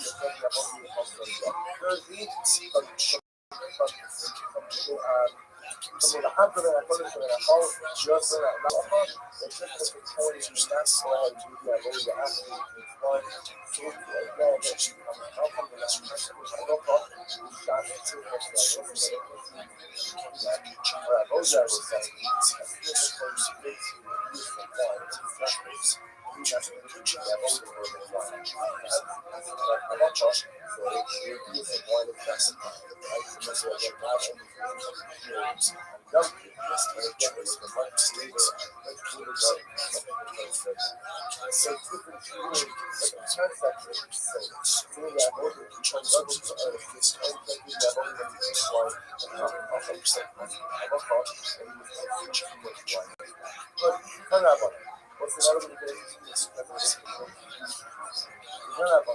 how do you really show? Okay, what happens when the bubbles flow?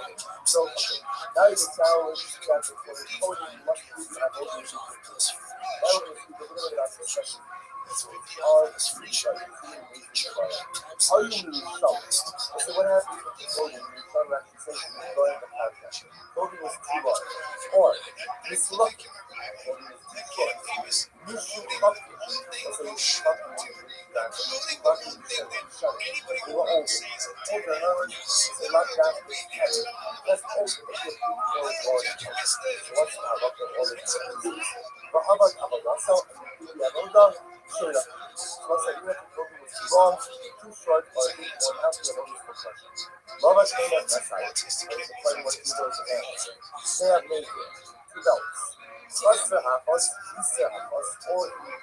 Missing one of the leaders, or adding on something additional.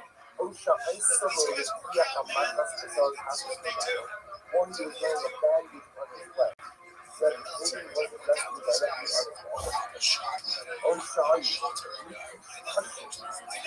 was it or, for example, again, the coding wasn't actually concussion. It was good. Coding was good. Only to lie or coding was good.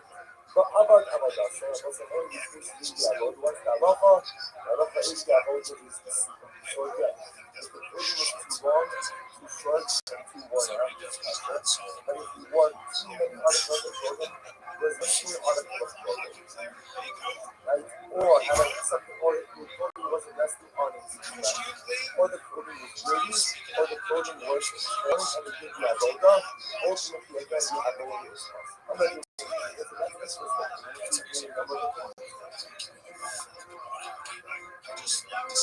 How much you got? How much is a broken grown says? You're selling to this much is well, that's wrong. That is will be custom. If the burden is too short, it will be costly. I have time to discuss it. We just get the part of the place said that is too long. She's pushing the burden is too short. It will be costly. The price then because they will get better. If it's too long or too short, ultimately again the ability will be costly. Sure, if it's too long in the session, if it's too short, it's possible. I back on this month we said for the price that the voting is too short. I'm running back on the low time.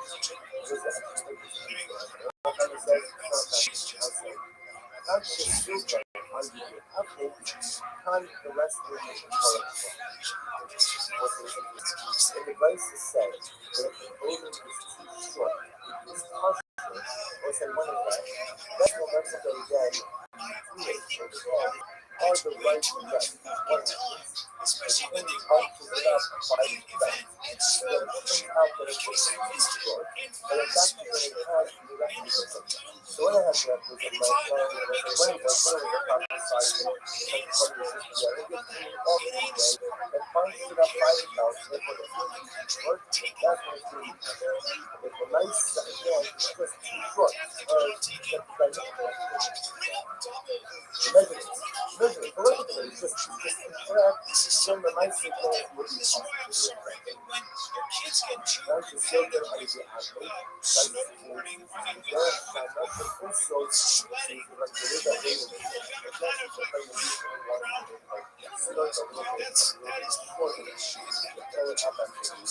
That's also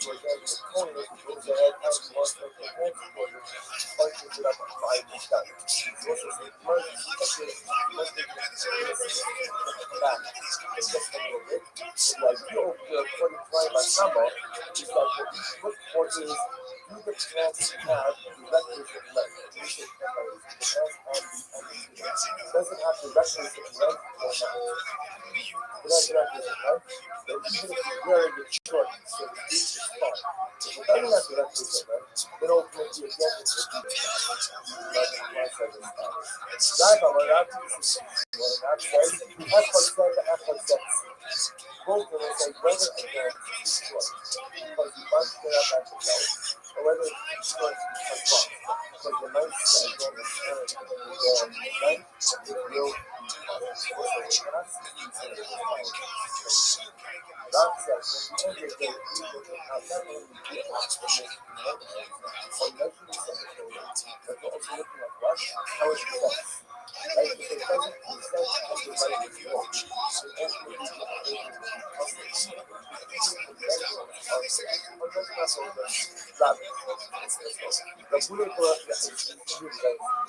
نقول الكلاب لا عايزة ربنا ما يكون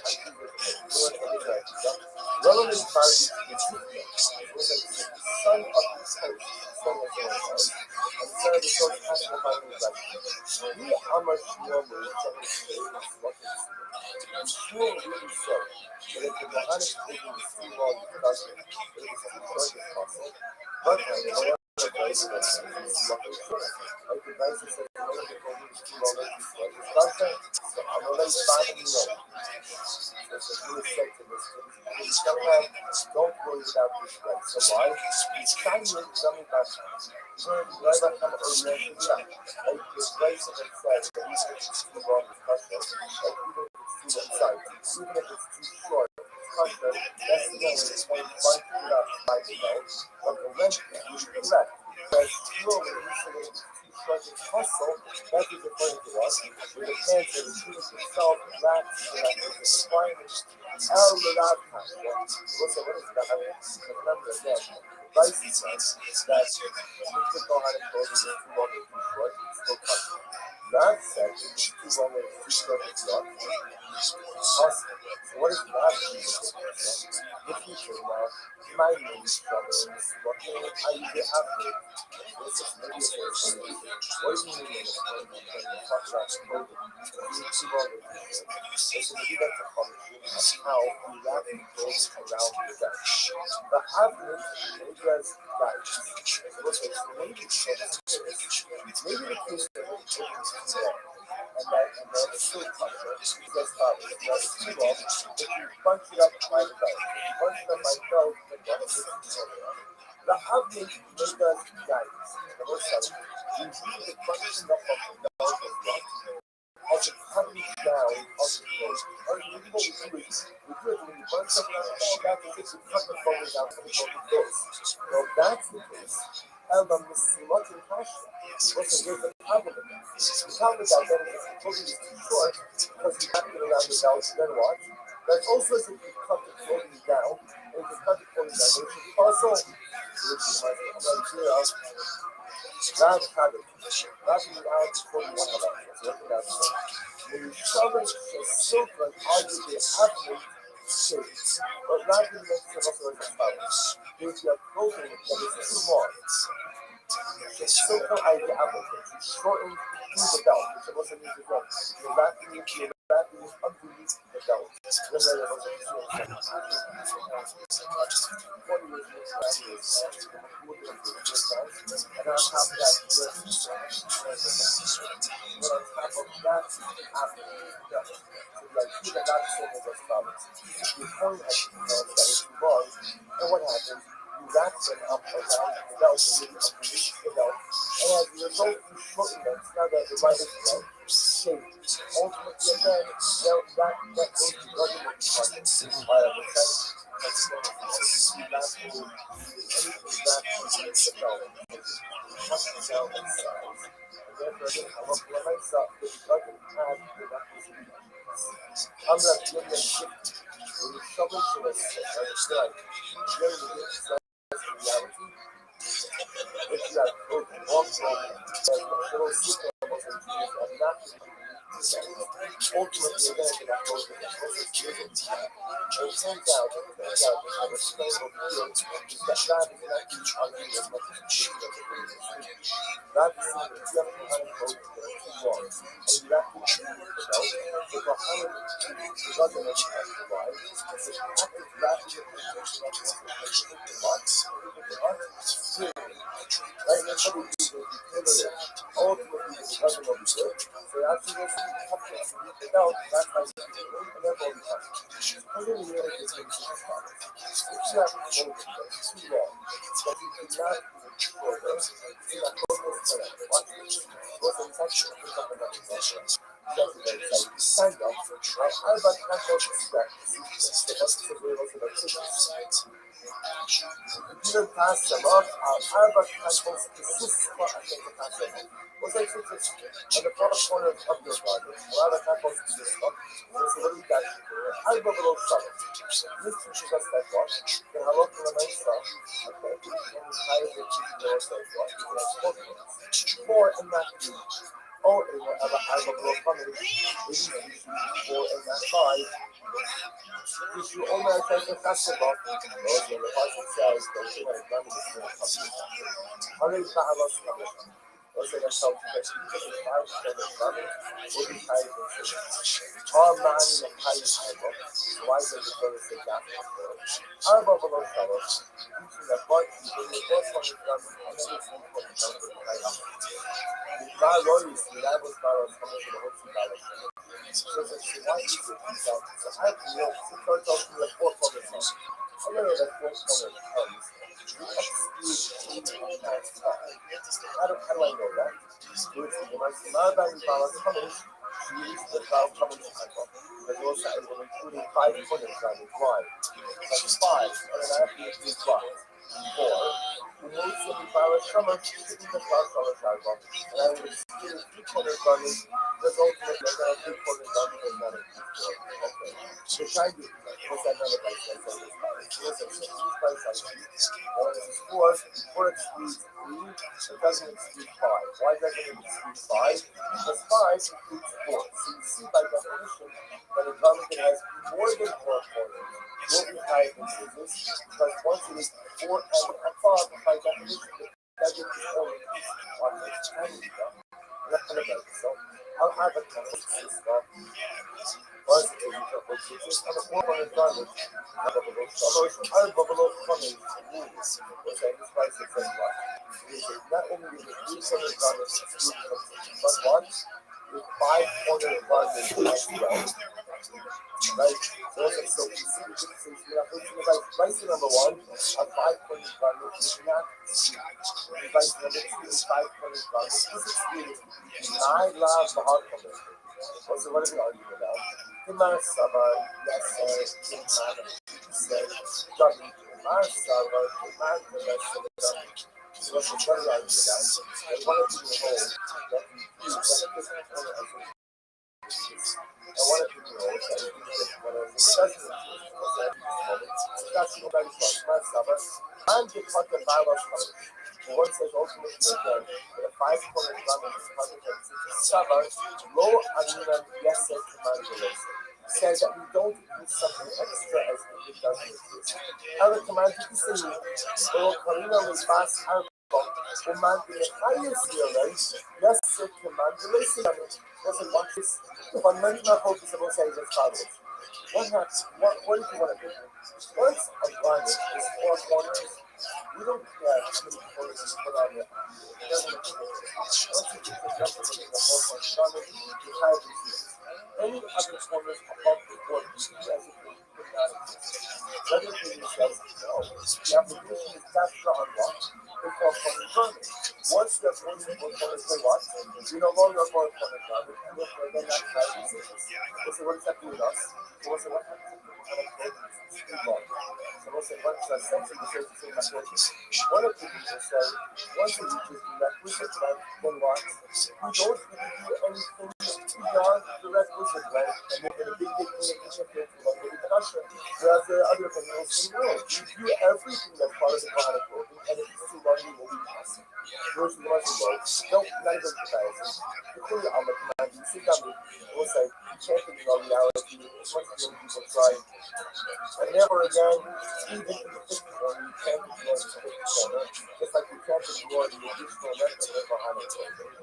Shiny Alpha, the Rabbi Yachmana said to Hasiba, let's say two pieces of wood, just like two pieces of us, even though it's just four corners, you don't take care of each other's work and check Hasiba. So the Islamic and start closing themselves. So because of that, still not becoming even 5 corner garment, when you try to ask, a garment that is obligated to no.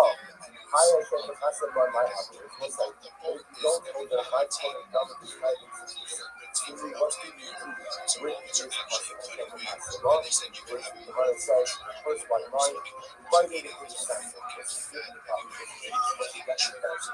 So you can see also, the passive like 6 is says you can see the 6. But the system goes and comes to exclusive garment worn at night. But a garment worn at night is not higher than so for example, you got your brand new 400 carat pajamas, you got the most pajamas, you don't have to put 6 in. Why not? Because my teacher says that's where we sell OCC, which means just like what? The obligation of tickets is only on garments worn by the day, and not by garments worn at night. Private sis later. Oh, Ella, second line, private sis, Sima, it's a little maybe it comes to a blind person, right? Listen, maybe a blind person is not obligated to put 6s on his garments. Why? Because my against them. If you always have to pass them up, and the pastor says you have to put 6s on a garment that you clothe yourself in, a rich Swiss Sima. Because even a Sima clothes to the fact that you can see it, can, but the mindset that the pastor up, he's still clothing himself in it. So you might have somebody in the time of reason also. So I think the customer was teaching that part. This is very important. I think the customer teaches me that even the Suma is obligated to put 6s on his clothing. If that's the case, then what do I do with you who repeats them also? But with this okay, so the Islam also says that the customer teaches me that even the Suma is obligated to put 6s on his clothing. Who repeats them also teaches me that like this Laila, clothing worn by night is not highly consistent. The Magos, the Amos, the Laila, was the one reason. How do I know to include the clothing of a blind person? Excellent clothing worn by night.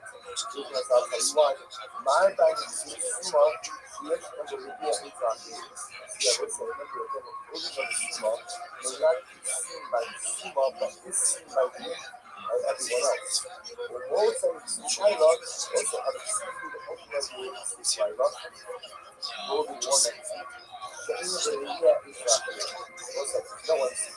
No one sees the program. If you got maps like that, standing up like that, other people in the south on the way. Some of them have that. Most people just need to know this is a lot of the nice stuff. When you ask a lot of the nice stuff again, that exists like if somebody has 4 corner pajamas, ultimately again, that type of thing not reach stitches. The 4 corner pajama of a sumo will be tighter. First of all, you still have to figure out how you customize what you need to the second level, something that you want, how you customize that work is not true. Or how you customize jobs, here's what everybody is using. If the clothing is dirty, or the clothing is worn, level is constant. The point of contention was it used to be with one, when you're showing this look. If the clothing is long, if the clothing is too short, ultimately again, what do you do with the clothing under those circumstances? So let's just remove the point. You might know what's going on for the next. Tell that about it. So also, you might say a couple of more details we're trying to get good. But the pasuk has received tells us that the going to bad. What does that teach you? Shusha woods, the Kohanim clothing has to be made of linen. Bad shu chadashim. Furthermore, again, the Kohanim clothing has to be bad because of the result. Remember, the pasuk refers to the big that as bad. So we discuss what is it teaching it has to be bad. So bad has to be bad, it has to be new. Bad shu shizu, it has to be made of twisted bread. Bad shu chutan kaf or shisha. Furthermore, the thread, what says we're going to see has to be six-fold thread. Each piece of thread is folded over 6 times as we'll discuss. Bad shalo yilbash shal chol ima. It also means that we're wearing Kohanim clothing. The coin can't wear any weekend. Literally, we do credit shall chol. And it is 9-consecrated clothing. You can't wear 9-consecrated clothing with it. Amar Rabbi Rabbi Yosef. Bishlama shu shal butz. So it's an item that ultimately again, that the kind of clothing has to be of linen. But Kamash Malon puts in Midi Achilano, so it's a that teaches you that it has to be made of linen, not of any other material. Alabad Shu Kadoshim, Kadoshim in Shafat Mada. So when you tell me that one of the other drushos sometimes is that the clothing has to be new, it shows me new, yes, but worn out. But second, was too much. What did you learn in the Vice of Amadama? But I know the Shu Hakim Shir. And also, you learned in Amadama that what? And even if the Kohanim clothes is worn out, that is still kosher, to which we go right in Amalei, Ulukaneh, Bad Shu Hutan Kafel Shisha. But, Chat Chad the Divinash. And that's the same question. He writes it before the Shabbat stuff. So I believe in Shabbat that every thread has to be 65 thread. It was like the word bad itself seems to indicate us what? Chat Chad the Divinash seems to indicate to us that what? That when I say each string should be an independent thread. And I'll think of this is what it means to use. This is what it means to say. The Gadol Shnema and Haibad, it was like the word what is it difference? Any time, right, when the Torah discusses clothing that has to be bad, what's the definition of that? Sufin Shisha, what's Kadoshim? They have to be made of brand new linen. Shizurim, Shechutan Kafo Shisha. It's woven and then it has to be made of 6 thread. So Yeshma and the mitzvah, Yeshma and the Akh. What's that as you will see? Some of these details also are mitzvah, which means the fact that it has to be done this way. And some of them are not. Some of them are not done this way. Also, what? They validate the God. So also again, right now, all you are doing is just writing down the series of rules, not telling us necessarily how we learn them out. Mind that bad history. Also, how do you know that bad? Torah says that the people have to be bad. How do you know that bad means good? So you must somehow listen to the thing now. Tell me how old they are typed up bad to do that. The first thing Kohanim vessels have to be made from something that comes out of the ground. One stalk, each stalk is individual. All of them are kind of bad to that. Honey is called the zinc, but it is come ultimately to so first to a plant will say, well, what? Each stalk comes out as an individual, and 2 stalks never come up as one. Apparently, again, one type of plant ultimately again comes up 1 stalk, and then 2 stalks on the house. Then the 2 stalks from one is apparently living. Aim up in rock, say the verse to wall, what's how that is going to go. But the wall pulls out of the sheath, each little stick of the wall comes up from its own core, just like the bird. Which the Gemara says, Imra, Miftzal, Imra Miftzal. This is actually Miftzal, and Imra Miftzal, tell us in this collect is the shine my right over there. That's what's like the wall. It's like even though it's one hand that comes out of 1 core, and there the wall ultimately splits. Which was kiss not none Miftzal. Ultimately, linen also splits into multiple threads. I do the piece of Miftzal. Also, naturally, linen grows as 1 thread, which means afterwards it splits apart into multiple threads. Rabina Rabina says that we'll say we learn out the application from linen from here. We know it puts the muscles of the chest. The Ilay Fishkin Yu Alosham, and Nicholas and Fishkin Yu Amasahem, Boyach Kulu Bayasa. So, once we learn of the from the Fresco, the Rabbi Fresco says explicitly that the Kohanim clothing has to be a Fishkin, which is the definition which defines as linen. So, you must listen to this. Only that actually Rabina. The Asya Festival in Yava. Alright, very nice. What about Propoy Festival in Yava? Really nice. So now we also festival for the year. That's very nice. But the bike, how do I know before your festival? Get to Ghana not to wear it. For the time in, using that same ratchet, Hardam la Krista, Dava Sanitars, Moshe Gardino, Lola Magno. Rotane, Hardam la Krista, Dava Sanitars, Moshe Gardino, Lola Magno. We give you a festival and Busi la Magno. So let's listen to this. For Beneha orally, for Arabasalo, Yavo, the Sharsini. Actually, by your festival, I was like, how do I know that a quite actually the person talks that to you? When he talks about a poem using aura, an uncircumcised poem. Listen, festival does have two types of other uncircumcised heart and uncircumcised flesh. So listen, so the uncircumcised heart is talking about a Jew or a poem as you, and we can discuss that more tomorrow. But you're calling it uncircumcised, I will say, can't do the avoda. Before your festival, how did I know that? So we'll say that these things are halachos for Moshe Messiah. The Quranic clothing has to be made of linen. And in that, and according to wisdom, Allah can't do the avoda. These are things that are halachos for Moshe Messiah. Let's go to the one and institute them in the apostles. So the Gemara is the Asli Festival, the Asli Theatre. How can I look at what I told you have to be made of linen? The Gemara ultimately is a tradition that the festival went ahead and purified it.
Remember, when we're talking about what happens if the angels go ahead and not wearing all of the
What about the piece from the piece from the budget? What about the piece only if you're going to play that you have older? After that, we can go sport, you not watch it on the way to be able to stretch my body to see what I saw. I'm up to the go out, hookah, was a money to summer.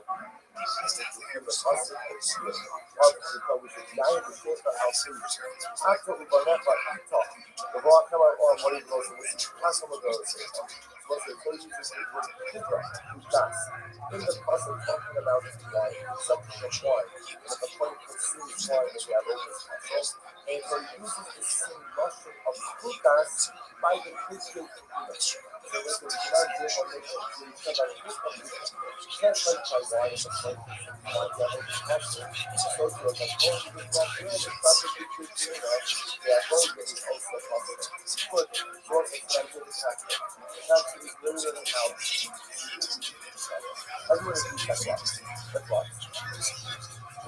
So why? But again, for others, everyone is used that way. Because we have all these costs. They have one of these.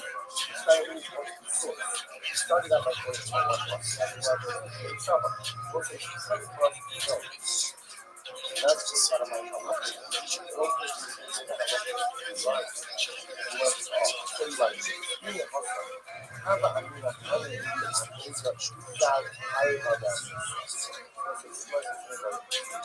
How do you really tell the application of what you provide from the concept of what you discover now? I would have put a start. I'm about to start. I already start. When is the thing that was like, when is the virus?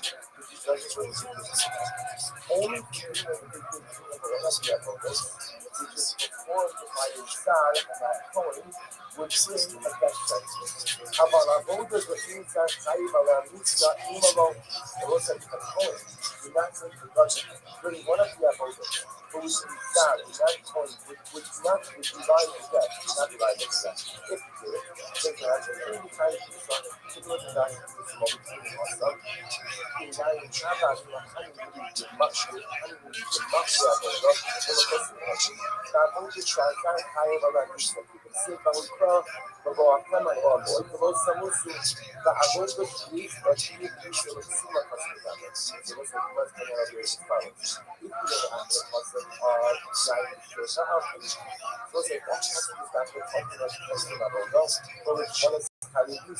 so if you go ahead and you drink one, and then you do one of the others, ultimately you're going to start a calculation instead of going to I would have thought it was out from the line is that what someone of our practice because when is it going and that's only the type of a hold up when it's done by the side of the future. And if you see where the not time type of hold up is sad, you're not deciding that that's the case. I'm not sure what Mark also the very some such as people. There was some old on the left, always much there. So I think some of what's the result. I think the value is itself. The value is that you see as the result. The prohibition for a coin, not for a choice, I would say, the obligation for a coin to raise applies to all of the others. All apples should not be asking from a system of budget. All apples, the line color. We must be able to have what is actually the custody apples, should we have that higher than the habits. But they really know that I do line. That you will be challenged for that. Even if it's for the sake of our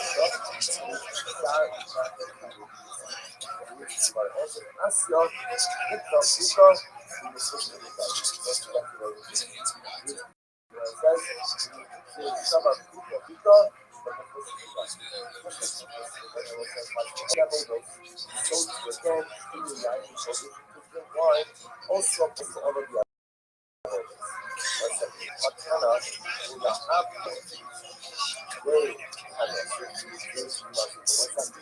Remember, that's why you connect to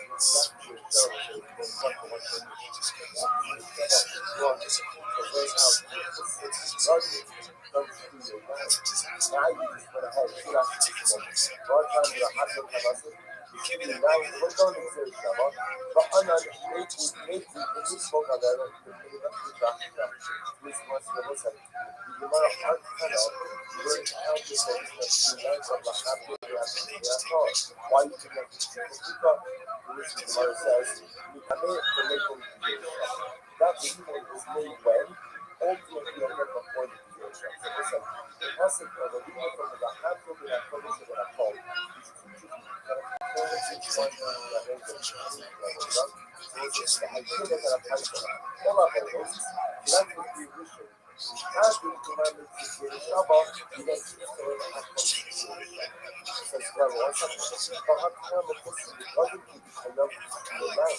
And again, listen, back to the Shabbat, people respond. It was learned, so it was used to learn how the person who doesn't do that. The next that Tony Bruce part, the Avodas muscle, is so too much.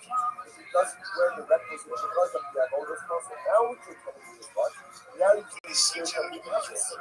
Now you're using it to teach you that just as the Muslim is as hustle, all our Avodas, so to speak, now you can hustle the all our Avodas as well.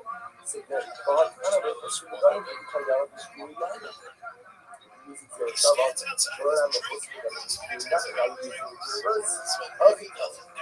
So this is now you're sure that in the history of the school, now you're sure of the same God, this is thinking of the halakha. You can show this to the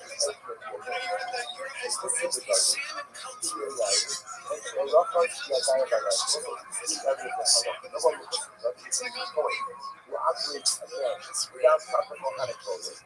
Even guys 2021. So rough us guys that line. Or it's going to be like one point. So it's like every other most species.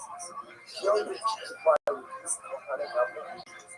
Ultimately, the damage will be over. And with Omar, Fuka, once that accusation about Fuka allows us to learn how all habits here among from the Mensa, whether you like the Pharmacology, or whether you drink wine, or whether you sell watch the rest, the Avoda will Ella Lahab will Lahab is also the translation. Now that we're learning that every from Fuka, we choose to have the process. What's the process? And I have to do that over for that, over for that, what did you originally use that process for? That process originally taught us that if a person does the Avoda, after having consumed that, the Avoda is possible. Remember, the previous process is now you can take the Avoda after that process. So it says, don't drink wine when you're on the job. Like, don't drink wine when you're doing something with your phone. Okay, now, that tells me possible. It doesn't tell me why. It doesn't tell me that the Avoda is possible. Therefore, the possible comes along and says, well, I have to get a finish of their call to teach you that the Avoda is possible as well. Now what we're saying is, I don't need the possible to teach you that if you drink wine, the Avoda is possible. Why not? Why not? Because I think that it's very simple. So if I have to do something, what I do is possible. Watch this. So Ella Hamdullah, so what I need to possible for? Is he that? It says, this comes to the style of God. Why? What did I do?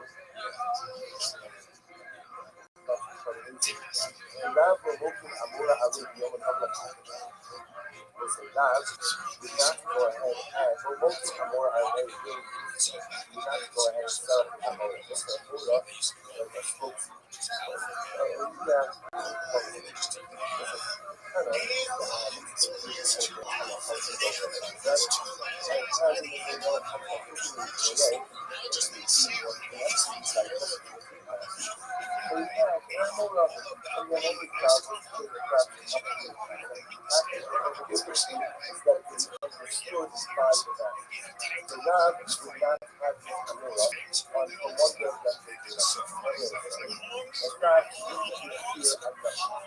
Why would it not be ultimately, cars are why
act for Kapora.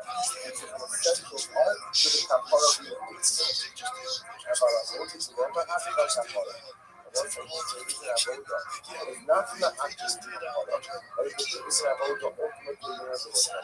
That is not a setting for the Kapora. Then ultimately, then perhaps you can have a rock on the myself. When I rock on the myself, one would not be able to go ahead and do it. So much of that is not different. Go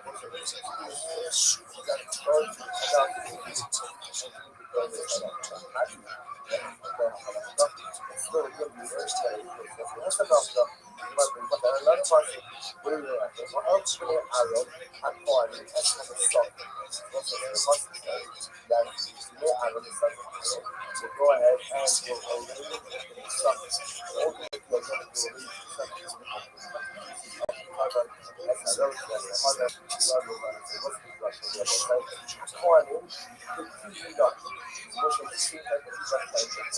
why did the Constitution I know that for her. You need to go ahead and see your product. So what do we do with that work for her? We keep that. She understood that there are only multiple habits and it's only after that kind of way. When they are looking for habits, what is the definition of being a habit? Time the financial the mother is a point. So how about você what?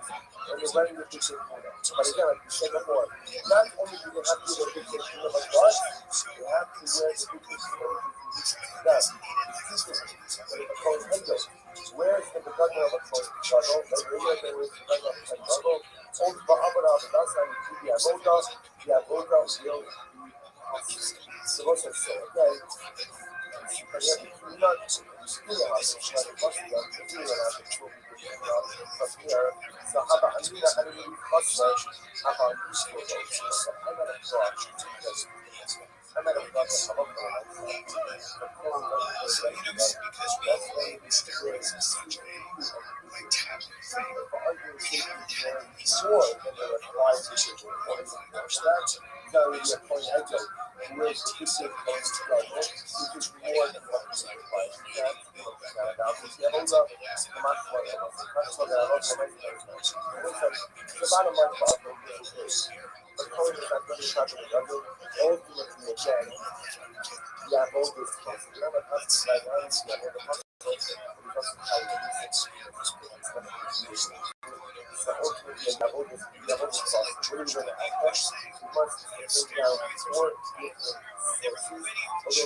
Howdy.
So now you've established that the coding must be the absolute basis. Now we're going to speak a little bit about the specifics of are you really solid? So what happens if the clothing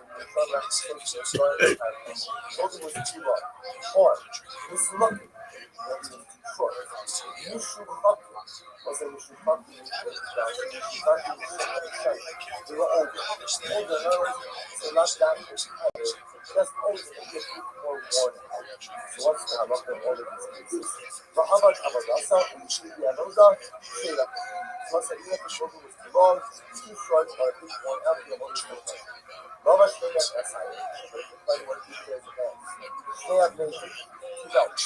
Chasser Hachos, Yisra Hachos, or reducing one of the Egypt Mira, or adding on something additional. Osha Haisa Lolikia Amakas Bizarre Hachos Bizarre. Or he was wearing a bandage on his flesh. That movie wasn't resting directly on his flesh. Osha Yikush was a boy, for example, again, the clothing was ashes and Mishkush means it was dirty. The clothing was dirty, only to line, or the clothing was ripped. But Abad Abadasa, I was always this in the Abod. What's the Halacha? The Halacha is the Abod is Psika. So again, if the clothing is too long, too short, or too worn out, it's kosher. But if you want too many articles of clothing, was missing an article of clothing, right? Or had something, or the clothing wasn't resting on his flesh, or the clothing was dirty, or the clothing was torn, and it would be avoda. Ultimately, again, the avoda. I'm not doing it. So that's the first thing. Let's see if we remember what we need to. I'm not doing that. I'm not sure. So Shmuel comes along and says, "When you show them the shady, it's lucky to was that name." Shmuel says, "If the clothing is too long, then it will still be kosher. But if the clothing is too short, it will be possible." I have time on the lucky shady. We just said before, was the first part of the question. Said that one, the clothing is too long. Well, this is the clothing is too short, which will be kosher. So let's remember again. Right, that we just heard before said, if the clothing is too long or too short, ultimately again, the avodah will still be kosher. Shmuel saying, if it's too long, it's kosher. If it's too short, it's possible. I got time on this lucky shade. At least in the point of nice that if the clothing is too short, it's kosher. Amarani Bakam Lo Kasha was actually making some distinction. It says it's not a contradiction. Also, conscious silver arguably happened, and the rest will be correct. So let's listen to this. When the Bryce is said that if the clothing is too short, it is partial, or say one of them, that's when let's say again the tunic or the pants are the right length. What happens? The king bunches it up by his belt. So that it turns out that it looks too short, but in fact then it has the requisite length. So when it has the requisite length, when it was the proper sizing, and the body was just wearing it in an awkward way, that bunched it up by the belt, therefore it appears to be too short, that's when it's going to be kosher. But if the nice, again, is just too short, the measurements, the length of it is just incorrect, then the nice again will be possible. Bence Silken Ali Ahmed, Fascist Relations, the Derek Shanash and Insos, so it's like the way that women do. I guess you can find maybe only wants to make like slurp a little bit shorter, so she can pull it up after the usage. And so to again, the point is it goes ahead and he wants them to transport it, punches it up by the belt. So what's this? It's actually much different, and we're going to see the students that come back in just a little bit. So the idea over here, according to Ryan Bakama, is that what we look for is, do the pants have the requisite length? The use of the pants have the end to it. Does it have the requisite length or not? If it has the requisite length, then even if he's wearing it short, so to speak, it's fine. If it doesn't have the requisite length, then ultimately again it will be invalid. Like says as follows. Rav, this is what Rav says, Echad Zed, Echad Zed. Both of them will say whether again he's too short because he bunched it up at the belt, or whether it's too short because what? Because the nice again is inherent the wrong length with no reduced loss. So we'll say that Rav seems to be saying this follows. Rav says at the end of the day he's looking out not only the actual dimensions or measurements of the clothing, but we're also looking at what? How it presents. Right? If it doesn't present in the right way, ultimately the appropriate will be possible.